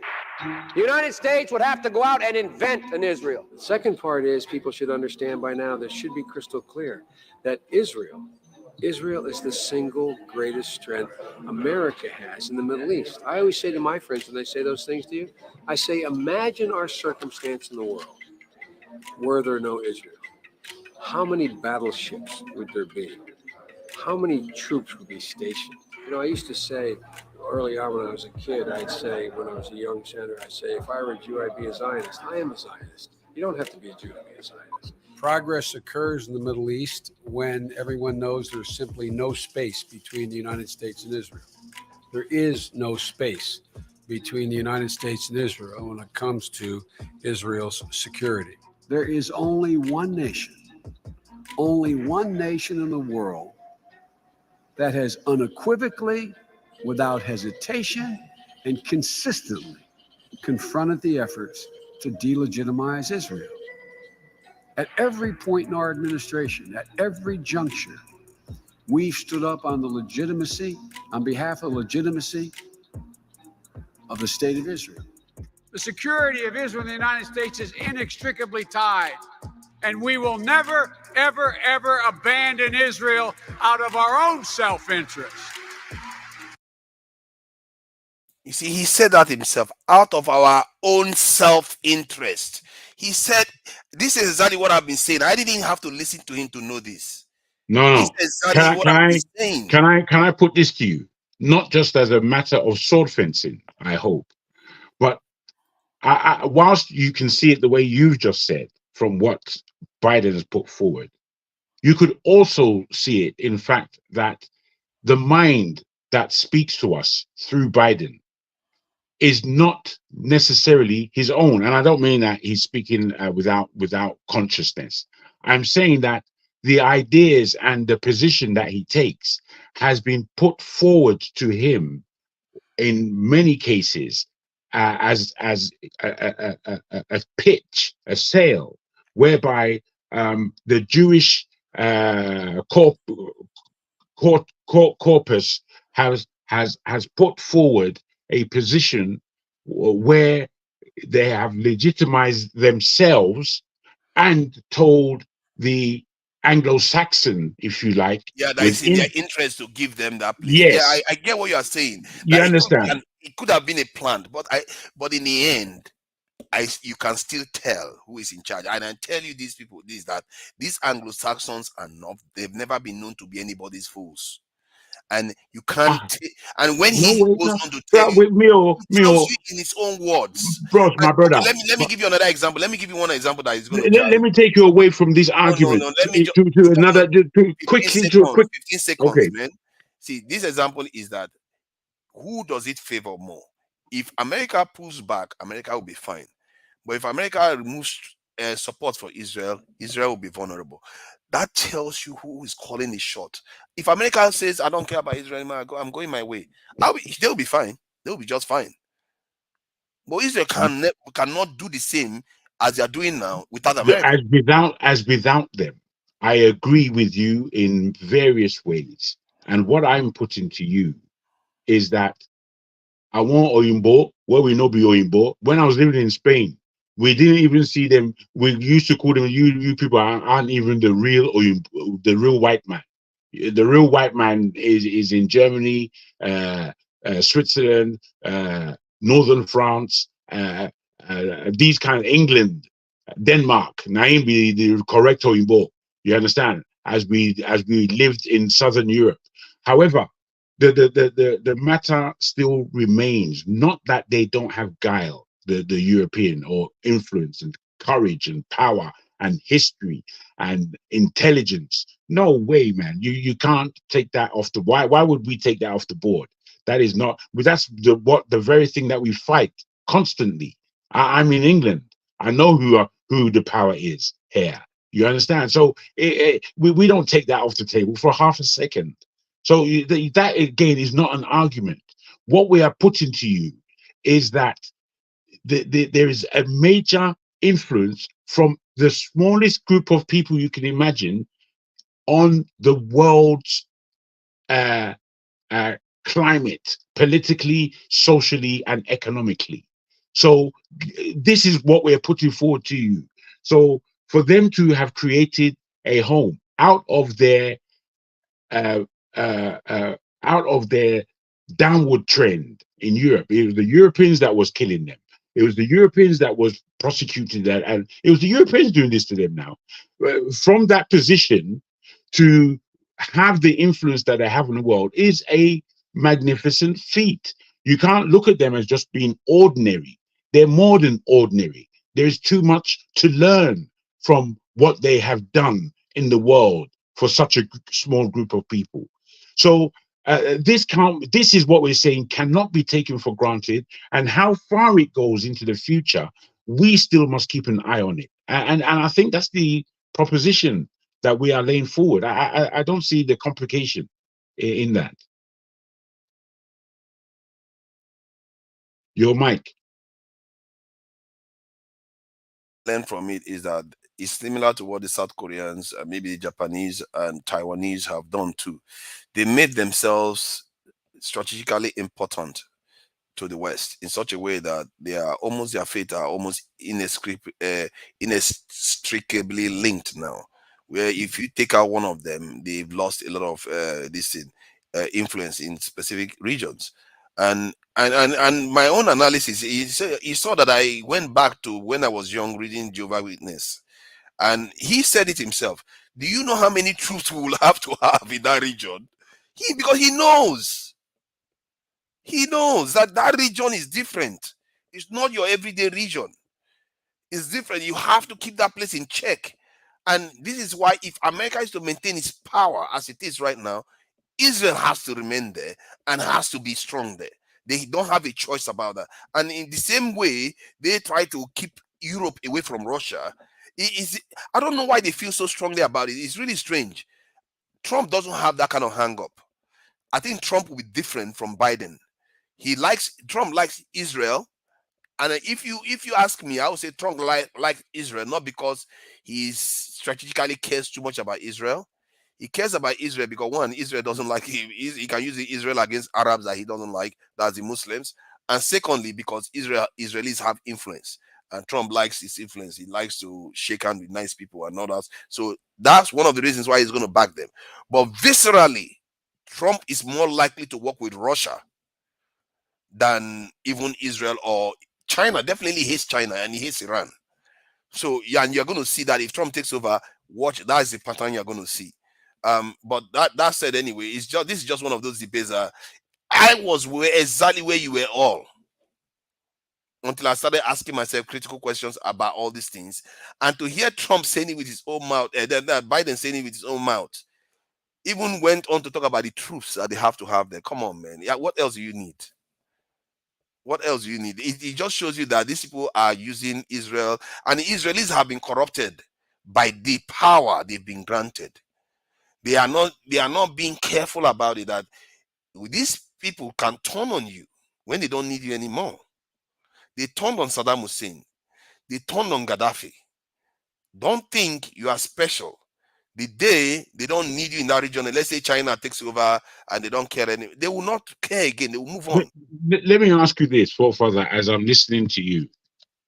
I don't know how much of the case you may have heard as regards South Africa, Israel at the ICJ.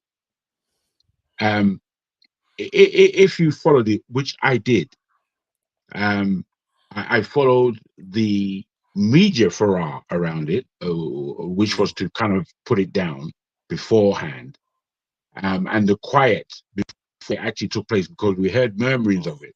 You know, it's a whole arc to the actual prosecution, if you like, from the South Africans' point of view, and then the defense again, if you like, on the next day from the point of view of the Israeli. Now, it was clear, it was far different from the court case that we may have followed, given the elections and what came out through the elections in Nigeria in terms of at the court. And indeed, the vast difference that these proceedings were, even though they are of the same ilk in legal terms. So when seeing that, and then looking at the result, which the result as it is now at the ICJ, where they come to the point of saying, listen, what South Africa has put forward here is a big question mark. We see it as. And that is almost as if anyone watching that case, they too would have come to that same judgment. So, you know, if we had the skill as lawyers to come to such a judgment, just in terms of looking at it and seeing the case by case and how it was argued and the politics around it as well, and how you saw that, boy, this can still go anywhere depending on this, that, and the other thing. However, they still said, listen, as it is now, there are 15 against 2 in favor that this is a question to answer in terms of the lawyer's verdict.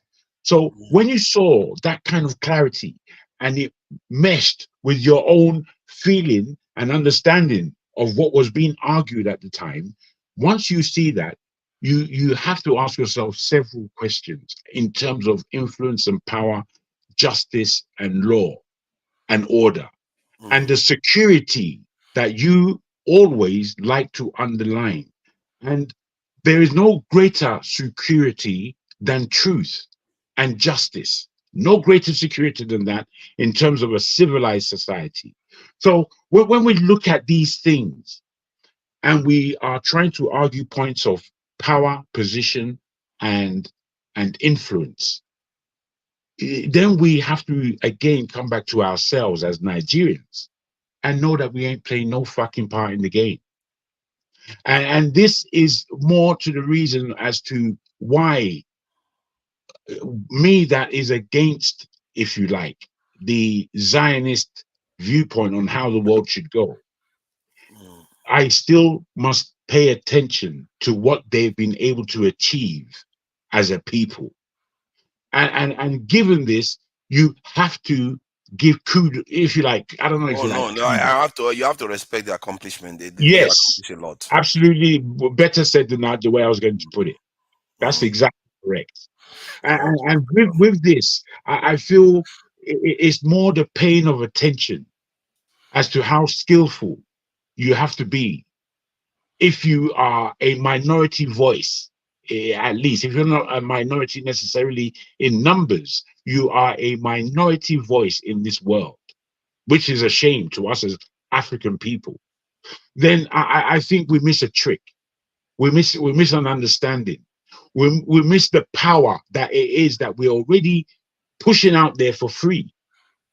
The power of influence in this world in terms of entertainment, it's all ours for the last 100 years.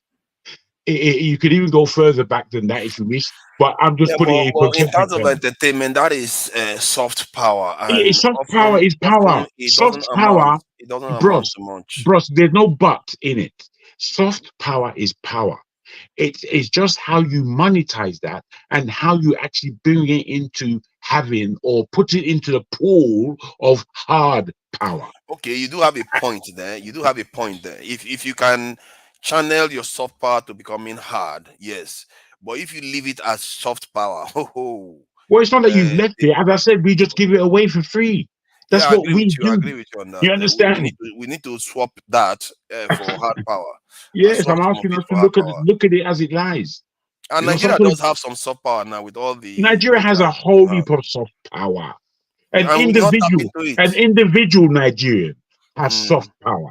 Just one individual anywhere in the world in this planet.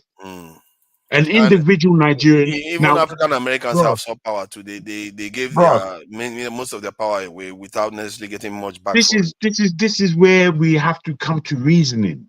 You understand? We may look at global matters in all manners, but for us, there is only what to learn and to give understanding and respect and how we value these particular skills that global minorities and majorities are playing.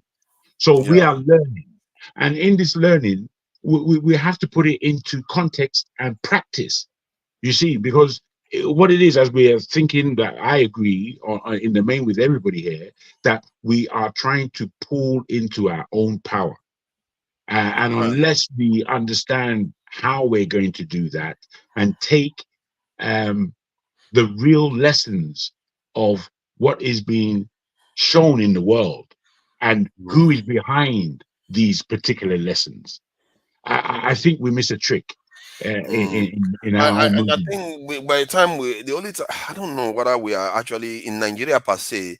I can say the continent is trying, and maybe the continent is trying to play a kind of new kind of game that I don't recognize. Like in the UN late last year, there was this vote that was passed. I don't know what that means. They said that they are going to be able to back African continent, that which is the African Union, to be able to carry out military operations. I don't know what the implication of that truly is. Whether they are the ones that are going to be saying, "Oh, you can do this one, but you can't do that one," or they just give African Union the resources, and whenever the African Union sees fit, if there's any issues on the continent, they can be able to intervene. And if that kind of stuff happens, you can see a situation whereby the Congo can be pacified relatively easily. And the African regions, they already have their standby force structures in place. Buhari gave some money for counterterrorism operation. So it's almost as if they are playing a different kind of game where it's not true national this thing. They want to go through African stuff. But that too could be against us, because if you go African layer and these people hijack it, they have Africa back in their pocket again.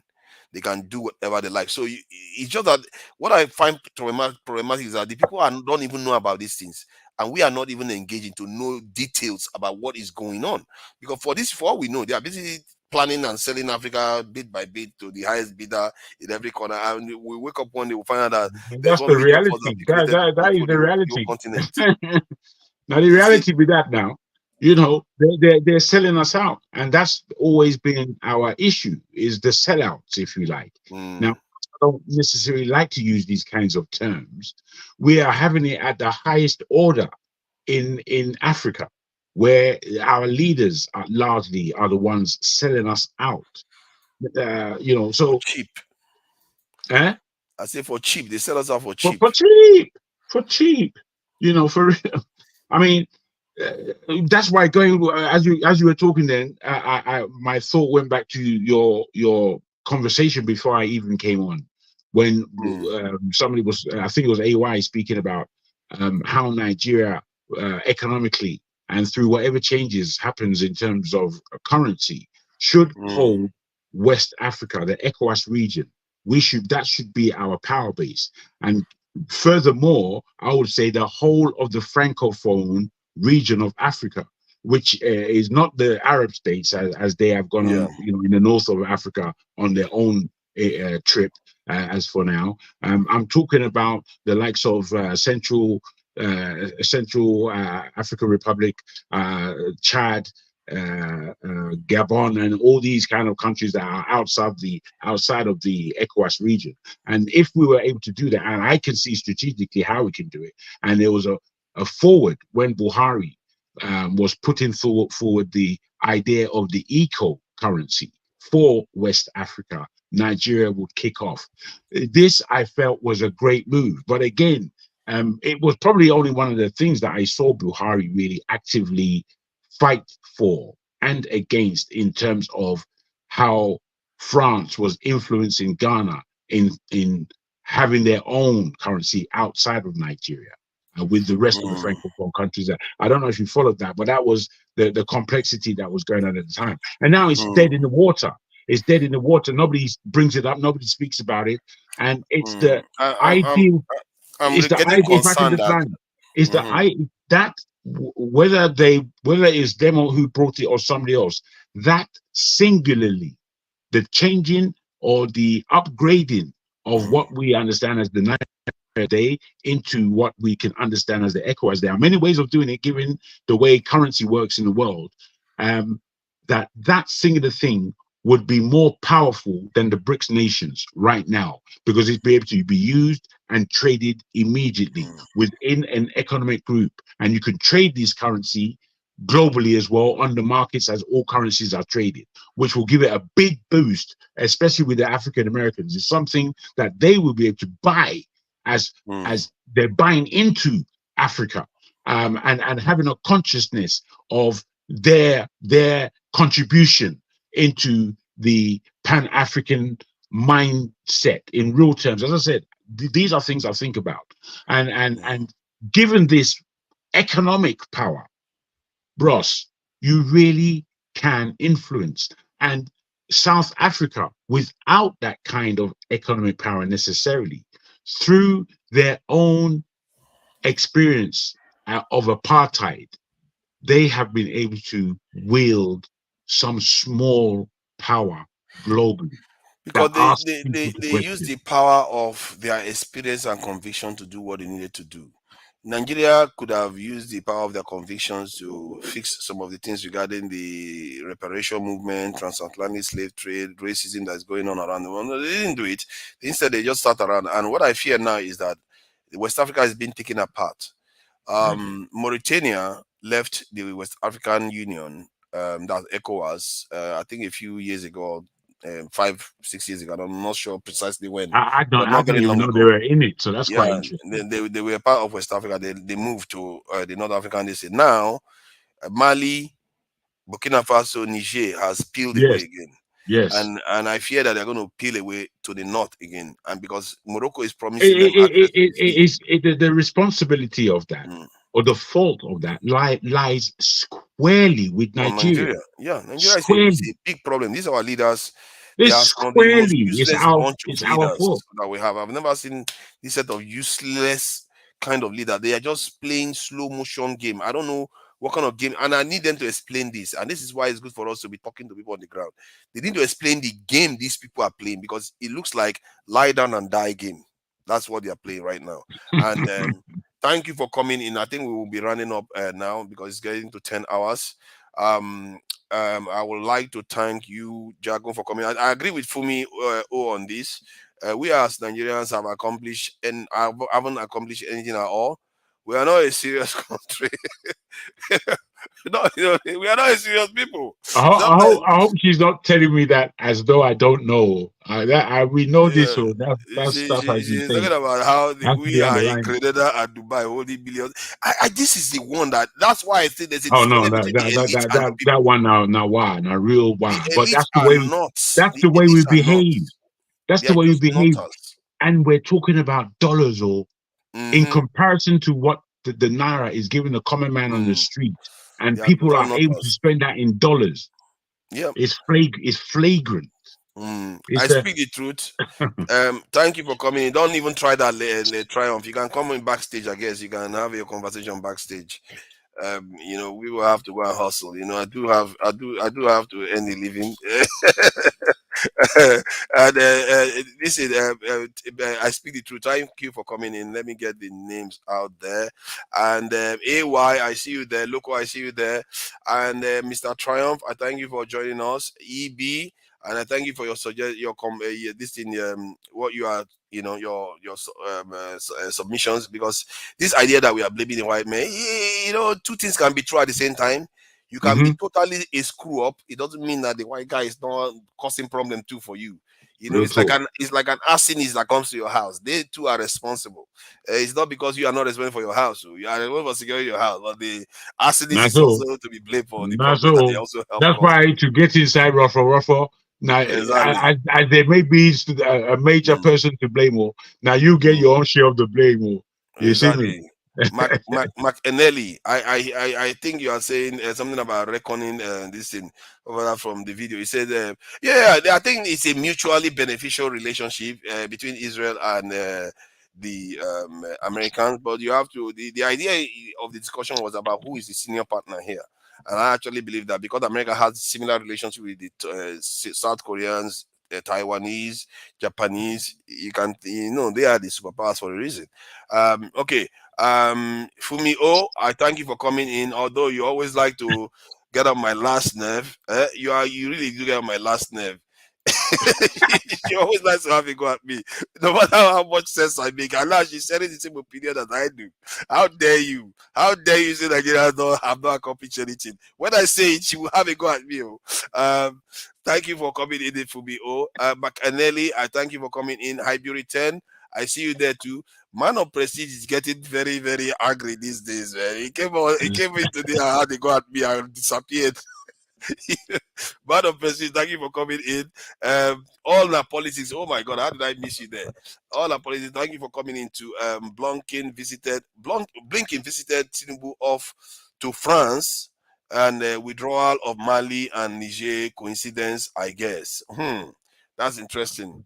When Blinken visited, how can Israel control America? Yep, that's the question. I don't think he too bought into that. Not be juju be that. He said not be juju be that. ECOWAS chairman Tinubu is on private trip to France while his house is burning. You see all these problems. Man of President, thank you for coming in. Emmanuel Johnston, I see you there. Thank you for joining us. Let's see who else.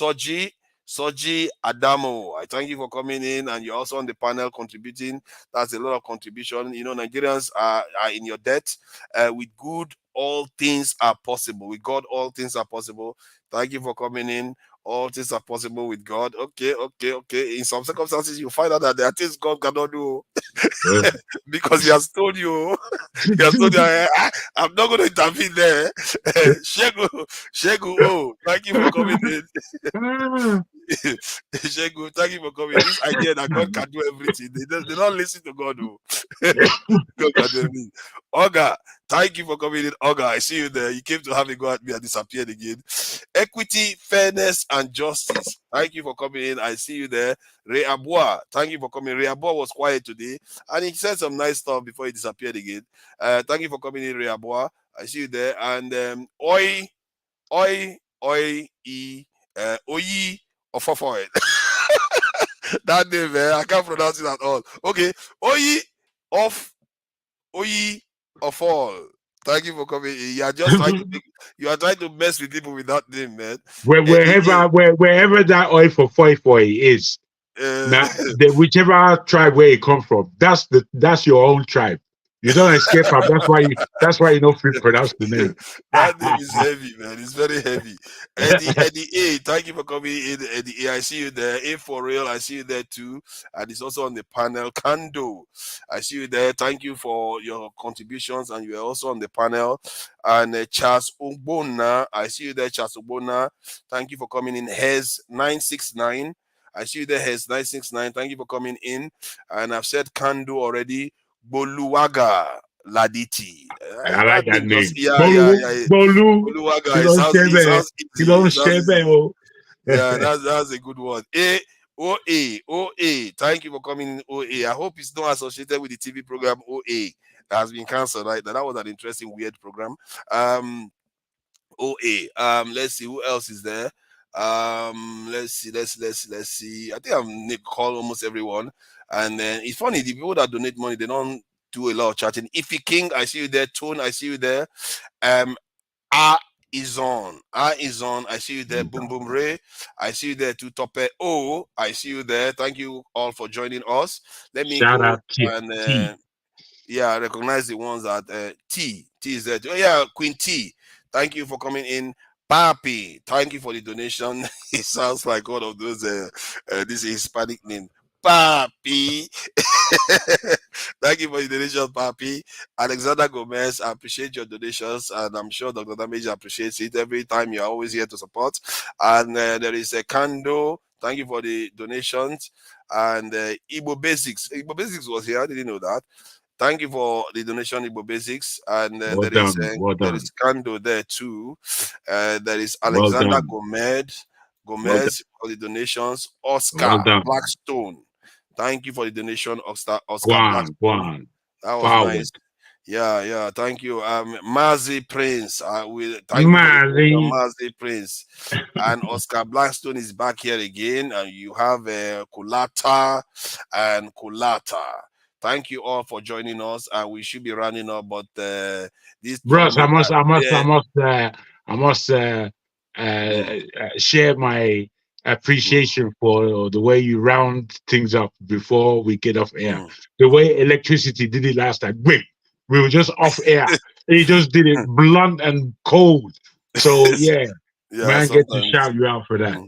Thank you. And I'm sure John Abba, he came to say something. Please go ahead and let us know before we just close out. You know, I could have just closed that, but it's not fair that because you have not been here all day too. You miss Falana and all. What a shame. Actually, I watch most of the stuff. I have a lot of engagement today, but oftentimes I watch it. I think the last person that asked him and his talk was the last guy. I watch it. Yeah, I watch most of the stuff. You guys, the question he's answering and all that. Okay. Yeah. So what do you think about what you've been hearing? Maybe some of the last discussions, or you want to go back, whatever you want to discuss anyway, you can just share with us. I think it was I think of course most of us are familiar with him and his work. And he understands the environment of Nigeria. One of the things that I've had, like righteous man always say, oh, they look up to the people from the abroad. But one of the things that he says that I don't think anybody can do that is to stop them from the elite from abroad. I don't think I don't see that. I don't. How do you stop them? The only thing that people should not encourage them, because most of the things they do, their businesses. If you don't, the way they take money out, it's just to encourage Nigerians not to encourage them to use them to do most of their runs. But I don't think anybody in a civilized society will go and be attacking anybody. I don't think that is a civilized way of doing things. So I don't know what, but in general, what I was disturbed about some of the words that they were used to describe them, or some of the jab is unnecessary, and I find it disheartening when we disagree with people and that become the way we don't have the tolerance to engage with the people we disagree with. That is not civil society. And I don't know why, if we call ourselves one people, that we cannot sit down in a civilized way to discuss our differences, especially those that you don't like them or you think they have a different political view from you, and then immediately you see them, you just attack them.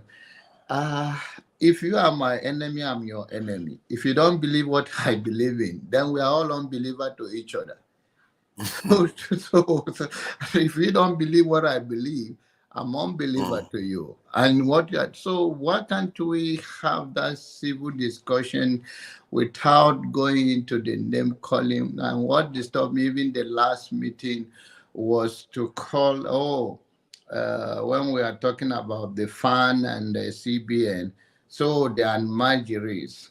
And that language further divides us. If you call the whole Natanan and Marjorie like the beggars, is it the same people you want to engage? And is it the same people who say that you come, let's fight Nigerian issue together, when you have such very use such demean or demeaning language, language on them? Is that how? And I think the issue of Nigeria or Africa is bigger than even the president of a country. So why are you taking it? We have people, good luck during good luck time, he cried, the West. Buhari said the same things. I should tell you that they are dealing with a bigger force than sometimes you can still blame them, but it's real. You cannot ignore their own. And then we, the people, do not make it easy. We are fighting each other, and where the world is becoming one, and we are going up different way again. How is that going to help our people or help us? So it's very disturbing to me that at least we can disagree, but we can still be civil in our world, and we can be firm, and we can actually throw that jab, classic, without the insult, without the demeaning of one side of the people. So let's come together. Okay, if the Igbo and Yorubas call themselves together, which they cannot be together in wherever the way they are saying it, if they come to be together, and the North, they also, let's unite against the North. The North are also suffering. The Northerners are more in poverty. The poverty in the North are higher than any part of Nigeria. So if we don't see their own struggle with their elite, with empathy, and say, okay, if we have a leadership, we say, okay, this is our fellow brothers and sisters, that their own people are taking advantage of them, and ginger them that we are suffering in this thing. Don't be saying yes to these people that will never care for you. Let us fight them. But before you don't tell them that, rather you are telling them that they are beggars. And they are, so how do we unite, have a united front to confront the worst enemy in our lifetime, seeing our brothers and sisters dying for no reason, the highest struggles in our lifetime. So it's quite disturbing to me. And when some people use the word today against him, we are throwing jab on a man that have gone to prison, suffer all his life. It's not good. It's not easy to even leave Nigeria to heaven. It's not easy. To live Nigeria to heaven. Even if that is the way how you see heaven, to live in Nigeria one day, it's not that easy. Yeah. that atmosphere is not easy to do the right thing. You have to be disciplined, and you are talking about the environment that have been dealt with poverty and disease and control of every aspect of life, that people are not ready to move. Even the people we are fighting for. I asked, like I told you, that I asked one of my friends, what is your biggest challenge in Nigeria? He said to me, fighting for people and they're fighting you. It's his biggest challenge in his leadership. He said, while I'm fighting for these people, they're fighting me. Yeah, that's how they roll. They don't play around. It's a good thing. But maybe that is something we have to make our peace with. They are going to fight you either way. So you still focus on moving on to deliver the goal. No, I'm talking about the people we are fighting for. No, we are. No, we understand what you're saying. We understand very well what you're saying. Yeah, it's a different thing. Fighting for the people. No, but still, it is if we understand how things are today, politics, especially in Nigeria, you are going to have to accept wholeheartedly that that's going to be part of the course. It's going to happen. You are fighting for the people, and they are going to be fighting against you. No doubt. No, it's a different thing. If they are fighting for people and they are fighting against you, it's one thing. If you are fighting for the people and the people who are fighting for are fighting you, it's a two different thing. Yeah, that's why he's saying that the people that you are fighting for will be fighting against you. And they are fighting against you not necessarily because they they don't understand why you are fighting. That's probably why. Maybe they don't even agree with what you are fighting for. So that too could be part of it. Because it becomes particular. Where the gift and the understanding of politics is that you are speaking to a mass of people. This mass of people are not going to come to you all in agreement.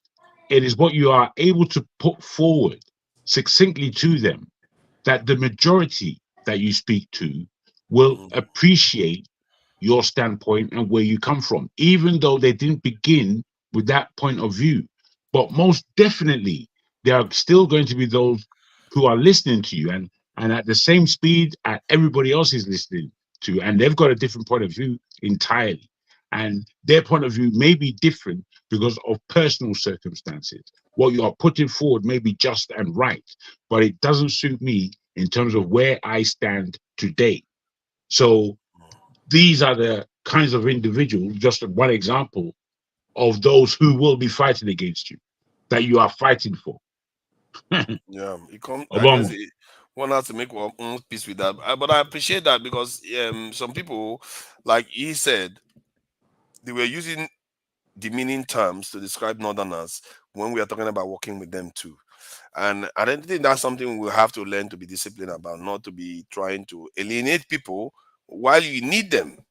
And if you want to succeed in a movement that is national, and which stands the best chance of succeeding, even if you go in national, like AY said in that, you might be surprised. The Northerner might be easier to talk to because if they agree with you, they will share the information more rapidly than a Southerner. Not only are they easier to talk to, I mean, in terms of what AY said, but that reasonably is the place that the experiment, at least, needs to be positioned to in order for true emancipation of the whole of Nigeria. Because if truly the mammoths that we call the North, and us understanding it not to be a homogenous group, we have now to look at the suffering as well put by John Abbott, that these individuals are suffering perhaps and almost always more than we in the South, if we're talking about penury, suffering, having to find daily bread.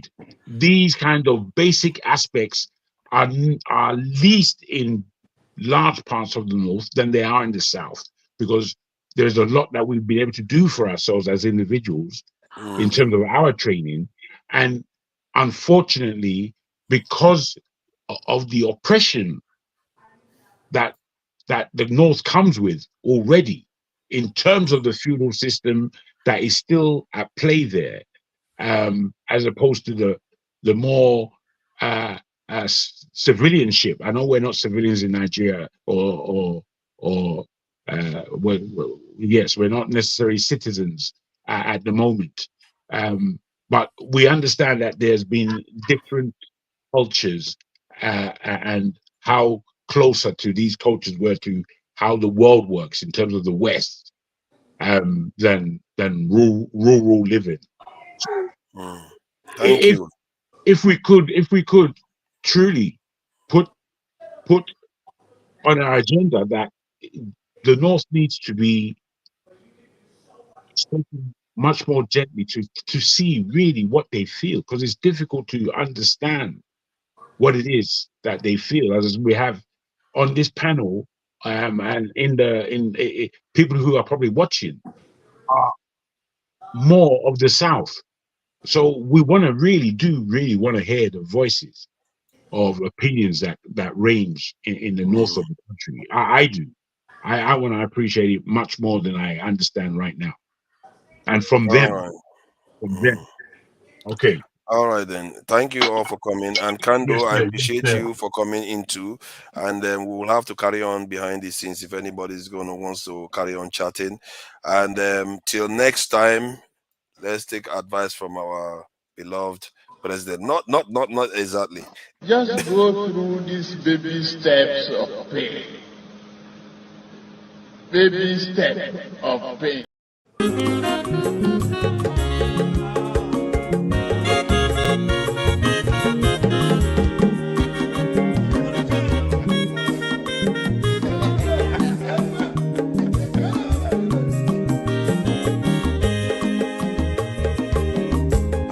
Onye ọma zoro obi o, akwa nwa zoro obi o, Maxi ịbịa bunyegokwanụ m n'ofu ube n'azụ ụlaga n'ịbịazigo, mmanwụ ụlaga do n'ịbịazigo, akwa nwa ilochi o, biko rapụ zoro ka ọ nabazi ya. Onye ọma zoro biko